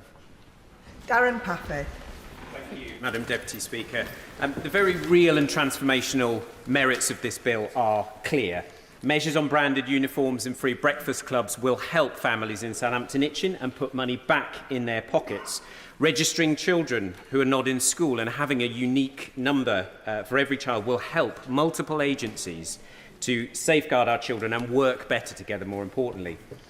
Having already dealt with the Tory legacy of endless teacher strikes, Labour's bill will start valuing qualified teachers once again who inspire our next generation and will be paying them consistently. And this bill will ensure that all children, regardless of school model or structure, can be inspired by a refreshed curriculum that sets them up for life. I'm afraid any member who has worked in education or social care will not recognise the fanciful picture of the Tories' record on this. If it was so rosy, they might want to reflect on why they're now on the opposition benches. But let's have a bit of honesty that what they left was inadequate funding, crumbling buildings. They were against fully qualified teachers. There were endless strikes over pay. Recruitment and retention was a complete disaster. These are the inconvenient facts that some of them want to avoid, all because of an obsession with buzzwords and structures, not with children's outcomes. They talk about educational vandalism. They are guilty of it. I want to focus my remaining comments on measures that will make a difference to one group whose voices are often not heard enough in this debate, and that's children and young people who have experienced being in care. We've had the excellent independent review of children's social care carried out by my honourable friend, the member for Whitehaven and Workington, which we should remember was commissioned by the last Conservative government and then inexplicably and unforgivably put on the shelf and ignored. But in that report, my honourable friend warned that without significant change of course, the number of children in care would exceed 100,000 in this country. This bill can and must be that change of course. So ensuring that local authorities offer family group conferencing is hugely welcome and will give opportunities for the voice of children to be heard when planning potentially life-changing interventions and ensure that those changes are the best possible. For some, living with a member of an extended family is what will turn their life around. So I really welcome the legal recognition of kinship care. That will ensure solid support and a home closer to their support networks for the 153,000 children and young people in that situation. I would ask ministers to perhaps reflect on the extent to which children and young people's voices will be heard in designing those measures. Support for care leavers is absolutely crucial, so I really welcome the extension of the staying close support. This represents a transition to independence and steps to get decent housing and vital services for those young people. But this is not just a theory or a programme. This is already working. When I was Cabinet Member for Children's Services in Southampton, we introduced this 3 years ago. It has been an enormous success in terms of the quality of support and the outcomes for young people. In a rare moment of cross-party agreement, I would perhaps reflect on the comments of the member for South West Devon and agree that the supported lodging scheme from the Home for Good and Safe Families charities is worth looking at. The results are impressive in terms of safety, good relationships, confidence, and those are more likely to be in education, employment and training. But the goal of this important bill is to ensure opportunities for every child and young person, not just those in the Tories' preferred model of school, but 100% of school children, a safe start for every one of them. The government that takes this seriously is the one that acts upon it, and that is this Labour government, not posturing like the opposition or ideologically wrecking it, but actually taking action so that children can thrive in life. Hear, hear. Before I call the next member, I am imposing an immediate 3-minute time limit. Monica Harding. Thank you, Madam Deputy Speaker. Can I start by saying how much I welcome the introduction of this Children and Wellbeing Bill as an important step in strengthening the role of education in multi-agency safeguarding arrangements so that we can better identify and protect vulnerable children. One of my own head teachers in my constituency reached out to me and said children do disclose to teachers, particularly in primary school. We spend so many hours with children, we are often the voice for the child. Parents can often tell authorities things that are not true. The tragic death of Sarah Sharif in my county of Surrey serves as a sobering reminder of the current weaknesses in the system and the consequences of not getting such an important piece of legislation right for children at risk of neglect and abuse. As a school governor for 8 years with responsibility for safeguarding, I understand a little of the load that teachers carry that keeps them awake at night. One head teacher told me, unless you have spent sleepless nights worrying about a child, knocked on a door in the hope that a child is still alive, you don't understand. And as a governor during COVID, when all our vulnerable children were stuck at home initially, I understand that. So this bill is a welcome first step, but there is much more that the government can do to support children and young people. For instance, I welcome that this bill mandates the creation of children not in school register, but believe the bill should go further. Under the current bill, parents will no longer have an automatic right to home educate if their child is subject to a child protection investigation or under a child protection plan. However, I'm not clear whether these provisions would have protected children like Sarah, who were previously known to social services, but not at the time of her death. I would be grateful if the Minister could clarify that in order to protect children like Sarah, whether this bill will ensure that parents will not have an automatic right to home educate their child if the child also has had a history of child protection investigation or a child protection plan, rather than if the investigational plan is live at the time. I also am pleased at the provision that is there for local authorities being compelled to share information. It took one school locally 4 years to track down a family who had withdrawn their child, and that family then went missing.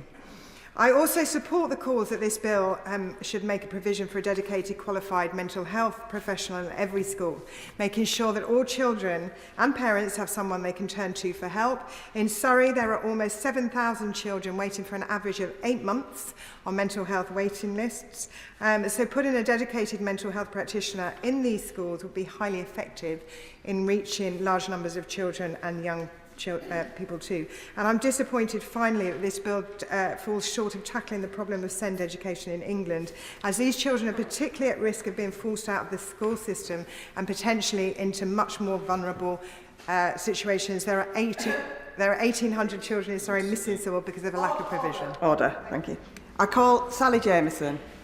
Madam Deputy Speaker, all children deserve the very best start in life, and that's why today I am voting in favour of this bill on behalf of all the children in Doncaster Central who deserve just that.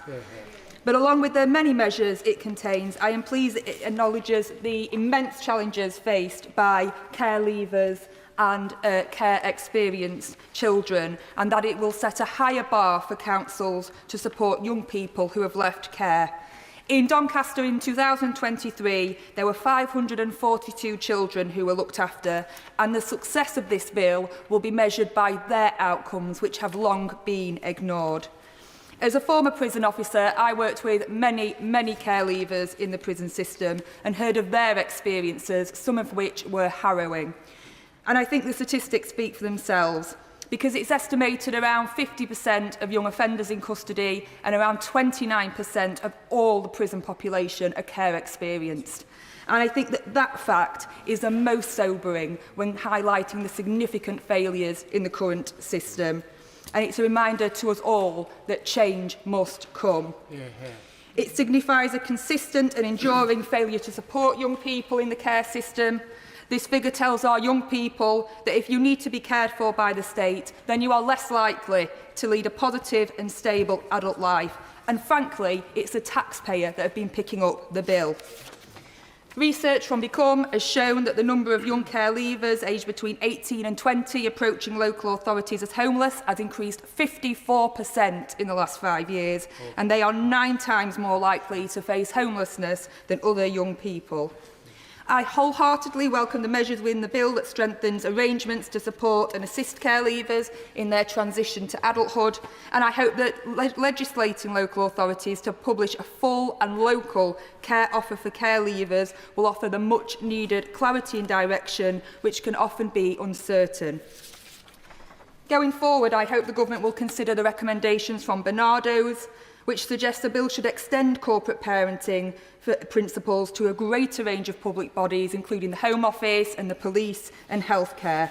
And finally, I want to make reference to something which has been raised by a number of colleagues today, and that is the disgusting and excessive profiteering that has existed in children's social care. People and private providers who have no business in this area have been charging extortionate rates to councils and taxpayers whilst delivering the appalling outcomes which I've discussed earlier in my speech. Change is much needed, and I am pleased that this bill is finally here. It has been a long time coming for many vulnerable children across the country, and I look forward to seeing it progress. Peter Fortune. Thank you very much, Madam Deputy Speaker. As has been highlighted on this side of the House, English education has been a success story. We've trusted schools to get on with the job, and academies and new free schools enjoy the freedom to run themselves, pay their teachers more, and improve their curriculum. Ending central and local government micromanagement has put power into the hands of people who know best, school leaders and teachers. And it's worked. English schools have soared up the global rankings under the Conservatives, and as was highlighted, I will give way. He talks about how he's put power into teachers' hands. Is he aware of the number of teachers that have been so radicalised by the Conservatives' reforms that they're now all surrounding me on the benches? Well, the figures speak for themselves, as was highlighted by my friend, the member for West Suffolk, who has actually morphed into being a whip at the moment. English schools have soared up the rankings, and if we look at the recent PISA League tables, English education has now ranked 7th best for maths and 9th for reading and science. That's up from 21st, 19th and 11th, respectively, in 2009. Meanwhile, education in Scotland and Wales, under the SNP and Labour, where schools were not granted these freedoms, have stagnated and slumped in the various global rankings. So much so that some of them have withdrawn altogether from some of those rankings. However, I want to focus on one problematic element of this bill, which was raised by the member for Bath, and to build on that.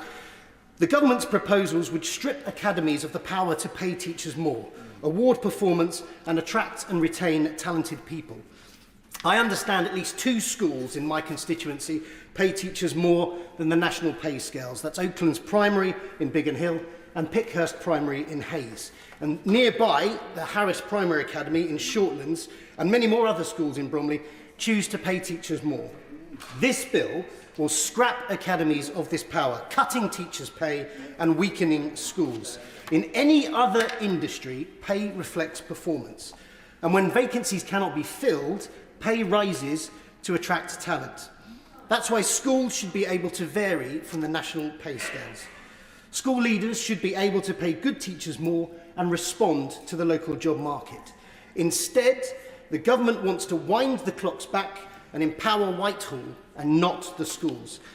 Madam Deputy Speaker, this government is so eager to be doom-mongers to justify their ideological policies that they risk wrecking a decade of progress. Who will benefit? It's not the teachers, it's not the children. So why are they doing it? I'm not even sure the government front benches know. But what we do know is that this bill will destabilise years of progress and damage the future opportunities of young people across Bromley and Biggin Hill and right across the nation. Connor Rand. Thank you, Madam Deputy Speaker. And in a week when much has been said about protecting children, it's great to see this government acting on the safety and well-being of children. Madam Deputy Speaker, for children to be safe, they need to be visible. A situation where children can fall off the radar of the authorities tasked with protecting them is clearly unacceptable, but we know this happens. We know that in a minority of cases, children can be taken out of school and out of the protections that schools provide and come to harm. And that's why introducing a register of children not in school is such an important and common sense measure. It is right that parents will no longer have an automatic right to home educate if their child is subject to a child protection investigation. It is right that local authorities can identify children not in school. to ensure that they are safe. And it is right to introduce a unique identity number for children that facilitates information sharing by the services charged with protecting them. And as the Children's Commissioner has said, writing these landmark measures into law will be of huge significance for any child currently at risk of harm in this country. And I'm proud that the government is so swiftly taking forward such measures.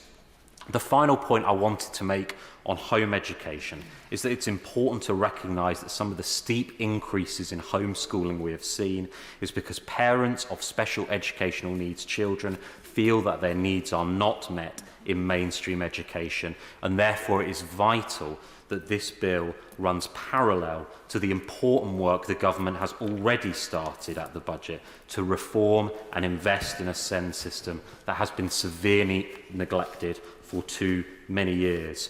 Madam Deputy Speaker, many other members have talked of the huge importance of every child having a legal right to access a breakfast club and the action we are taking on ensuring school uniforms are affordable.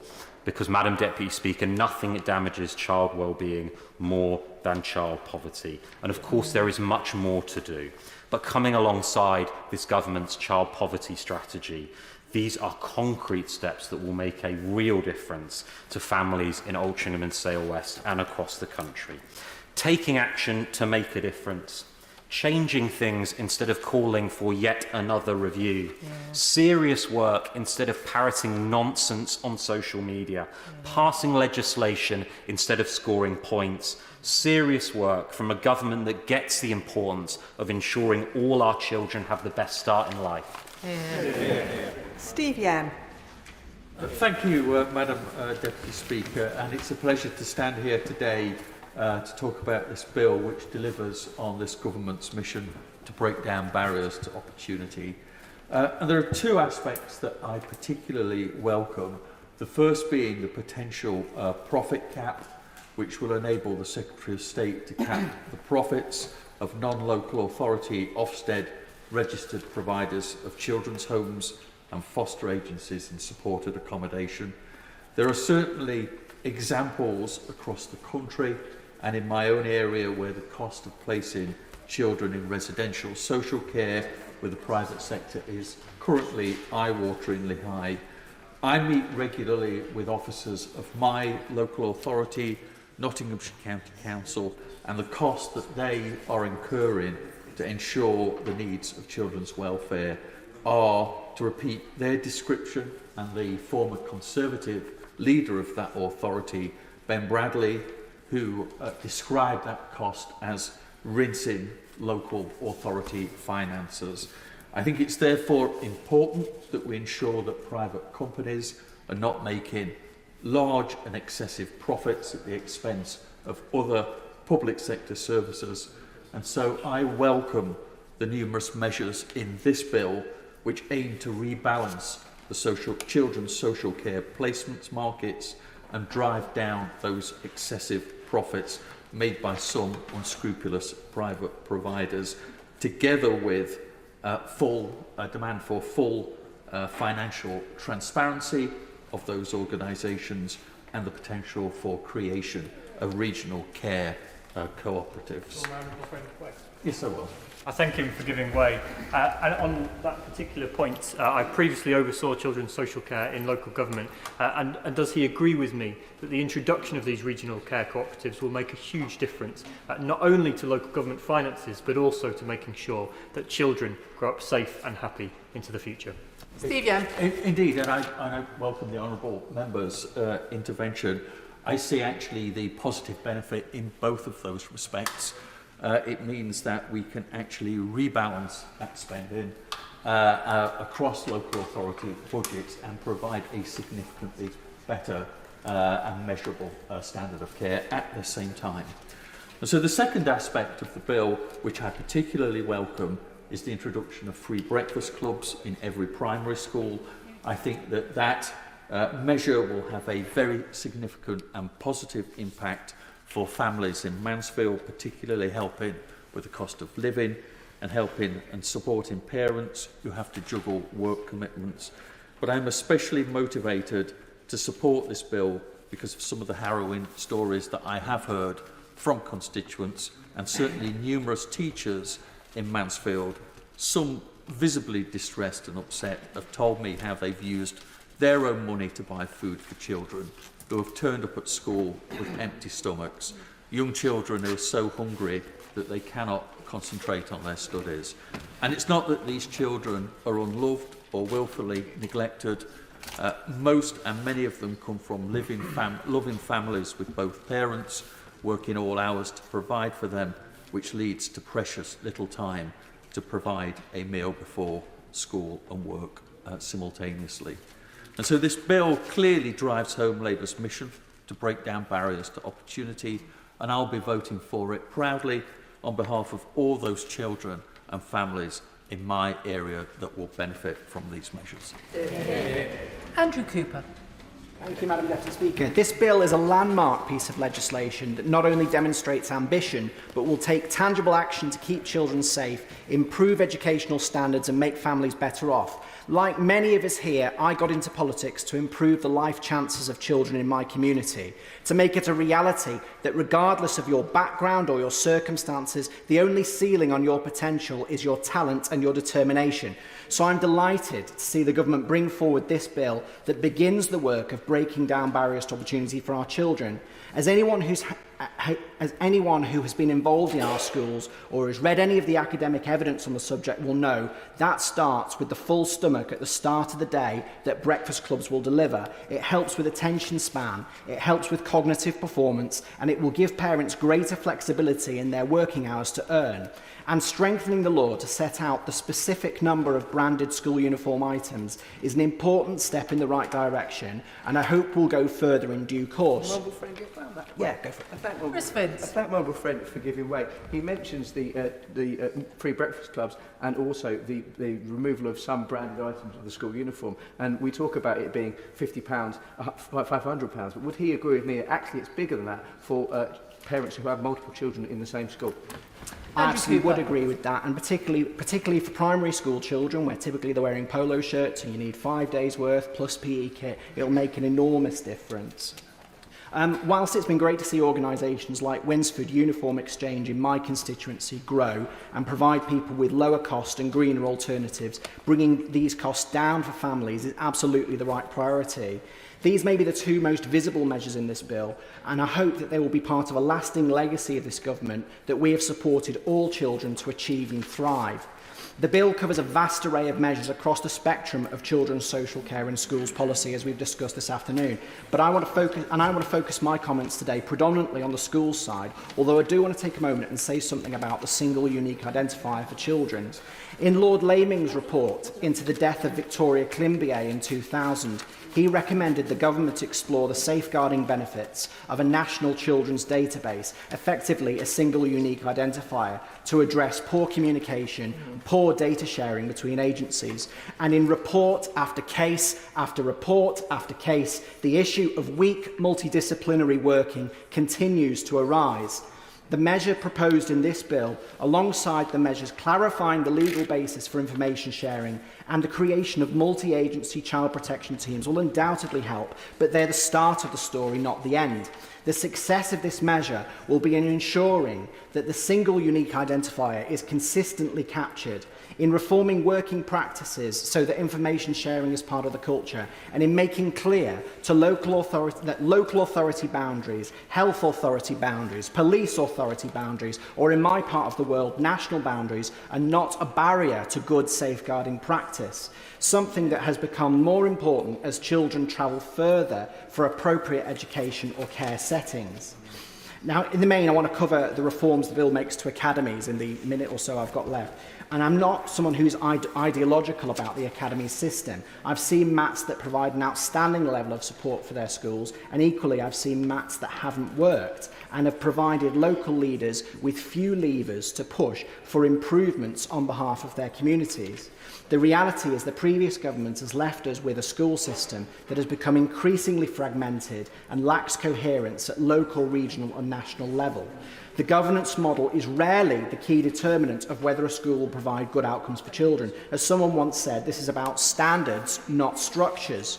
So on that basis, many of the reforms proposed in this bill are entirely sensible, requiring teaching a national curriculum, requiring employing qualified teachers, giving the school adjudicator the final say in admission numbers. All of these measures will get us closer to some consistency and common standards across the sector. I'll leave it there. I just want to say that this legislation... Thank you. A time limit. David Baines. Thank you very much, Madam Deputy Speaker. I speak as both a former teacher and a former council leader, and I speak as well on behalf of many of my former colleagues when I say that this bill is welcome and will make a difference to children across St Helens North, and it will also make a positive difference to the ability of those who work in education and other services to protect and support children and young people. And that's why I'll be voting for the bill and why I can't support the wrecking amendment of the opposition. Breaking down barriers to opportunity is a key government mission, and it's one that, in my experience, has been vital to all those who choose to work with children and young people.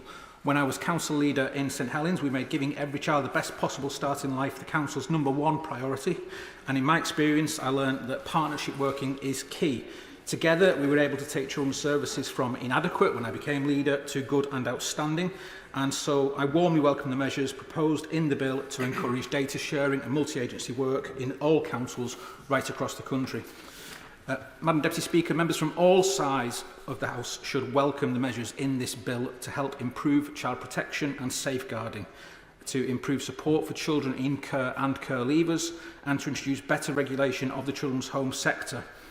On the wider scope of the bill, I warmly welcome the concrete measures it takes to put money back in families' pockets at a time when we know things are difficult for many. Practical measures like limiting the number of branded items of school uniform and the introduction of free breakfast clubs at primary schools could save families £450 a year in St Helens North, as well as, perhaps more importantly, making sure children can start each day with a full stomach, healthier, happier and ready to learn. And I also want to see higher standards and more opportunity for every child in every school. And I say that not just based on my professional background and interest, but also, more importantly, personally as a parent. And I'm pleased to see this running right through this bill, and indeed in everything the Secretary of State and ministers in the DfE have said since taking office. This means putting more qualified expert teachers at the front of every classroom, including in academies, and developing a new national curriculum to ensure young people are ready for work and ready for life. But I'm of no doubt the most important aspects of this bill are those I mentioned earlier, to ensure that children and young people are safe at home and at school. It's the biggest upgrade in child protection in a generation and should be something we can all support. I'd just like to finish by paying tribute, if I may, to my honourable friend, the member for Rotherham, who spoke so passionately and clearly earlier about child protection and how important it is that we vote for this bill today, and that we implement the recommendations of the J inquiry ASAP. This should be something that we can all agree on. Ruth Cadbury. Thank you, Madam Deputy Speaker. I welcome this wide-ranging bill that focuses on the important issues of keeping children safe, providing more support for children in care, addressing child poverty, raising educational standards, and returning local authorities to the centre of school-placed planning. And I'm going to focus on the school-based elements in my speech. On the cost of living, and with child poverty as high as 32% in my constituency, I welcome the clauses on limiting school uniform costs. Parents are too often forced to prioritise their school choices based on the cost of the school uniform, a form of selection. If the Hounslow school my sons went to could limit branded kit to an iron-on blazer badge, a tie and a PE shirt, so that the rest can be bought at supermarkets, why can't all schools do this? I also welcome the introduction of breakfast clubs in all schools. As a former local councillor and lead member for children, I'm also pleased that the government are giving powers back to local authorities on place planning and proposals for new schools, a right removed by the Conservative government after 2010. The opening, closing, growth, contraction, and the entry criteria of any school has a real direct effect on its neighbouring schools and actually on local transport services. And furthermore, the cynical practice of off-rolling by schools trying to up their exam scores. These are just some examples that show the importance of the local authority role and why I welcome the relevant clauses in the government bill today. And a final point, Madam Deputy Speaker, before I conclude. In Hounslow, every school is rated good or outstanding. In my experience, and I'm sorry to disagree slightly with my right honourable friend from Mitcham and Morden, who's no longer in the chamber, but in my experience, the single biggest factor in successfully turning round a failing school is not its governance structure, but the inspirational leadership of a great head teacher. So to address the recruitment and retention challenge in school leadership, future great school leaders need to be identified and supported before they burn out and leave the profession mid-career, as I fear many are doing. So my question to our front bench is that I do hope that the workforce and also the finance challenges that the government inherited from the party opposite will be able to be addressed in order to be able to deliver the full potential of this excellent bill. Thank you. Amanda Martin. Madam Deputy Speaker. Children growing up in our country and in my city of Portsmouth deserve the very best start in life and nothing less. As a teacher of 24 years, I've seen the very best of education and unfortunately under the Conservatives, the very worst. Madam Deputy Speaker, the very best journey in life is not easy, and it is shameful that under the last government we saw the scrapping of Sure Start, the building schools for the future, the narrowing of the curriculum, failed targets of recruitment and retention, a lack of joined-up services in education and health, a lack of protecting our children, ignoring inquiry recommendations, and an Ofsted system not fit for purpose. In short, a disregard for our children's future. In just 6 months, this government has brought a bill that seeks to reverse that change. It is innovative and, importantly, has listened to charities, professionals, parents and children and young people's voices and has the opportunity to truly transform lives. Legislation in the wake of appalling and tragic child abuse cases that take real action. Legislation that creates a register of children not in school. Legislation that could save families in Portsmouth £500 per year with our breakfast clubs per child. Legislation to cap branded uniform and legislation to see school teachers' paying conditions once again national school teachers' paying conditions. Legislation to ensure kinship carers have clear guidance. Madam Deputy Speaker, I could continue because the list has so much more action in this bill on behalf of the well-being of children. But I want to focus on one element, homeschooling.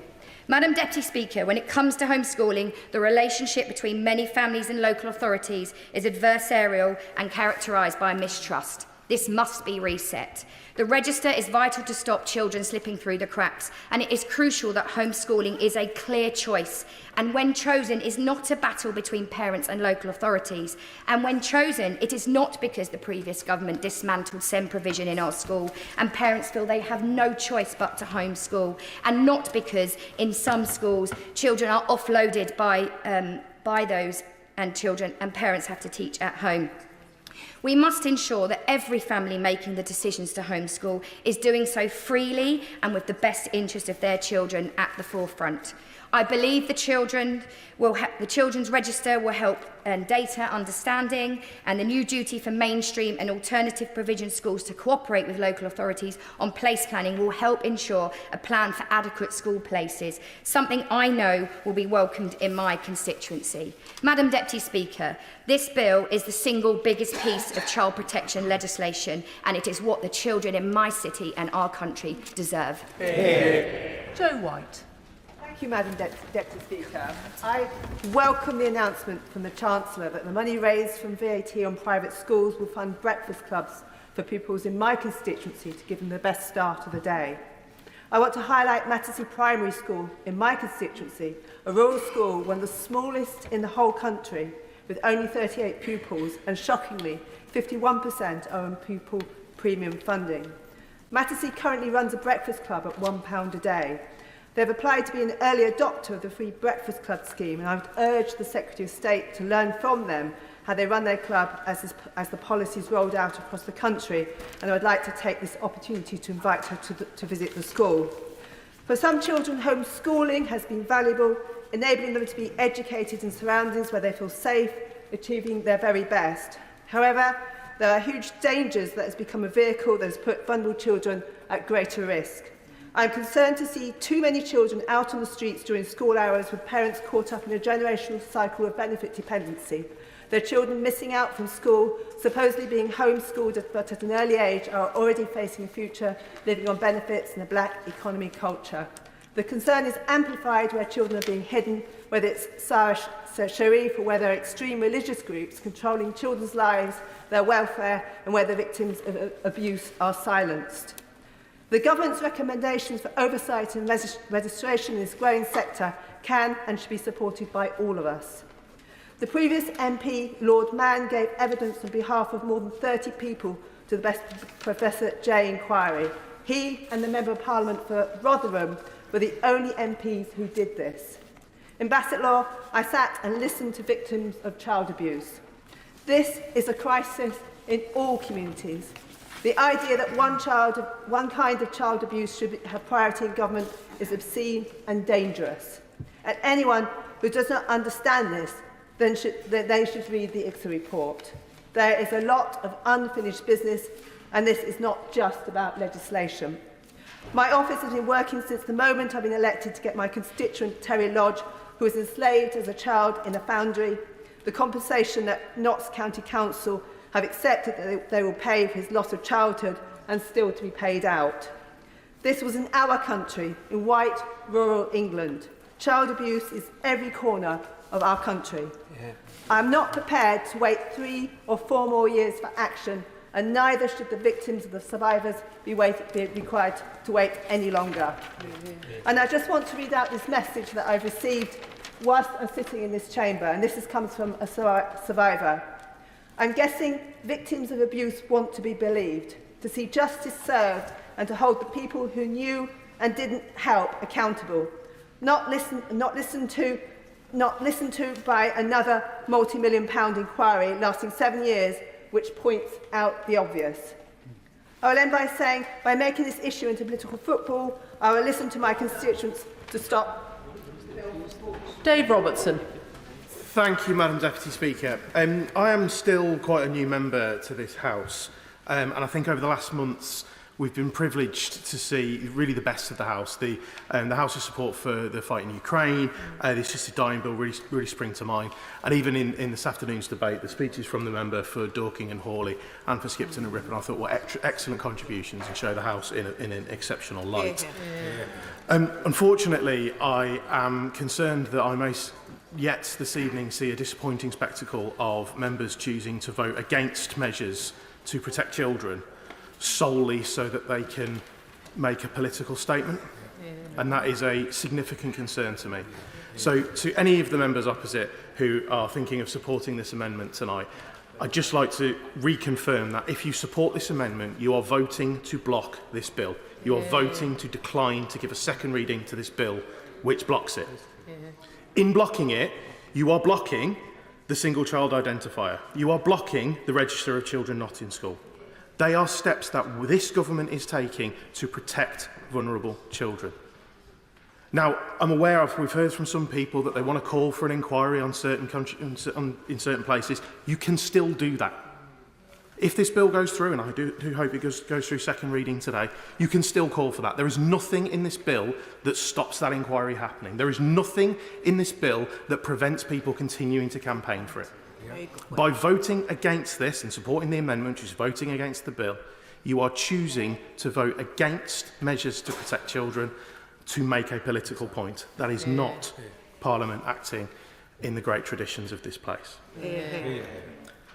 Madam Deputy Speaker, I could talk for over an hour on this, but I've got a minute left, so I'm going to just touch on school uniform. Around 3 years ago, alongside business, schools and the community, I set up Lichfield Back to School Bank, which is a uniform recycling scheme in Lichfield. Last year, we supported over 120 families, and around 4% of the school pupils across the city picked up uniform from us. We prevented 6 tonnes of carbon emissions through that alone. But that's not the real reason that I'm so proud of that.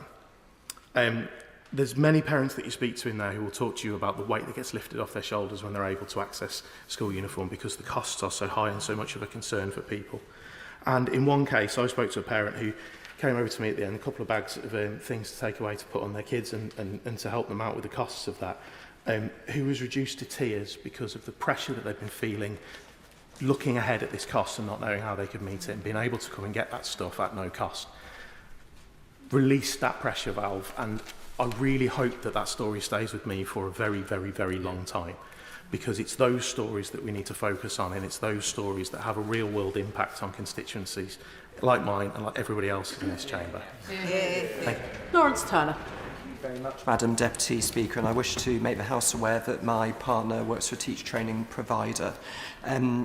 This bill represents a real step towards closing the gaps through which children are currently falling. Now, I know that parents and carers in Birmingham Northfield will welcome the measures in this bill to help keep the costs of school uniforms down and to extend free breakfast clubs to every primary school and to tackle the profiteering by the pirates of the high needs, which the Honourable Member from Mansfield spoke so convincingly about. And I agree with members across the House who have said that beyond this bill, we do need to see progress in this Parliament on the happiness of our children and on SEND. But we cannot lose sight of the fact that the new duty to report safeguarding concerns will protect children, and I believe that it will save lives. And may I say at this point how welcome it is to see on the face of this bill the name of the Safeguarding Minister, our honourable friend, the member for Birmingham Yardley.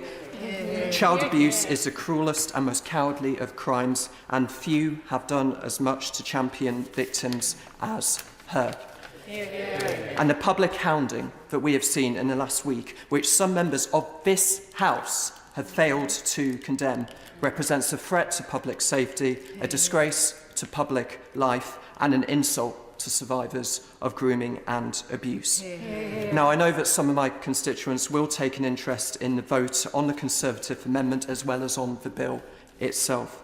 And I want to be clear, this amendment represents a lengthy hodgepodge of objections to the bill, with which I fundamentally disagree, and which would have the effect of delaying action on safeguarding. And I just want to conclude by saying to the opposition front bench that if they continue with the opportunistic weaponising of the most sensitive and serious issues which we've learned over the last day has extended to using this matter as a fundraising opportunity, then they will remain in opposition and they will deserve to do so. Joe Morris. Thank you, Madam Deputy Speaker. It's a privilege to be called in this debate, and I'll focus my remarks on the impact of this bill and this landmark legislation on schools and parents in my constituency. But beforehand, I want to pay tribute to the family of Holly Newton from my constituency and to Northumberland Domestic Abuse Service, who campaigned tirelessly to provide protection to victims and to young people as well in my constituency. This is a landmark piece of legislation, as I've said.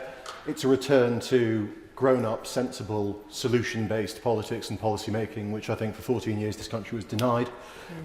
Unfortunately, in the area that I represent, I speak all too often with parents who find the cost of uniform prohibitive, who find that additional cost really places a burden on families who should be focused on sending their children to what will be and what are, in many cases, genuinely world-class schools in my constituency. And I've been privileged to go out and visit Acomb First School, to visit Long Horsley C of E First School, and to visit Hexham Middle School, which I did before Christmas, and I'll be off to another school visit on Friday. But unfortunately, we know that this bill is merely the start of a child-focused and child-centric government. I'm incredibly grateful to the Secretary of State for coming to visit Corbridge Middle School in my constituency prior to the general election, where we met children and students, and where soon I'll be pounding the pavements, knocking doors for our excellent council candidate. I think I'm probably the first member to mention the local elections of 2025, so I guess it's open season. But I would also like to speak about some of the smaller schools across my constituency that have really suffered from a county council that's not focused enough on the needs of parents and children in the constituency. That includes a real lack of school transport provision that I've spoken about in this place before, a real lack of SEND provision that comes across my desk at almost every single surgery that I hold, and also some of the genuine concerns that have been raised with me by parents and residents of Bellingham Middle School, where they feel that the Conservative-run administration at Northumberland County Hall simply have abandoned Bellingham Middle School and are content to let it wither. I'm sure that there are good-minded Conservative councillors at County Hall who would object to that, but that is not the view of the community in that town.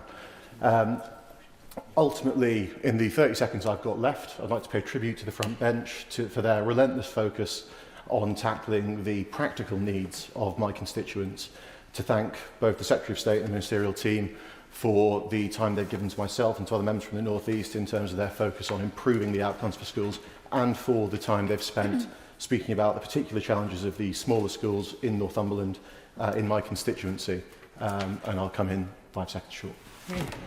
Natasha Irons. Thank you, Madam Deputy Speaker. Madam Deputy Speaker, childhood is a precious thing. It can shape us or it can break us. And in Britain today, too many childhoods have been stolen. Stolen by poverty, stolen by abusers, and stolen by the inaction of the previous government. Because in Britain today, 3.5 million children are growing up in absolute poverty. More are being placed in unregistered children's homes, and as estimated by the Education Policy Institute, 300,000 children are now missing from the education system. And whilst the members opposite now seem to have woken up to the evils of child abuse and exploitation, they cannot deny that it is their lack of care and urgency on these issues that has made our children more vulnerable. It is their failure to act that has created an environment where it is estimated that almost 500,000 children experience some sort of sexual abuse in this country every year. And it is their failure to implement a single recommendation from the Jay report that has made it easier for groomers in every corner of our country to continue to rob our children of their childhoods, their future and their dignity. Madam Deputy Speaker, that is the cost of the previous government's do-nothing approach to child abuse, and they should be ashamed. Yeah. Their failure has also seen council struggle to cover the expiring costs of placement. And in Croydon, where I am privileged to be an MP, that has seen the council have to cough up almost £87 million to cover the cost of child services. And with 31% of children growing up in the shadow of poverty, Croydon's young people have been failed by the inaction of the previous government. So, Madam Deputy Speaker, it is time to end the previous government's addiction to failing our children, and it's time to support this bill. Because this bill means cutting the cost of sending children to school with the introduction of free breakfast clubs and tackling the costs of school uniform. And it means preventing vulnerable children from falling through the cracks by bringing in a register for children who are educated from home and introducing a unique identifier so that children can be visible across the whole system. Madam Deputy Speaker, this bill is the single biggest piece of child protection legislation in a generation. And voting against it is a vote against their safety and against their childhoods and against their future. It is shameful that even in opposition, the members opposite continue to drag their feet on child protection, that they continue to fail our children, and that they continue to put the interests of their party against the best interests of our country. So, Madam Deputy Speaker, unlike the members opposite, we will not turn our backs on our children. We will not accept failure, and we will finally put the well-being of our children first. Thank you. Tom Hayes. Thank you, Madam Deputy Speaker. Children growing up in Bournemouth deserve the best start in life, nothing less. Whoever you are, wherever you come from, you should be able to go as far as your talents take you, and for those talents to be rigorously, systematically, and compassionately nourished for everyone. I would not be here but for the teachers of my childhood, and I want to thank Alan Garner and Christine Moore. Actually, it feels really weird to name them in full. I want to thank Mr. Garner and Mrs. Moore, who did so much to enable me to get here, who stayed late in the classroom so that I could have a safe and warm place to do my homework, who gave me the inspiration that I could do better when my circumstances around me told me that I couldn't. So thank you to them. Yeah. The reality for many children today is that opportunity is too often limited, and their background can have a decisive impact on the life they are able to build. I welcome the Children's Wellbeing in Schools Bill because it will help every child to achieve and thrive at school with excellent teaching and high standards. It will focus on disadvantaged children and those with special educational needs and disabilities, and in Bournemouth we have a particularly significant SEND crisis.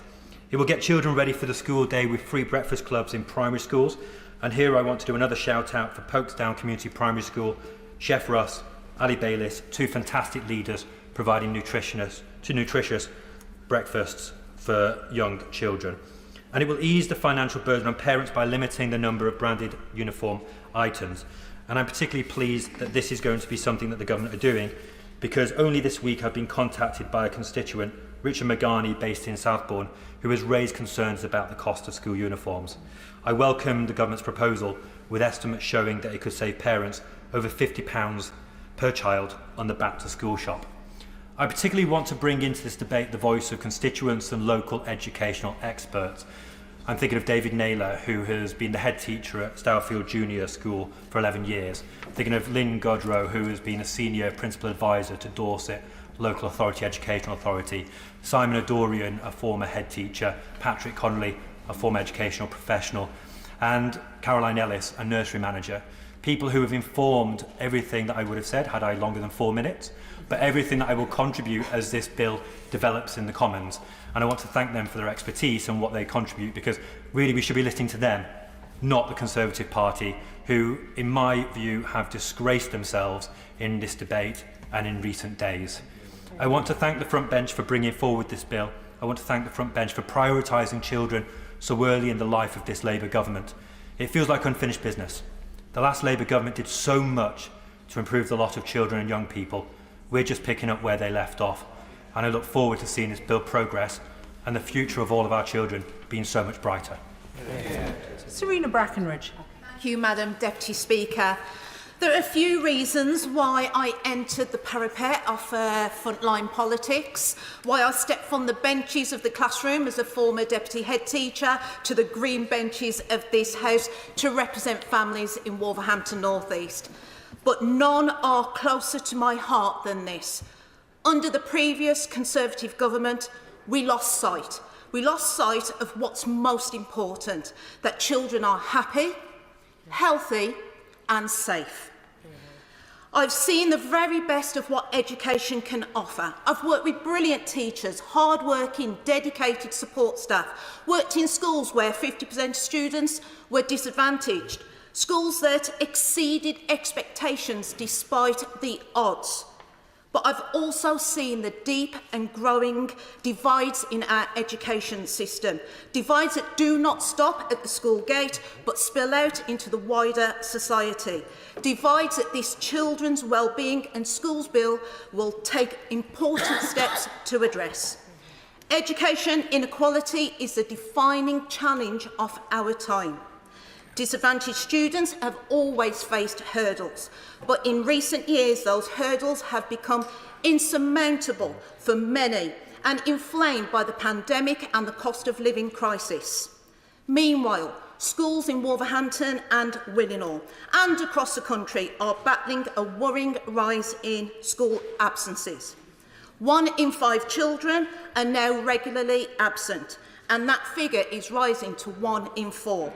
For the 158,000 children nationally who were severely absent, missing over half of their school sessions, the scale of the crisis is staggering. It's the equivalent of our Wolves Molineux Stadium being filled 5 times over. That's 5 times over with children missing half of the school year. These children are not just missing lessons, they are missing the foundation for a better future. This bill takes the important steps to reverse that tide. By strengthening safeguarding for every child, it protects the most vulnerable. By easing the financial burden on families, including cutting costs of school uniforms. By committing to free breakfast clubs in every primary school, it tackles a simple yet profound barrier to attendance. By creating a truly child-centred social care system, ending extortionate profit-making in children's care, it ensures that the needs of the child comes first. I've dedicated my life to education and I wholeheartedly support this bill. It's not just a step in the right direction, it's a foundation for the future. Daniel Francis. Thank you, Madam Deputy Speaker. And for the record, my wife is employed as a Senko in a local authority school in London Borough Bexley. I welcome the opportunity to speak in support of the bill in regard to aspects regarding looked after children and academies, With regard to looked after children, the bill would make a series of changes relating to accommodation, as colleagues have commented on, which include increasing Ofsted oversight of organisations that operate multiple homes or independent fostering agencies, introducing a financial oversight regime for certain independent agencies and children's home providers, and allowing the Secretary of State to cap the profits of children's home providers and independent fostering agencies. And from my years as a local councillor, I know how badly these changes are needed. My local authority in Bexley, like many others, has struggled to control these areas of regulation and the financial aspects, and last year we saw the largest children's overspend of any London borough as a result of those issues. I therefore welcome the measures to limit the profits of specified non-local authority Ofsted children's service providers, of children's homes and fostering agencies who have continually raised their costs far above inflation to make profit from the taxpayer and from the care costs of our most vulnerable children.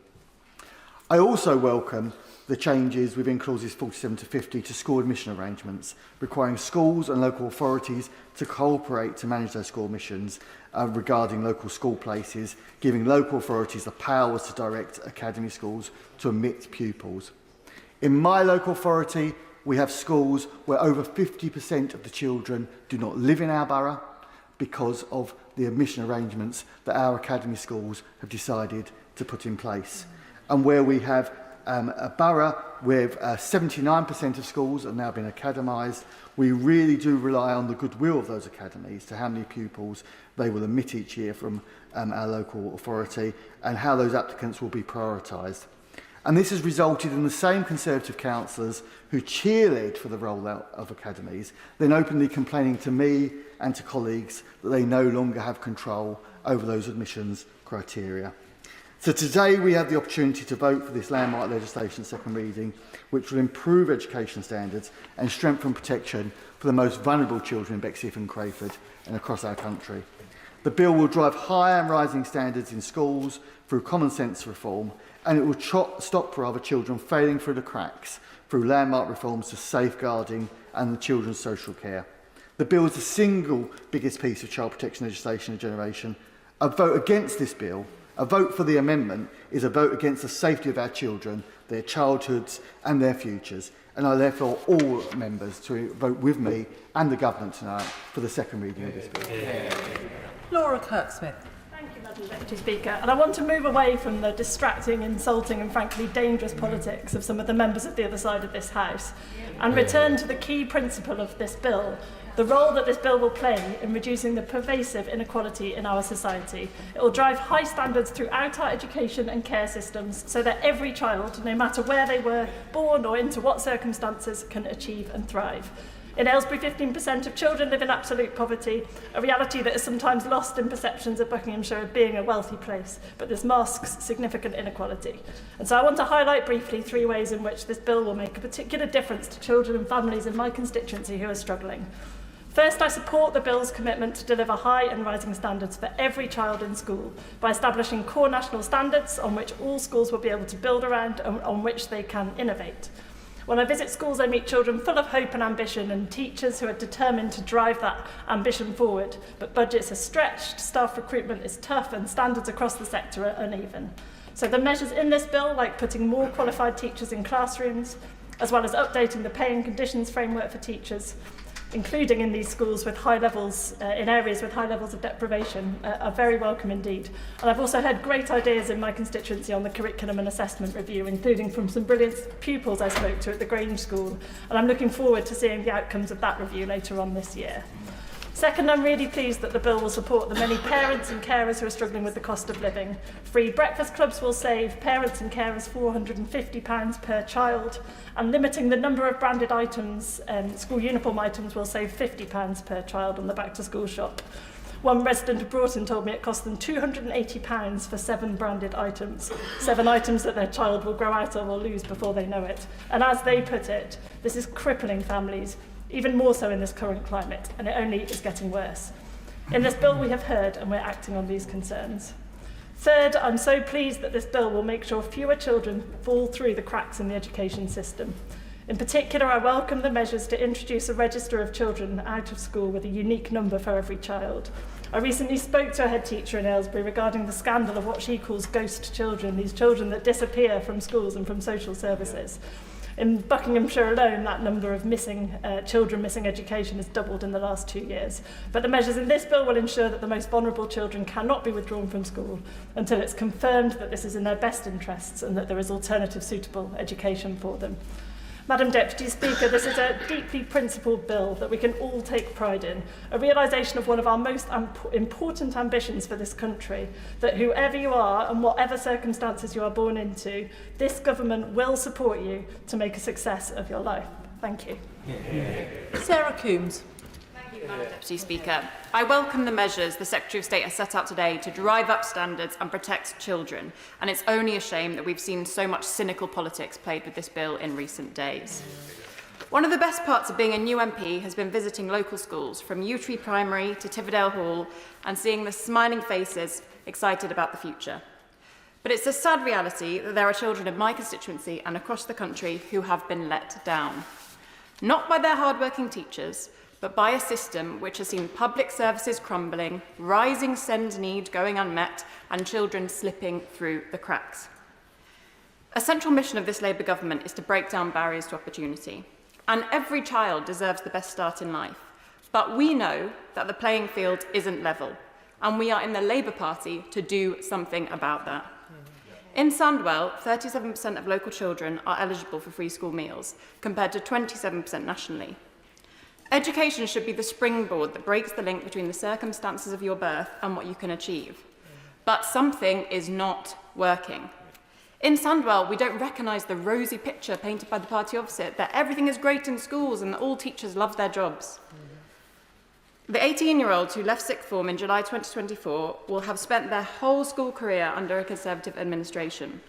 And in that time, GCSE and A-level attainment has completely stagnated in my area of Sandwell. If you look at a graph of level 2 and level 3 attainment locally during the last Labour government, you would have seen a steady climb. Children did better and better in school.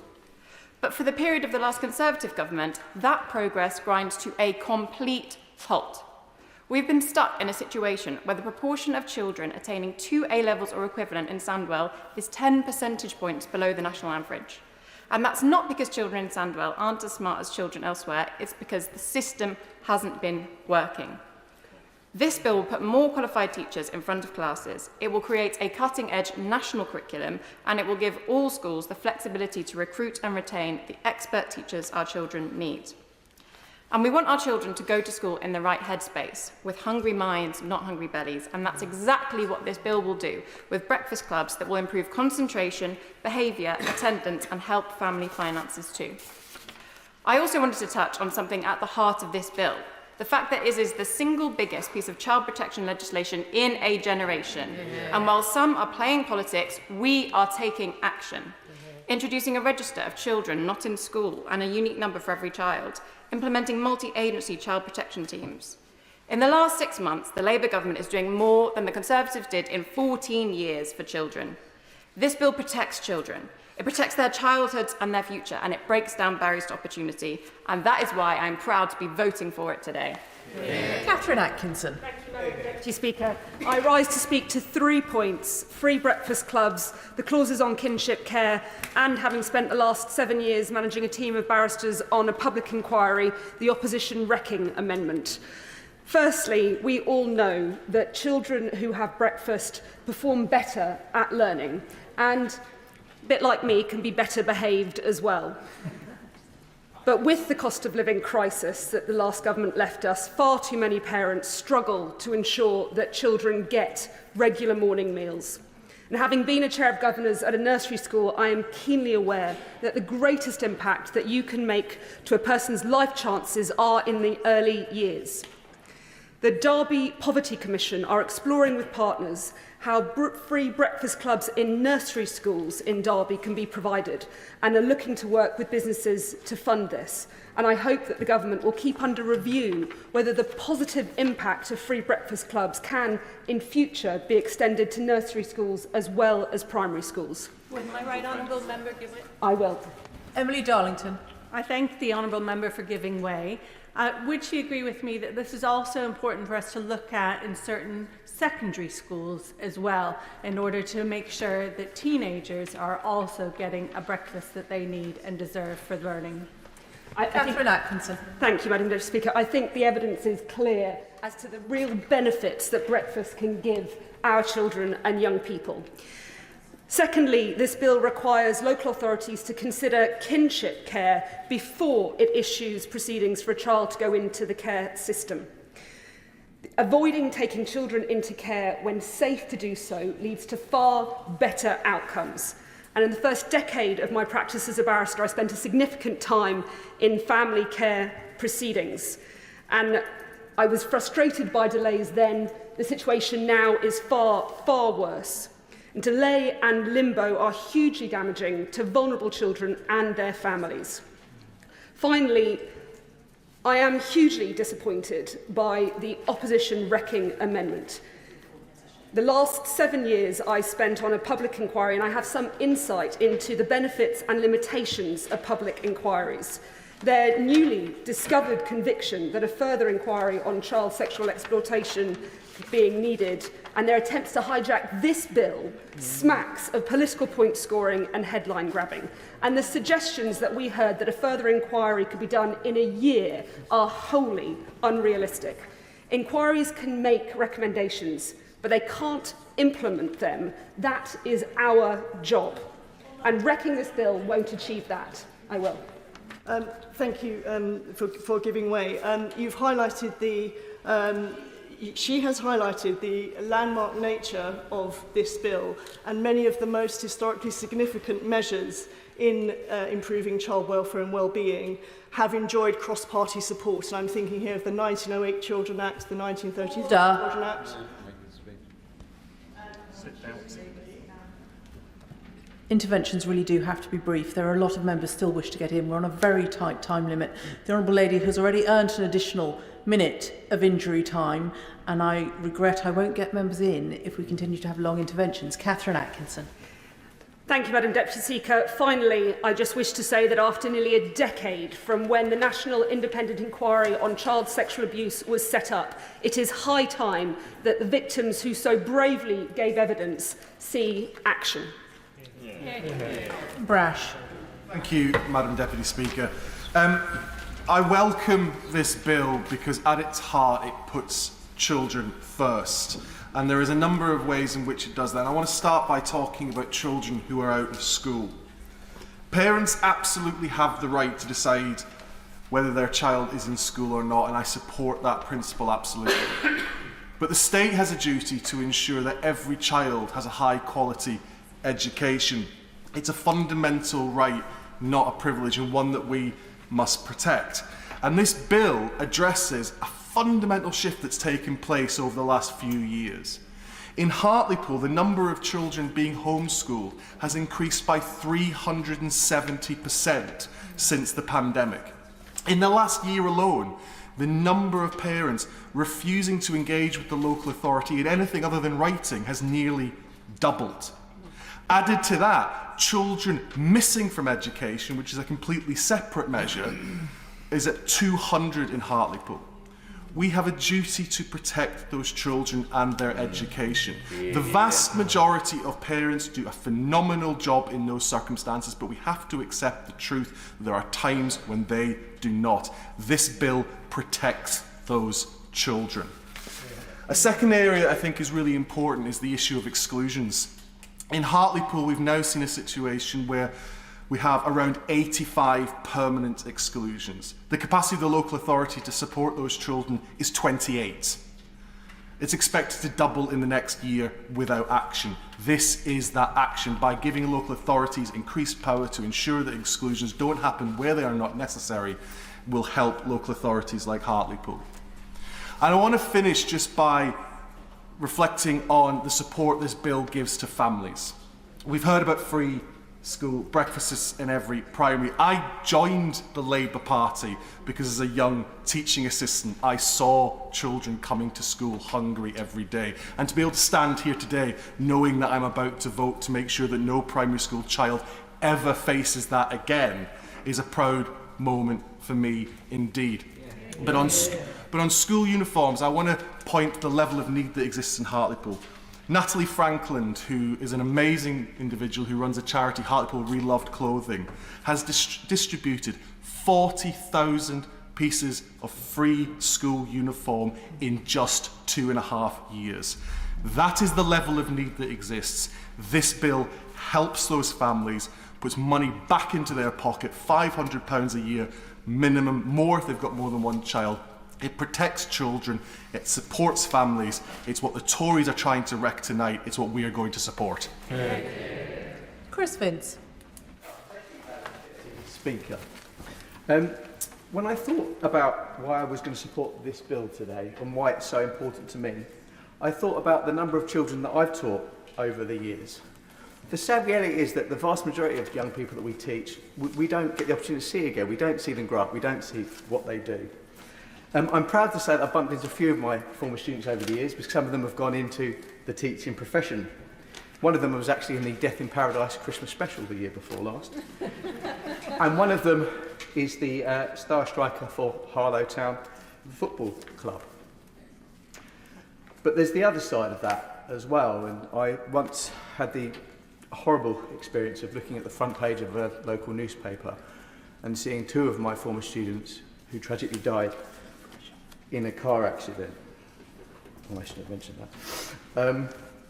And I realised why I was so passionate about teaching and supporting young people.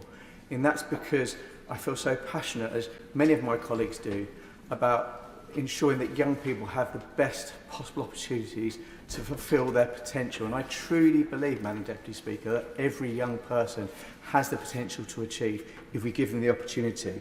And I also believe, to address a few comments that we've made today, that it's less about the type of schools that young people go to, but the broad range of subjects that they can study, so that every young person has the opportunity to start. I did mention earlier, and I do have some genuine concerns, and I don't want to get into the politics of it, but I am concerned about the number of young people that have fallen through the gaps, certainly recently. And I welcome the bill that says, that the part of the bill that says that there will be a register of those students who are not in school. I also welcome the news about a single unique identifier. And I would mention with my APPG Young Carers hat on about the importance to ensure that young caring is part of that unique identifier and also part of teacher training. Just a little last there. I also recognise the importance of improving communication for multidisciplinary teams. I've got a lot less time than I thought. I also want to just very quickly mention the free breakfast clubs, but also the school uniform savings that will really benefit parents and young people in my constituency of Harlow who are struggling because of the cost of living crisis. And I genuinely believe that this will really help them. It's something that definitely comes up in my constituency. Thank you, Madam Deputy Speaker. Mark Seawards. Thank you, Madam Deputy Speaker. With time so short, I'm going to focus on three areas that my constituents in Leeds, South West and Morley have raised most frequently with me. And we've heard about them today. The first is the introduction of the free breakfast clubs. It's the latest in a long line of manifesto commitments that we have kept over the last 6 months, despite the objections, despite the comments of the party opposite. It will guarantee that no child has to start the day hungry. And it also creates the extra 30 minutes of childcare too, that allows parents to be flexible with their working arrangements. The second area, and the Honourable Member for Lichfield already spoke quite passionately about this, is the limit that the bill places on the number of branded items a school can require a parent to purchase for their children. That limit will now be 3, and that's exactly the right thing to do. School uniform can get expensive as it is, and no child and no parent should be deterred from choosing a school because of the cost of its school uniform. The third is regarding children who are not in school. Now, this bill creates registers for children not in school so that we can ensure local authorities are in a position to ensure that all children are being taught in a suitable environment. This is excellent work, it is a minimum standard, and it's absolutely required. Now, I have been approached by my constituents who homeschool in my constituency, and they do an excellent job, but they had some concerns that they wanted to share with me, and one thing I promised them is that I would raise it with the relevant minister, so I hope you excuse me as I take the opportunity to do that now. The first is that when these registers are introduced, what safeguards will be in place to make sure that hackers and others who try to breach the security of the local authority can't get access to them. And of course, these answers might not be forthcoming today. They might come at the Bill Committee stage. The second is what is being done, or what will be done, to ensure that all local authorities take the same approach to these registers and that we don't get hundreds of different approaches to collecting data on these registers. And finally, what clarification can the Minister give on what interventions from the Council will take place when they deem it appropriate to do so? What will the guidance look like around that? The very final thing that I'll say is that the Honourable Member for Rotherham has already stated quite clearly in a non-party political way why we must not vote for the Conservatives' wrecking amendment today. She has already been through the inquiry, the national inquiry that has taken place, that has already produced 20 recommendations, none of which have been implemented. The time for words is over. The time for action is now, and that is why I'm proud to vote for this bill today. Hume. Thank you, Madam Deputy Speaker. I warmly welcome both this bill and the Secretary of State's commitment to tackling the SEND crisis in our schools. A SEND crisis which developed over more than a decade of neglect and which won't be resolved overnight. Madam Deputy Speaker, the bill's proposal to introduce a duty for local authorities to keep a register of children who are not in school is causing concern amongst families with children with special educational needs and disabilities in my constituency of Scarborough and Whitby. And that concern is based not on the bill, but on the battles that parents find themselves fighting to ensure that their child's needs are met. And as a survivor of the SEND jungle, I understand the state of perpetual worry families live with. And I understand that they're fearful that the introduction of a register may result in increased pressure from the local authority for their child to attend school without the support they need. Last year, there was an increase of 40% in the number of requests for education and healthcare plans in Scarborough and Whitby on the previous year. And almost 30% of decisions on EHCPs took 6 months or longer, leaving children without the support they need while waiting. And if a child does receive an EHCP, parents often feel the provision offered does not correspond to their child's needs, as there is a shortage of key professionals and funding is often pooled rather than used for the one-to-one support that their child really needs. In my experience, parents don't take the decision to withdraw their child from school lightly. One constituent has faced fines for her son's non-attendance, which she can't afford to pay, and problems at work because he is at home. Another constituent, Karen, who runs the marvellous charity Closer Communities in Scarborough, which supports families in this situation, has struggled to get appropriate support for her own son. As senior manager in the NHS, Karen was forced to put her own career on hold, which inevitably had financial implications for her family. Withdrawing a child from school is not easy and can have a major impact on a family. Most would prefer for their child to be educated in a mainstream school where they get the support they need. And I'm proud that this government is working hard to ensure this happens in the future with more targeted mainstream provision. Madam Deputy Speaker, I hope that the Secretary of State can reassure parents like those that I've been describing that they have nothing to fear from this legislation, and ask whether she could consider whether using the register could be used to distinguish between parents who homeschool by choice and those who do so because they have no choice. Lizzie Collins.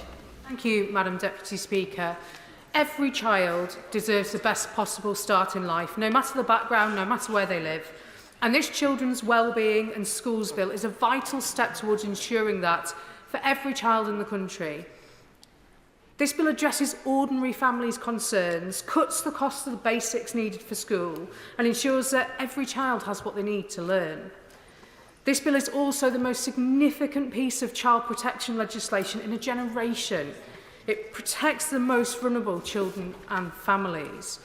The introduction of free school breakfast clubs in all primary schools is a significant step in supporting children's learning and well-being. I'm also pleased to see the cap on branded uniform items included in this legislation. Too often the cost of uniforms are prohibitive, and in Morecambe and Loonsdale we have huge uniform hubs to try and deal with this problem. Additionally, the bill's steps to regulate home education are crucial to stop vulnerable children from falling through the cracks. The introduction of a register for children not in school will ensure greater safeguards, particularly for those who may be at risk of exploitation or neglect. It's vital that every child has access to safe, high-quality education, regardless of where that is given. I also welcome measures to crack down on illegal schools, where unfortunately we have seen many serious cases of abuse, including sexual abuse. The measures in this bill will protect children from both poor schooling and the use of illegal schools to terrorise children. I want to put on record my thanks to Humanists UK, who have actually led a campaign for over a decade to crack down on these illegal schools and have shone a light on some really horrific practices. I want to thank the Secretary of State for giving myself and other MPs time to discuss the details of the bill, including definitions of what full-time means in the legislation, and a potential concern I have around opening a gap up to avoid the cap on faith selection. With very little time left, I just want to put forward a personal view on faith selection in schools. I believe it should have no place in state-funded education. It's social selection by proxy, and at the very least I would like to see a very firm commitment to keeping the 50% cap on all schools. Thank you, Madam Deputy Speaker. Jonathan Davis. Very much, Madam Deputy Speaker. Giving children the very best start in life, a safe start where they have every opportunity to achieve their full potential, is absolutely vital, and this bill supports that. It introduces more robust measures to help keep children safe, and it raises standards and opportunities in schools so children receive a high quality, holistic education. It covers a huge number of areas, more than I could meaningfully address in the short time I have available, so I will just focus on the national curriculum to begin with. Introduced in 1988 by Kenneth Baker, the national curriculum is one of a handful of significant and progressive educational reforms of the 1980s, and members opposite should be more proud of it. It provides a statutory standard for school subjects, lesson content and attainment lessons for state schools in England. However, it is not compulsory for academies. This made sense when academies were introduced in the early noughties because it allowed school leaders in communities where there were significant levels of unmet need and low aspiration the freedom to devise programmes of learning that helped address acute and embedded challenges young people in those communities faced after the decline and lack of investment that we saw in schools during the 80s and early 90s. But by May 2010, when the last government left office, there were 203 of these academies. Now there are over 10,000, following a significant expansion of the programme. And while I support the concept of academies, some of these, I do support the concept of academies, a great legacy of the previous government. Because these schools do not have to follow the national curriculum, we're seeing some schools gaming the system so that they're not teaching a full and holistic programme of subjects, and there's been a massive decline of over 50% in the number of arts entries at GCSE since 2010. And some schools offer no subjects at art subjects at all at GCSE level, and this decline matters. It matters for our economy and the UK's standing around the world, but it also matters for who we are as individuals, how we understand the world and how we interact to each other. So I welcome the bill's measures to provide a more holistic education to children. And I also just want to say something briefly about the breakfast clubs. I know they will be very welcome in Derbyshire because Derbyshire County Council increased the cost of school dinners by £1 last year, £150 a year on top of what they already cost for parents. So that is something that will help with the cost of living crisis. But I would just ask the Minister to make sure that as we implement this legislation, providing it goes through, that we have the right checks and balances in place to ensure that local authorities like Derbyshire, where we've got serious issues, Ofsted found serious issues with SEND, that they are fulfilling their statutory obligations to ensure children who rely on home to school transport can access those breakfast clubs. Shadow Minister Neil O'Brien. Madam Deputy Speaker, over the last 30 years we've had something that's quite unusual in politics. We've had a degree of cross-party consensus about education in England. Schools in England have been improved by the magic formula of freedom plus accountability. Started in the late 80s, was accelerated after 1997 by Labour, and then accelerated further under the Lib Dem Conservative government in 2010. And it worked. England improved not just compared to the rest of the world, but also compared to Scotland and Wales, where the opposite agenda was followed, where academies were banned, where league tables were abandoned, and a progressive curriculum was installed. Between 2009 and 2022, England went from 21st to 7th in the PISA league table on maths, while Wales went from 29th to 27th. On science, England went from 11th to 9th, while Wales slumped from 21st to 29th. And as the Institute for Fiscal Studies has pointed out in a searing report titled Major Challenges for Education in Wales, amazingly, disadvantaged children in England are now doing better than the average child in Wales. The Secretary of State earlier on talked about what it would do for the working class, this bill. Well, we've seen what their agenda has done for the working class in Wales. And it was a similar story in Scotland, which collapsed from 15th to 27th to 25th on maths and from 11th to 26th on science. And other comparisons tell us the same. The trends in international mathematics and science study found that from 2011 to 2023, England's rankings were all maintained or improved to become among the best in the Western world. Meanwhile, Scotland and Wales, what happened there, we don't know because they withdrew from the test after bad results in 2007. And yet, despite all this evidence, the bill we've got in front of us today takes us backwards. Never mind the things we did, they're undoing the best things that the last Labour government did. And it's totally unclear, as educators are pointing out, what problem ministers think they are trying to fix. But it is clear that it will cause problems because it takes away academy freedoms and also starts rolling back the academy programme. One important freedom that it takes away is the freedom to pay more on top of the national salary scale to retain more good teachers. The biggest school trust in the country, for example, United Learning, uses those freedoms to pay 5.6% above the figures set out in the national terms by the government. And the leader of that trust, the former DFE official, Sir John Coles, has warned that what the government are planning will be damaging and will make it harder to retain good teachers. Schools employing at least 20,000 teachers will be hit by the end of this freedom. And even the government sort of recognises this problem. They say, we recognise the good practices that academy trusts have developed over the years, but good practice shouldn't be limited by administrative structures. This is bizarre. If it's good practice, why isn't the government extending those freedoms to all schools rather than taking it away from academies? Now DFE are trying to say that their new law won't affect teachers' pay. Then why are they passing it? What is the point of it? And if it's so good, why have they told Schools Week that it won't apply to senior staff? Ministers are compounding this problem by taking away freedoms over QTS. About 13,600 teachers who don't have QTS at the moment. And lots of those who enter state education without QTS, about 600 a year, do go on to get it, but the fact that they can join state schools without it up front reduces the barriers to entry and makes it easier to recruit to state schools. The Treasury estimates that the policy in this bill will cost schools up to £127 million for the existing stock of teachers and then £43 million for the flow of new teachers each year, but there will be no compensation for this cost. The bill also ends academies' freedom to vary from the national curriculum. And this freedom promotes genuine diversity in our schools. Not all children learn in the same way. Parents can choose what's right for their child. And it also protects educators from endless meddling from well-meaning politicians and interest groups. In Scotland, for example, the imposition of the ironically named but disastrous curriculum for excellence has been one of the big reasons why Scotland's schools have plummeted down the international league tables. Many schools will now have to spend a lot of time churning through Labour's brand new curriculum to work out if they comply. It's another move away from a culture of teacher empowerment towards a tick-box compliance culture. It's a backwards move. And what problem are ministers trying to fix here? They have admitted in a written answer that they don't even know how many schools will be affected by this. Bizarre. They are leaping without even bothering to look. And as well as cutting back all these other freedoms, Madam Deputy Speaker, the bill also gives the Secretary of State a terrifying, sweeping new power to boss academies about on any subject of her choosing, on any subject where she thinks a school is behaving unreasonably. Now, as well as taking away school freedoms and leaving us with academies in name only, the bill also hacks back the academies programme, and by doing so, it hacks back accountability, which has always been the flip side of school freedoms.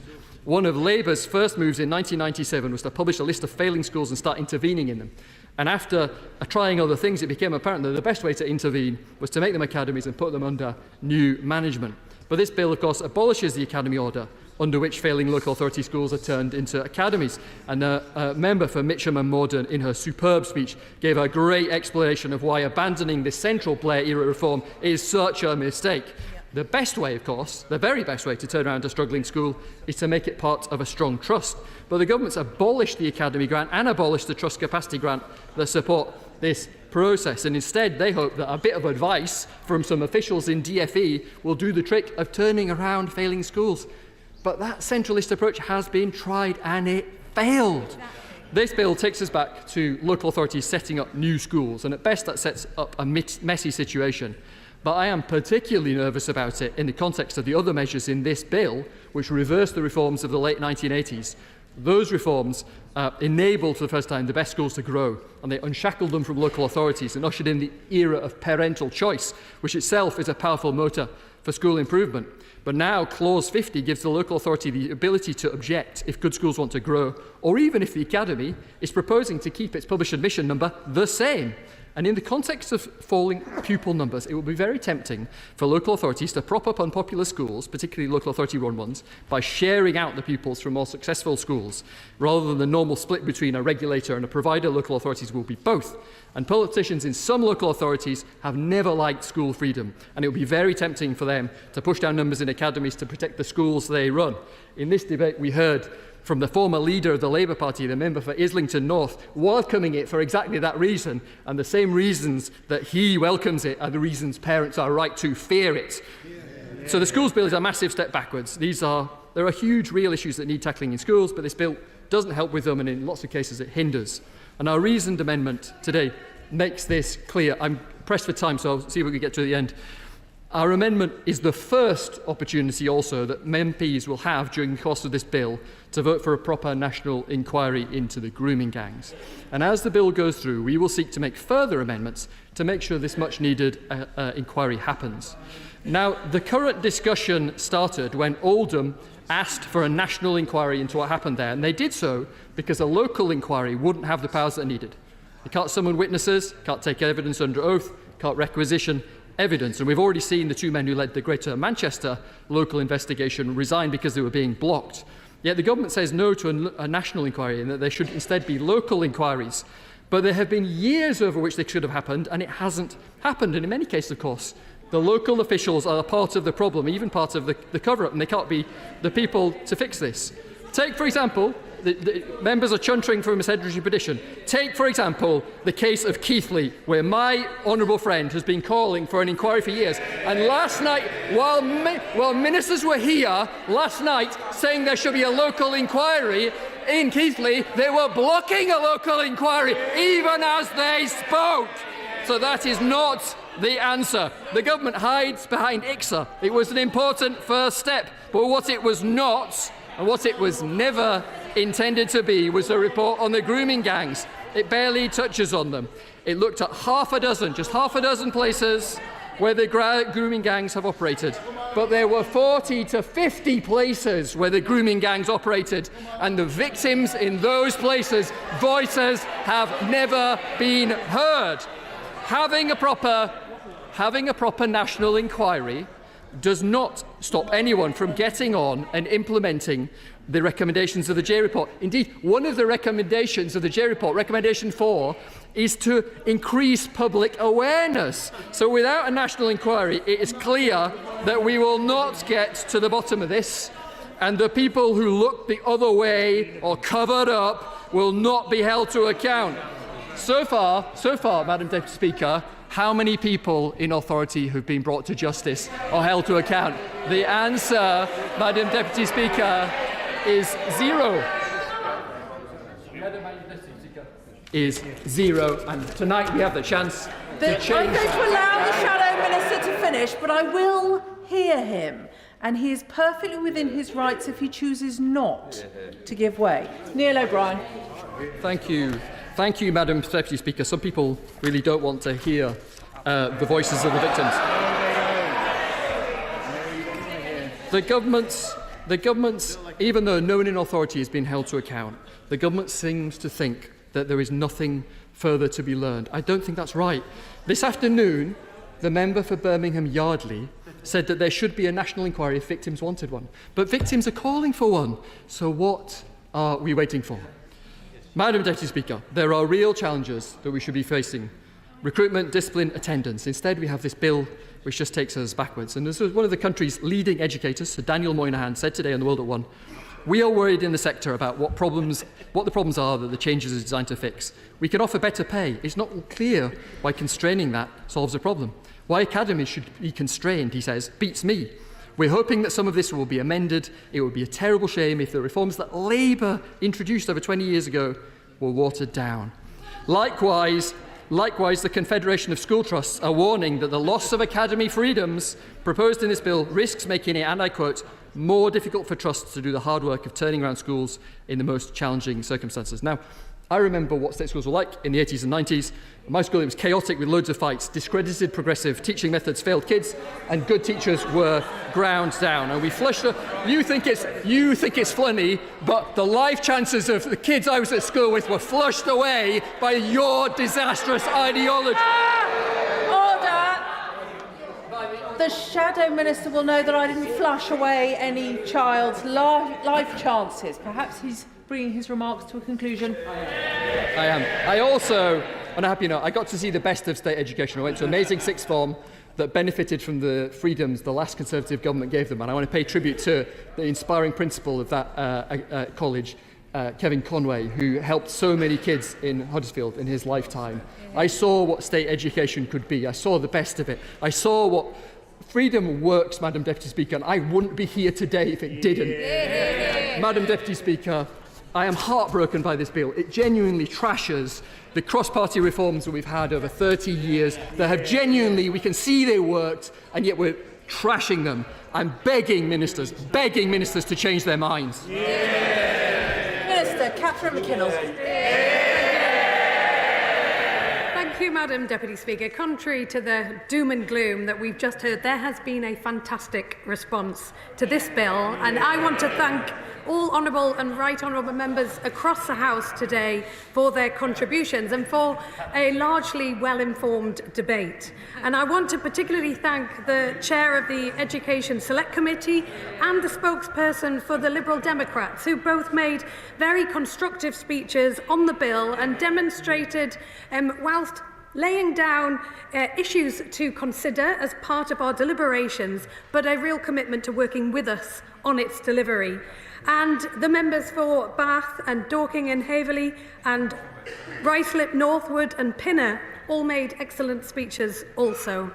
Today's second reading of this bill marks the next step in delivering the commitments that the Labour Party made at the general election to bring children and education back to the centre of our national conversation, to deliver high and rising standards in our education and care systems so that every child can achieve and thrive, and ensure that every family can count on a good local school, and to give children access to qualified expert teachers, and to break down the barriers to opportunity for every child in every community. It is a significant bill which puts children first. This is action, not words. But I want to turn briefly and deal with the Conservative amendment today. The child sexual abuse scandal is sickening, and it's vital that we learn lessons from past failures, including the issues uncovered by the independent inquiry into child sexual abuse, and turn that into action to protect children now. The Conservatives know that if their amendment today was to pass, then this bill would fall. They also know that this bill will deliver landmark reforms to safeguarding and children's social care. It is the biggest piece of child protection legislation in a generation, and we are bringing it forward to prioritise children. It will help set up every child to get the best start in life. It will protect children from risk of abuse. It will stop vulnerable children falling through the cracks in our services and deliver a core guarantee of high standards for every child's education. And I commend the measured yet very powerful speeches that honourable members have made about the child sexual abuse scandal today. The Honourable Member for Rotherham, for Nottingham East, for Hitchin, for Doncaster, St Helens North, Bassetlaw, Croydon East, Derby North. They know that this bill will support professionals to keep children safe. It includes introducing a register of children not in school, making provision for a consistent identifier for every child, and require the establishment of multi-agency child protection teams in every local authority area. I don't actually think I'm going to have much time if I want to pay credit to everyone who's actually spoken in this debate. Order. Genuinely, I want to pay tribute to the huge number of contributions that have been made right across the House today. This government firmly believes that we must act, strengthen the law and take forward the recommendations from the independent inquiries that have already taken place. And that is why we will be rejecting today's political opportunism. Because instead of chasing headlines, we want to focus our efforts and our actions on vulnerable children. With regard to the other point, no, I won't, I've said I won't. To the other points raised in today's debate, I know that we are all united in our desire to make sure this bill works for children and young people across the country. And I apologise if I am not able to respond to all of the issues raised today. There was a huge amount, and we will have the opportunity to debate all of that in the weeks ahead. This legislation will provide a safe and secure foundation that all children need. I have to say I was surprised by the tone of the Shadow Secretary of State in her opening remarks earlier when she decried this legislation as educational vandalism. Madam Deputy Speaker, I know what educational vandalism looks like. Children unhappy in school, standards falling, staff undervalued, school buildings crumbling, special educational needs and disability system failing on every measure. That is the Conservatives' record on education. It is shameful, and it let a generation of our children down, and we are determined to turn the page. Central to the bill is cutting the cost of sending children to school. In our manifesto, we committed to offering breakfast clubs in every primary school, and with this bill, we will deliver it. It will ensure all children get that chance of a soft start to the school day and be ready to learn. It will also address the limits on the concerns that parents have about school uniforms and limiting the number of branded items. It will put money back into parents' pockets. And I know many members have spoken very powerfully today on the impact of child poverty on children in their constituency. The members for Bury North, Washington and Gateshead South, Nottingham East, Hitchin, Sherwood Forest, Stockton North, Brentwood North, Alworth, West Bromwich, Hartlepool, all of them know that tackling child poverty will better the life chances of our children. And today we have a chance to make that happen. And as members have highlighted, our measures will look again at admissions and place planning to ensure decisions account for the needs of local communities. And that's why we're introducing duties for state schools and local authorities to cooperate on place planning and admissions,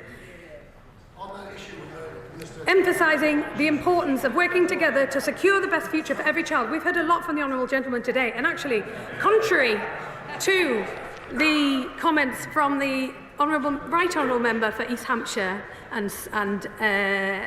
East Hampshire, and for Stone, Great Waverley and Penkridge, we recognise the importance of admission authorities being able to set their own published admission numbers, and for good schools to be able to expand where there's local demand. There does seem to have been a huge amount of misunderstanding and misinterpretation of the measures in this bill when it comes to academies. And unfortunately, I don't have time simply to refute them all here today. But what I can say is that we are determined to drive high and rising standards right across our school system and ensure that schools and children have the support to thrive, and that we break that link between background and success. And that means looking beyond the sign above a school door and looking at the children within. But we know we cannot achieve that without the quality teachers that we need. And I pay tribute today to all of our school workforces who I know work tirelessly in the service of children and young people. And amongst other wild claims today, the Shadow Secretary of State asked, why is the government telling teachers that their pay is too high? At no point have we said that teachers' pay is too high. Indeed, it's the reason we recently implemented the 5.5% pay award to teachers. And to be clear, this bill does not seek to reduce teacher pay. We recognise the good practice and flexibility that academies have benefited from, and the focus of our measures are about providing a core offer for all state schools with the flexibility still to innovate. And I know a number of members have also rightly highlighted the challenges around SEND, and the members for Hyndburn, Altrincham and Sale West, Scarborough and Whitby and others have referenced it throughout their speeches, because we know the challenges when it comes to special educational needs and disabilities. And that is why we are absolutely determined to fix and improve the system by improving inclusivity in mainstream schools, whilst ensuring there are special school places for those children that have the most complex needs. This bill will go some way towards supporting us in those aims, but it is by no means the whole picture, and we will continue to make progress on the reforms that are so desperately required in this space. But as members across the House have also rightly focused on today, our priority is ensuring that the most vulnerable children do not slip under the radar of the professionals working to protect them. And I commend the very thoughtful contributions from members today on these challenging issues. The Right Honourable Member for Skipton and Ripon, the Member for Rother Valley, Whitehaven and Workington, who must be commended for the work that he has undertaken in this area, and the Member for Leeds, South West and Morley. Alongside children not in school registers, in every English local authority, the proposal to require local authority consent to home educate children who are subject to child protection inquiries on child protection plans or at special schools is a proportionate solution that focuses on the most vulnerable. This bill will strengthen multi-agency safeguarding arrangements and implement multi-agency child protection teams. And we recognise that we must improve that information sharing across and within agencies, and we will do that. This bill will support children in the care system to achieve and thrive, keep families together and children safe, and crack down on excessive profit-making, issues that I know honourable members care very deeply about and have spoken movingly about today. The member for Lowestoft, the member for Derbyshire, Dales, Forest of Dean and Southampton Itchen. In closing, Madam Deputy Speaker, I'll take your intervention if you want. That's most generous of you, of the Minister.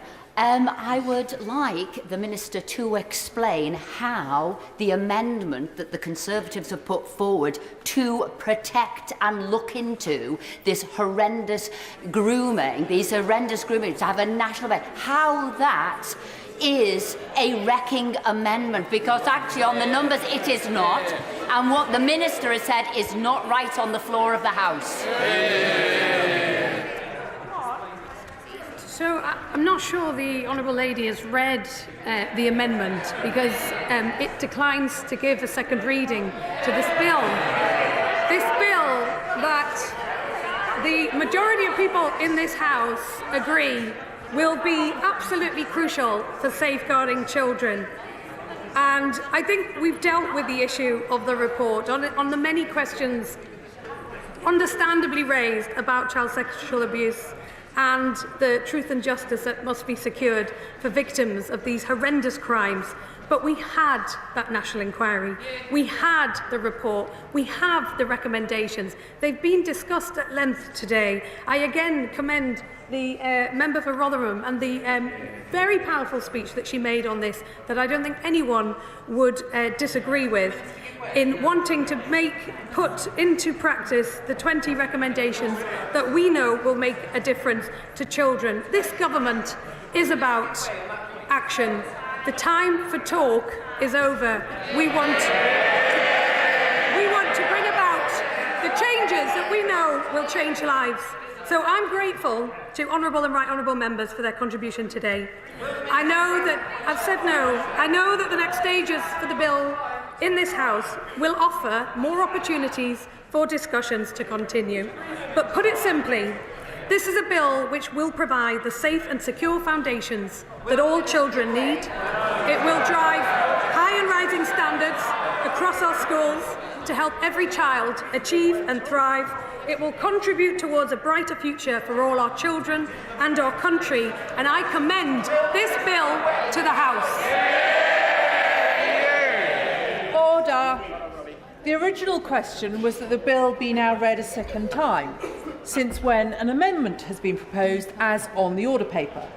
The question is that the amendment be made. As many as are of that opinion say aye. Aye. Contrary, no. No.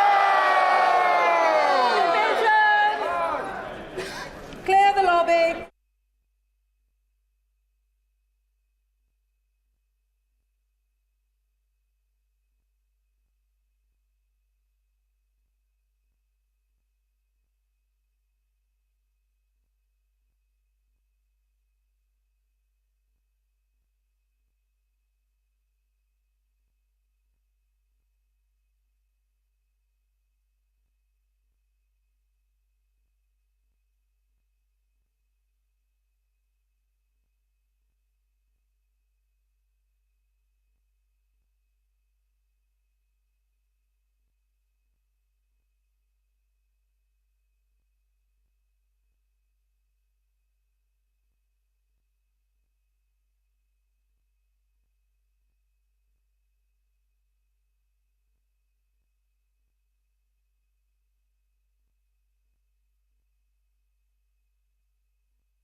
The question is that the amendment be made. As many as that opinion say aye. Aye. Of the contrary, no. No. The tellers for the ayes are James Wilde and Andrew Snowden. The tellers for the noes are Kate Dearden and Tewu Awatemi.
ayes to the right, 111. The noes to the left, 364.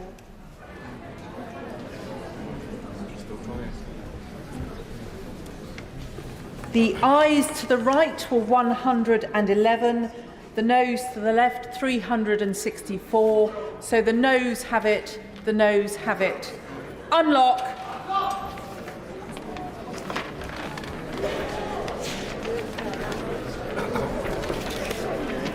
The question is that the bill be now read a second time.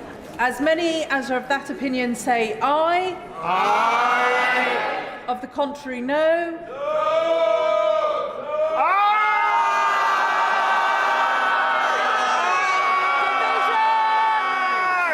Division.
Question is that the bill be now read a second time. As many as of that opinion say aye. Aye. To the contrary, no.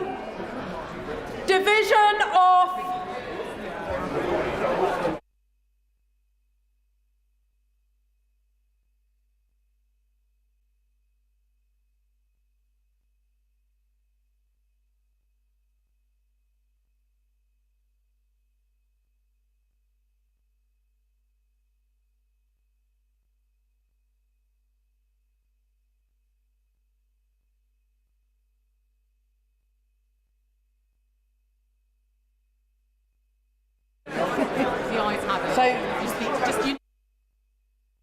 The ayes have it. The ayes have it.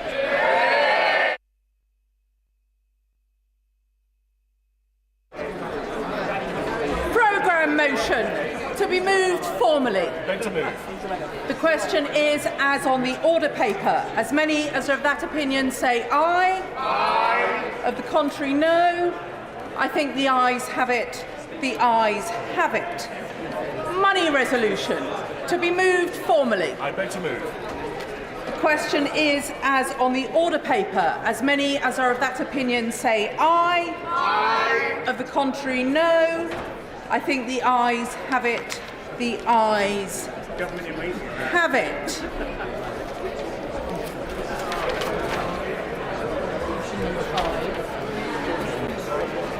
Motion number 5 on banks and banking. Minister to move. I beg to move. The question is as on the order paper. As many of that opinion say aye. Aye. Of the contrary, no. I think the ayes have it. The ayes have it. Question number 6. Motion number 6 on financial services and markets. The question is as on the order paper. The question is as on the order paper. As many as are of that opinion say aye. Aye. Of the contrary, no. I think the ayes have it. The ayes have it. Motion number 7 on financial services and markets. Minister to move. I beg to move. The question is as on the order paper. As many as are of that opinion say aye. Aye. Of the contrary, no. I think the ayes have it. The ayes have it. Motion number 8 on retained EU law reform. Minister to move. I beg to move. The question is as on the order paper. As many as are of that opinion say aye. Aye. Of the contrary, no. No. Objection taken. Division is deferred until Wednesday next. Motion number 9 on representation of the people. Minister to move. I beg to move. The question is as on the order paper. As many as of that opinion say aye. Aye. Of the contrary, no. I think the ayes have it. The ayes have it.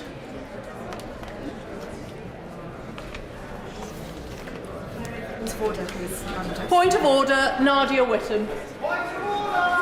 Thank you, Madam Deputy Speaker.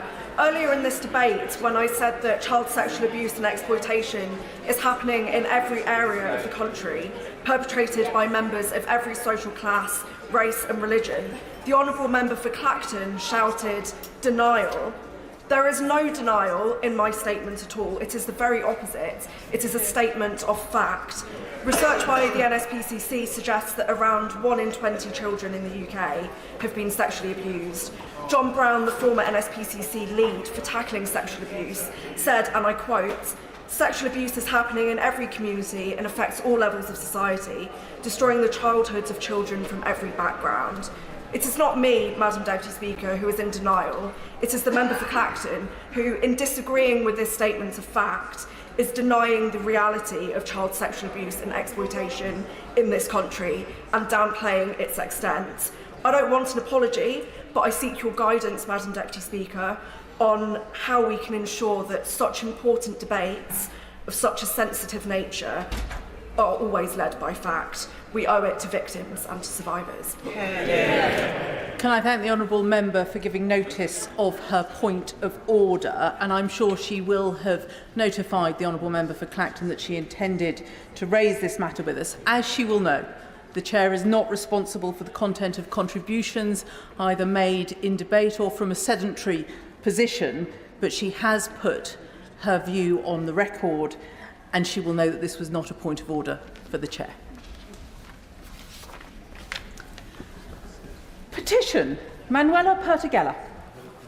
Thank you, Madam Deputy Speaker.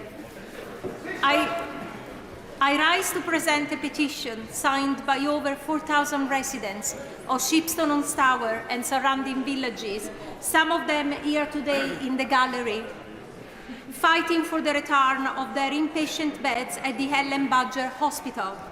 This petition reflects the depth of feeling of a rural community that has seen their health services stripped to the bone and is fearful for the future of their hospital.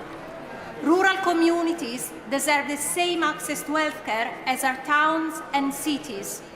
The Coventry and Warwickshire Integrated Care Board must hear this loud and clear. Our rural communities must not be left behind. The petitioners therefore request that the House of Commons urge the government to support the retainment of the inpatient beds for the Ellen Badger Community Hospital in Shipston-on-Stour, and the petitioners remain, etc.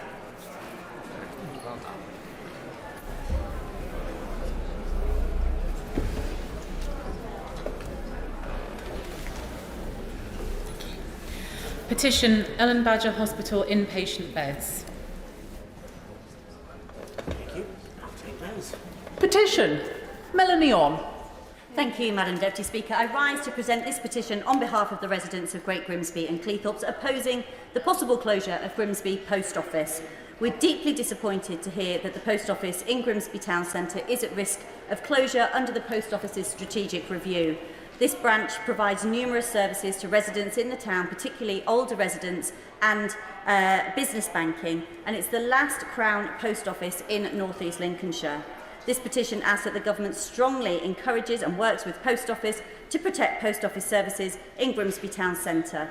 The petitioners therefore request that the residents of Great Grimsby and Cleethorpes request that the House of Commons urge the government to take immediate action to ensure that the Grimsby Post Office remains open to continue to provide incredibly important services to residents in the town, and the petitioners remain, etc.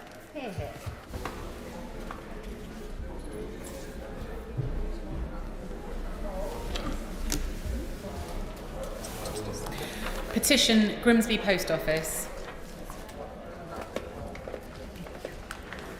Before I call the whip to move the adjournment, I would like to remind the House that although there are currently no live proceedings before the courts, there is still the potential for further civil or criminal proceedings.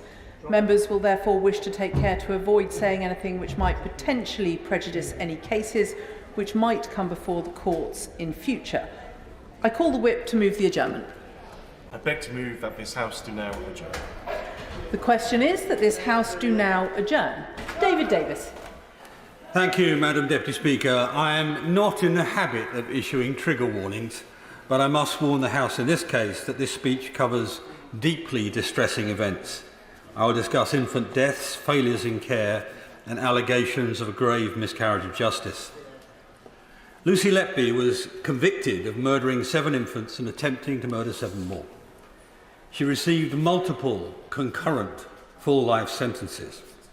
The case horrified the nation. It seemed clear. A nurse had turned into a serial killer. Now, I initially accepted the tabloid characterisation of Letby as an evil monster. But then I was approached by many experts, leading statisticians, neonatal specialists, forensic scientists, legal experts, and those who had served at Chester Hospital who were afraid to come forward. The experts included a past president of the Royal Statistical Society, a past president of the Royal College of Paediatrics and Child Health, people who were more knowledgeable than the purported experts whose evidence convicted Letby. They were all concerned by what they perceived as false analyses and diagnoses used to persuade a lay jury to convict Letby. Now, sadly, none of us are strangers to miscarriages of justice. There have been simply too many. The Birmingham 6, the Guildford 4, the Stockwell 6, all the famous ones. But Exeter University Miscarriage Database lists nearly 500 people wrongfully imprisoned. And astonishingly, wrong forensic evidence is responsible for 81 cases, and which led in those cases to over 500 years of unjust imprisonment. And many of those cases involved caregivers convicted by medical experts' testimony asserting deliberate harm where causes of death were in fact natural.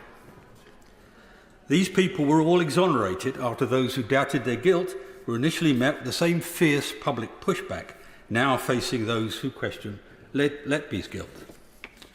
So, what has happened here? The Countess of Chester Hospital neonatal unit suffered a sharp increase in deaths from a typical 2 to 4 a year to 17 in one 13-month period. When the hospital senior management became aware of the elevated mortality in June 2016, it was alarmed and commissioned some investigations, the most notable being carried out in November 2016 by the Royal College of Paediatrics and Child Health. Their report noted many failings on the unit, all of which, at least in part, if not in total, could have been the cause of these deaths. The report highlighted inadequate staffing levels, delayed escalation of concerns to tertiary units, and, I quote, disconnect between the neonatal leadership and the trust's governance and risk management processes. In essence, because of a mixture of inadequate resources and poor medical management, the hospital was not capable of keeping these very fragile babies alive. A fact recognised, actually, by the hospital when the neonatal unit was downgraded in July 2016 and stopped taking babies of less than 32 weeks gestation. The report offering a completely different reasons for the deaths was never shown to the jury. Some consultants in this case, in the course of this, had attempted to blame Letby for these deaths, and a redacted section of the report states, and I quote, "The consultants explained their allegations were based on Nurse Letby being on shift on each occasion an infant died, although not necessarily caring for the infant, combined with, quotes, gut feeling, close quotes. There's no other evidence or history to link Nurse Letby to the deaths, and her colleagues have expressed no concerns about her practice." No, I won't. I'm afraid I'm short on time. I've only got one intervention. That's the rule. Again, this section was never shown to the jury. These consultants then persuaded the management to call the police in April 2017. There was no hard evidence against Letby. Nobody saw her do anything untoward. The doctor's gut feeling was based on a coincidence. She was on shift for a number of deaths. And this is important, although far from all of them. It was built on a poor understanding of probabilities that was to translate later into an influential but spectacularly flawed piece of evidence. Around this time, the hospital was struggling with another problem, possibly a more sensible explanation for this sudden increase in deaths. Leaked reports showed the hospital, specifically the neonatal unit, battled a Pseudomonas aeruginosa infection for months. This antibiotic-resistant bug posed a serious risk to babies. The mortality rate for Pseudomonas ranges from 14.5% to 50% in children, and over 55% for cases involving extremely low birth weight infants like these. It's hard to see how we eliminate this as a cause of death or collapse for at least some of these babies. Again, the jury never knew about this contamination. Now, from the start of the case, Cheshire Police picked up on the doctor's statistical argument supposedly pointing to Letby. In April 2018, an officer on the investigation approached a leading statistician, Professor Jane Hutton, and asked her to put a figure on the likelihood of a nurse being on duty, quotes, during all the deaths and collapses, close quotes, in the unit. Of course, this is a false proposition, as Letby was not on duty for anything like all the deaths, as we'll see later. But that was glossed over at the trial. That notwithstanding, Professor Hutton informed the police that any proper statistical inquiry should not concentrate on one member from the outset. Instead, it required full, proper research into all possible explanations for any increase in babies collapsing, including their medical conditions and prematurity, as well as the broader performance of the unit. You'd think that would be common sense, really. Cheshire Police then signed a consultancy agreement with Professor Hutton. But then, in 2021, after Letby had been charged, the police wrote an email to Professor Hutton, and I quote it in terms. "We have had a further meeting this afternoon where we have informed the prosecutors we were looking into the validity of the statistical evidence in this case. The prosecutor has instructed us not to pursue this avenue any further at present." Now, this appears to be in direct contravention of the Code for Crown Prosecutors, specifically Part 3.3 of the Code. Prosecutors cannot direct the police or any other investigators. Again, the jury was never informed of Professor Hutton's explicit advice to the police that their statistical approach was flawed. Now, this matters enormously, because the most powerfully influential piece of evidence in the case was the prosecution KC showing a table with Letby listed as the only nurse on duty for all of the alleged murders and inflicted injuries. Professor Hutton, who has reviewed the case extensively, believes that deeply flawed statistical evidence was used, and she has said that statistical errors are, and I quote, "similar to those in the Sally Clark case, but worse." Sally Clark was convicted and acquitted of the murder of her two sons based on flawed statistical evidence.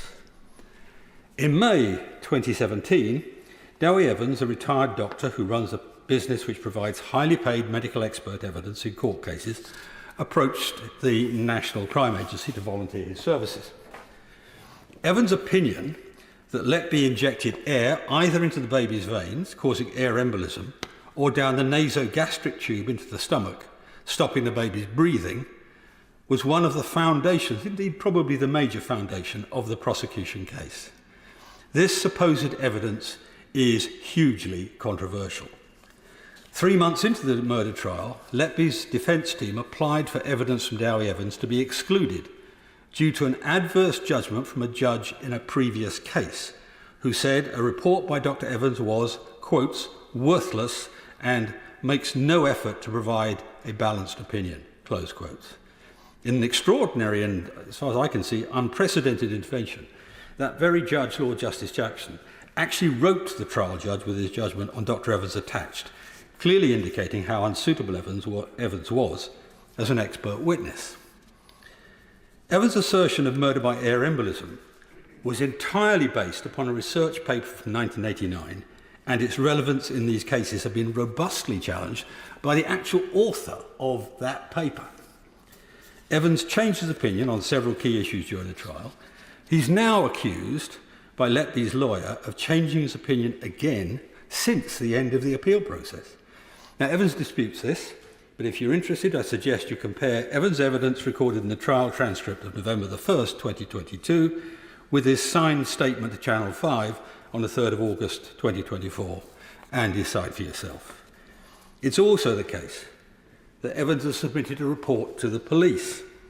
What is extraordinary, however, is that the CPS, the Crown Prosecution Service, has refused to provide a copy of that report to Letby's current defence counsel. Extraordinary. Questions have also been raised about the second expert witness of the prosecution, Dr. Sandy Bowen. 8 families are currently filing formal complaints against her over their children's care, which are being considered by the General Medical Council. Which brings us to the actual cases and causes of the deaths. 2 expert neonatologists, consultant working neonatologists, are working through the cases to establish the actual causes of the baby's deterioration and deaths. They're doing so thoroughly, so this is taking time. So far, they have completed 2 detailed case reviews, baby O and C. There are 5 more which will be completed in the near future. Now, in the case of baby O, the prosecution claimed the baby was attacked with blunt trauma to the liver and had air injected into the nasogastric tube. The case notes tell a different story, showing how the doctors used excessive ventilation pressure during resuscitation, which overinflated the baby's lungs and prevented blood from flowing back to the lungs. This caused the baby to desaturate its blood oxygen level repeatedly. The medical team responded by increasing the pressures even more, initiating a downward spiral in the baby's condition. The overinflation of the baby's lungs forced the diaphragm downwards, pushing the liver into the baby's abdominal cavity. The consultant in charge took a decision to insert a needle into the abdomen to release what they thought was pressure in the abdomen, gas pressure in the abdomen. However, this was wrongly inserted into the right side of the baby's abdomen. As a result of this error, the needle penetrated the liver, causing serious internal bleeding. This was undoubtedly a significant tributary factor in the baby's death, if not the outright cause. The report states, and I quote, "The deterioration was predictable and his death was avoidable and resulted from suboptimal care." Suboptimal care. The author of that suboptimal care, the doctor who inserted the needle into the liver, was one of the principal accusers of Lucy Letby in the trial. This directly contradicts the prosecution's portrayal of events. The trauma to the liver was caused by a serious error by one of the consultants who led the accusations against Letby. The experts also stated there's no air in the gut in excess of what would be expected for a baby in these circumstances. None of this was made clear to the jury either. Prosecution's evidence was again predicated on Dowie Evans' diagnosis, which in this specific case alone changed multiple times. In the case of baby C, the prosecution claimed this was a healthy baby, killed by air being injected into its stomach. The case notes on baby C demonstrate this baby was actually profoundly unwell before birth. The baby suffered from severe fetal growth restriction, This meant the baby had to be delivered by caesarean section at an extraordinarily low birth weight, even for that gestation, 800 grams, about 1 3/4 pounds. Within an hour of birth, he developed respiratory distress. To treat the respiratory problems, they tried to deliver surfactant, a mixture that helps babies' lungs expand better, open up, down an endotracheal tube. The case notes, however, show that the doctor pushed the tube too far in, pushing it into one lung, meaning the other lung was left collapsed. In the days after the baby's birth, he showed several signs of abdominal obstruction, including the vomiting of bile, and he never opened his bowels since birth, which the doctor in charge did not recognise or diagnose.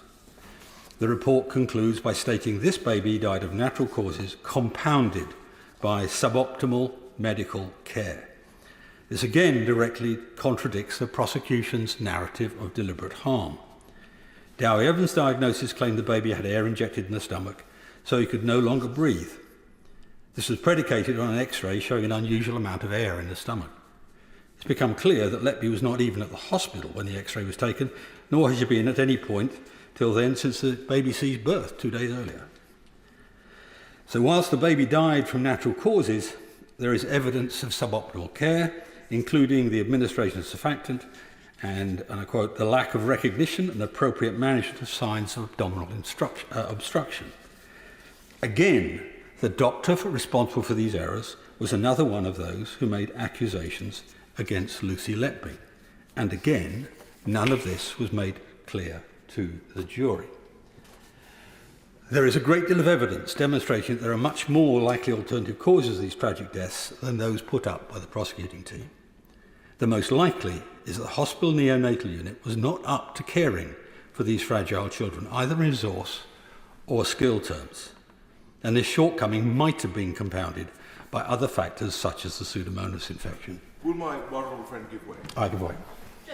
I'm very grateful to him for giving way. He'll be aware that there's a family connection with my constituency of Hereford and South Herefordshire. What he says is deeply troubling and distressing on so many different levels. I would just like to ask him whether his conclusion is that there is some case in justice to consider this an unsafe verdict.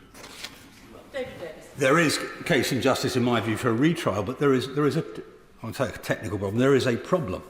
One of the problems we face is that much of the evidence was available at the time. I mean, what I have described is an expert analysis of the case notes which were there at the time. But it was simply not presented to the jury. This means the Court of Appeal can dismiss it, basically saying the defence should have presented it at the initial trial. It is in essence saying, if your defence team weren't good enough to present this evidence, hard luck, you stay banged up for life. Now, that may be judicially convenient, but it's not justice. This has been a historic problem in Britain, delaying the resolution of a number of miscarriage of justice cases. Secondly, of course, the so-called expert evidence in this case largely amounted to putting together theories suiting the prosecution case, from the bogus statistical arguments through to the wrong diagnoses I've just detailed.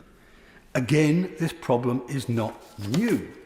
In 2011, the Law Commission made a number of recommendations on precisely the handling of expert evidence. There's even a section in it entitled Inferring Murder from Unexplained Infant Deaths. These recommendations have not made it into law nearly 15 years later. It's past time this was put right. So perhaps most worrying of all in this case is it's just the latest example, more than a decade after the Mid-Staff scandal, of the National Health Service's inability to analyse its own failings. This matters because until we do learn these lessons, there will continue to be unnecessary deaths in hospitals up and down the country. But my central argument today, which comes back to what the Right Honourable Gentleman asked me, is what to do about a trial which, in my view, is a clear miscarriage of justice by a judicial system that could not manage admittedly difficult statistical and medical scientific evidence. The only body available to correct this today is the Criminal Cases Review Commission. In my view, it should look at all the new diagnoses when they come out and if necessary consult leading neonatal and statistical authorities in the land. The most expert people who are much more equipped to give proper assessment than the experts who were employed by the police at the time. And so as a result, it should order, in my view, a retrial, and it should do it quickly. Now this is significant because the CCRC has recently been criticised, members may have read about it, in the Andrew Malkinson case, where there was a 17-year delay, effectively, from releasing him from prison because DNA evidence proving him innocent of the rape case he was convicted of was known a few years, 4 years, I think, after his conviction, and yet it took a further 13 years to correct it. That can't happen again. That can't happen again. We cannot repeat that. If, as I believe it will, a retrial clears Lucy Letby, she should be released in her 30s, not in her 50s. Thank you, Madam Deputy Speaker. Alex Davis-Jones. Thank you, Madam Deputy Speaker. I thank the Honourable Member for Goole and Pocklington for bringing this debate this evening. Firstly, I want to acknowledge the impact on the families that any debate surrounding this case may have.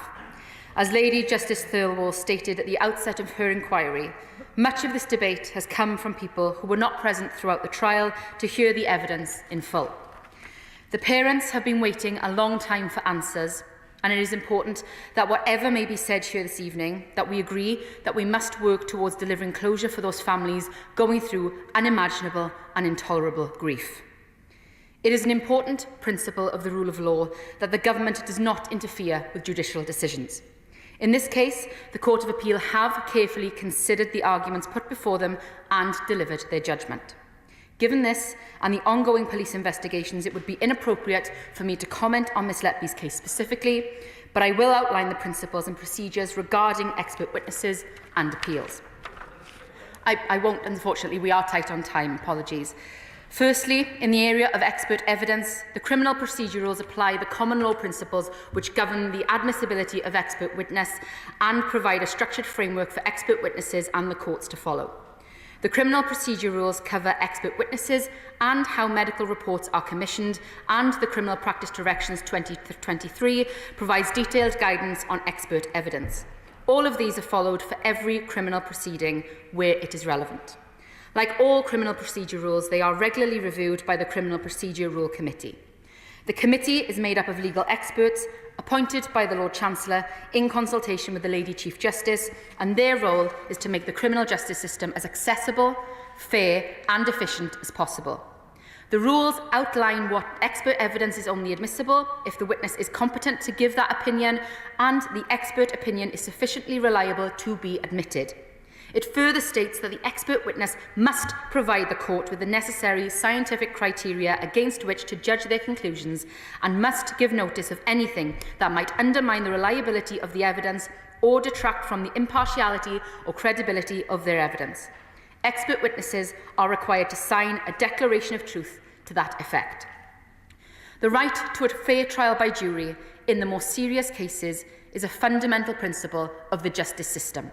It is designed to protect the rights of the defendant and to ensure thorough examination of the evidence. This includes the presentation of evidence by both the prosecution and the defence, the examination and cross-examination of witnesses, and the impartial judgment of the jury. Where scientific evidence is presented, the judiciary utilises judicial primers written by leading scientists, peer-reviewed by scientists and legal practitioners, and approved by the councils of the Royal Society and the Royal Society of Edinburgh. Whilst I note the concerns that have been raised about the trial process as set out, the jury have considered all of the evidence put before them and they have made their determination. Secondly, I turn to the appeals process in the criminal justice system. Following Ms Letby's first permission to appeal application, the Court of Appeal heard legal argument over several days on a number of grounds, and they issued a detailed 58-page judgment setting out why permission to appeal was refused. This included the trial judge's handling of the arguments raised by the defence as to Dr Evans' evidence. It is not appropriate for me or the government to comment on judicial processes nor the reliability of convictions or evidence. Furthermore, the criminal justice system provides a route through the Criminal Cases Review Commission for those who believe that they have been wrongfully convicted and the appeal system has been exhausted. The CCRC are an independent body and they review any applications made to them according to their statutory role and procedures. It is their role to investigate cases where people believe they have been wrongly convicted and to refer cases back to the Court of Appeal where they believe that there is a real possibility of conviction not being upheld. Miss Letby, as with any other convicted person who maintains their innocence following a refusal to appeal, is able to apply to the CCRC. The decision on whether to seek a review from the CCRC is a matter for Miss Letby and her legal team. Thirdly, it is relevant for members of this debate to take into account that the Thirlwall inquiry was established in October 2023, chaired by Lady Justice Thirlwall, one of the country's most senior judges, and that is ongoing. The inquiry is purposefully set up to be independent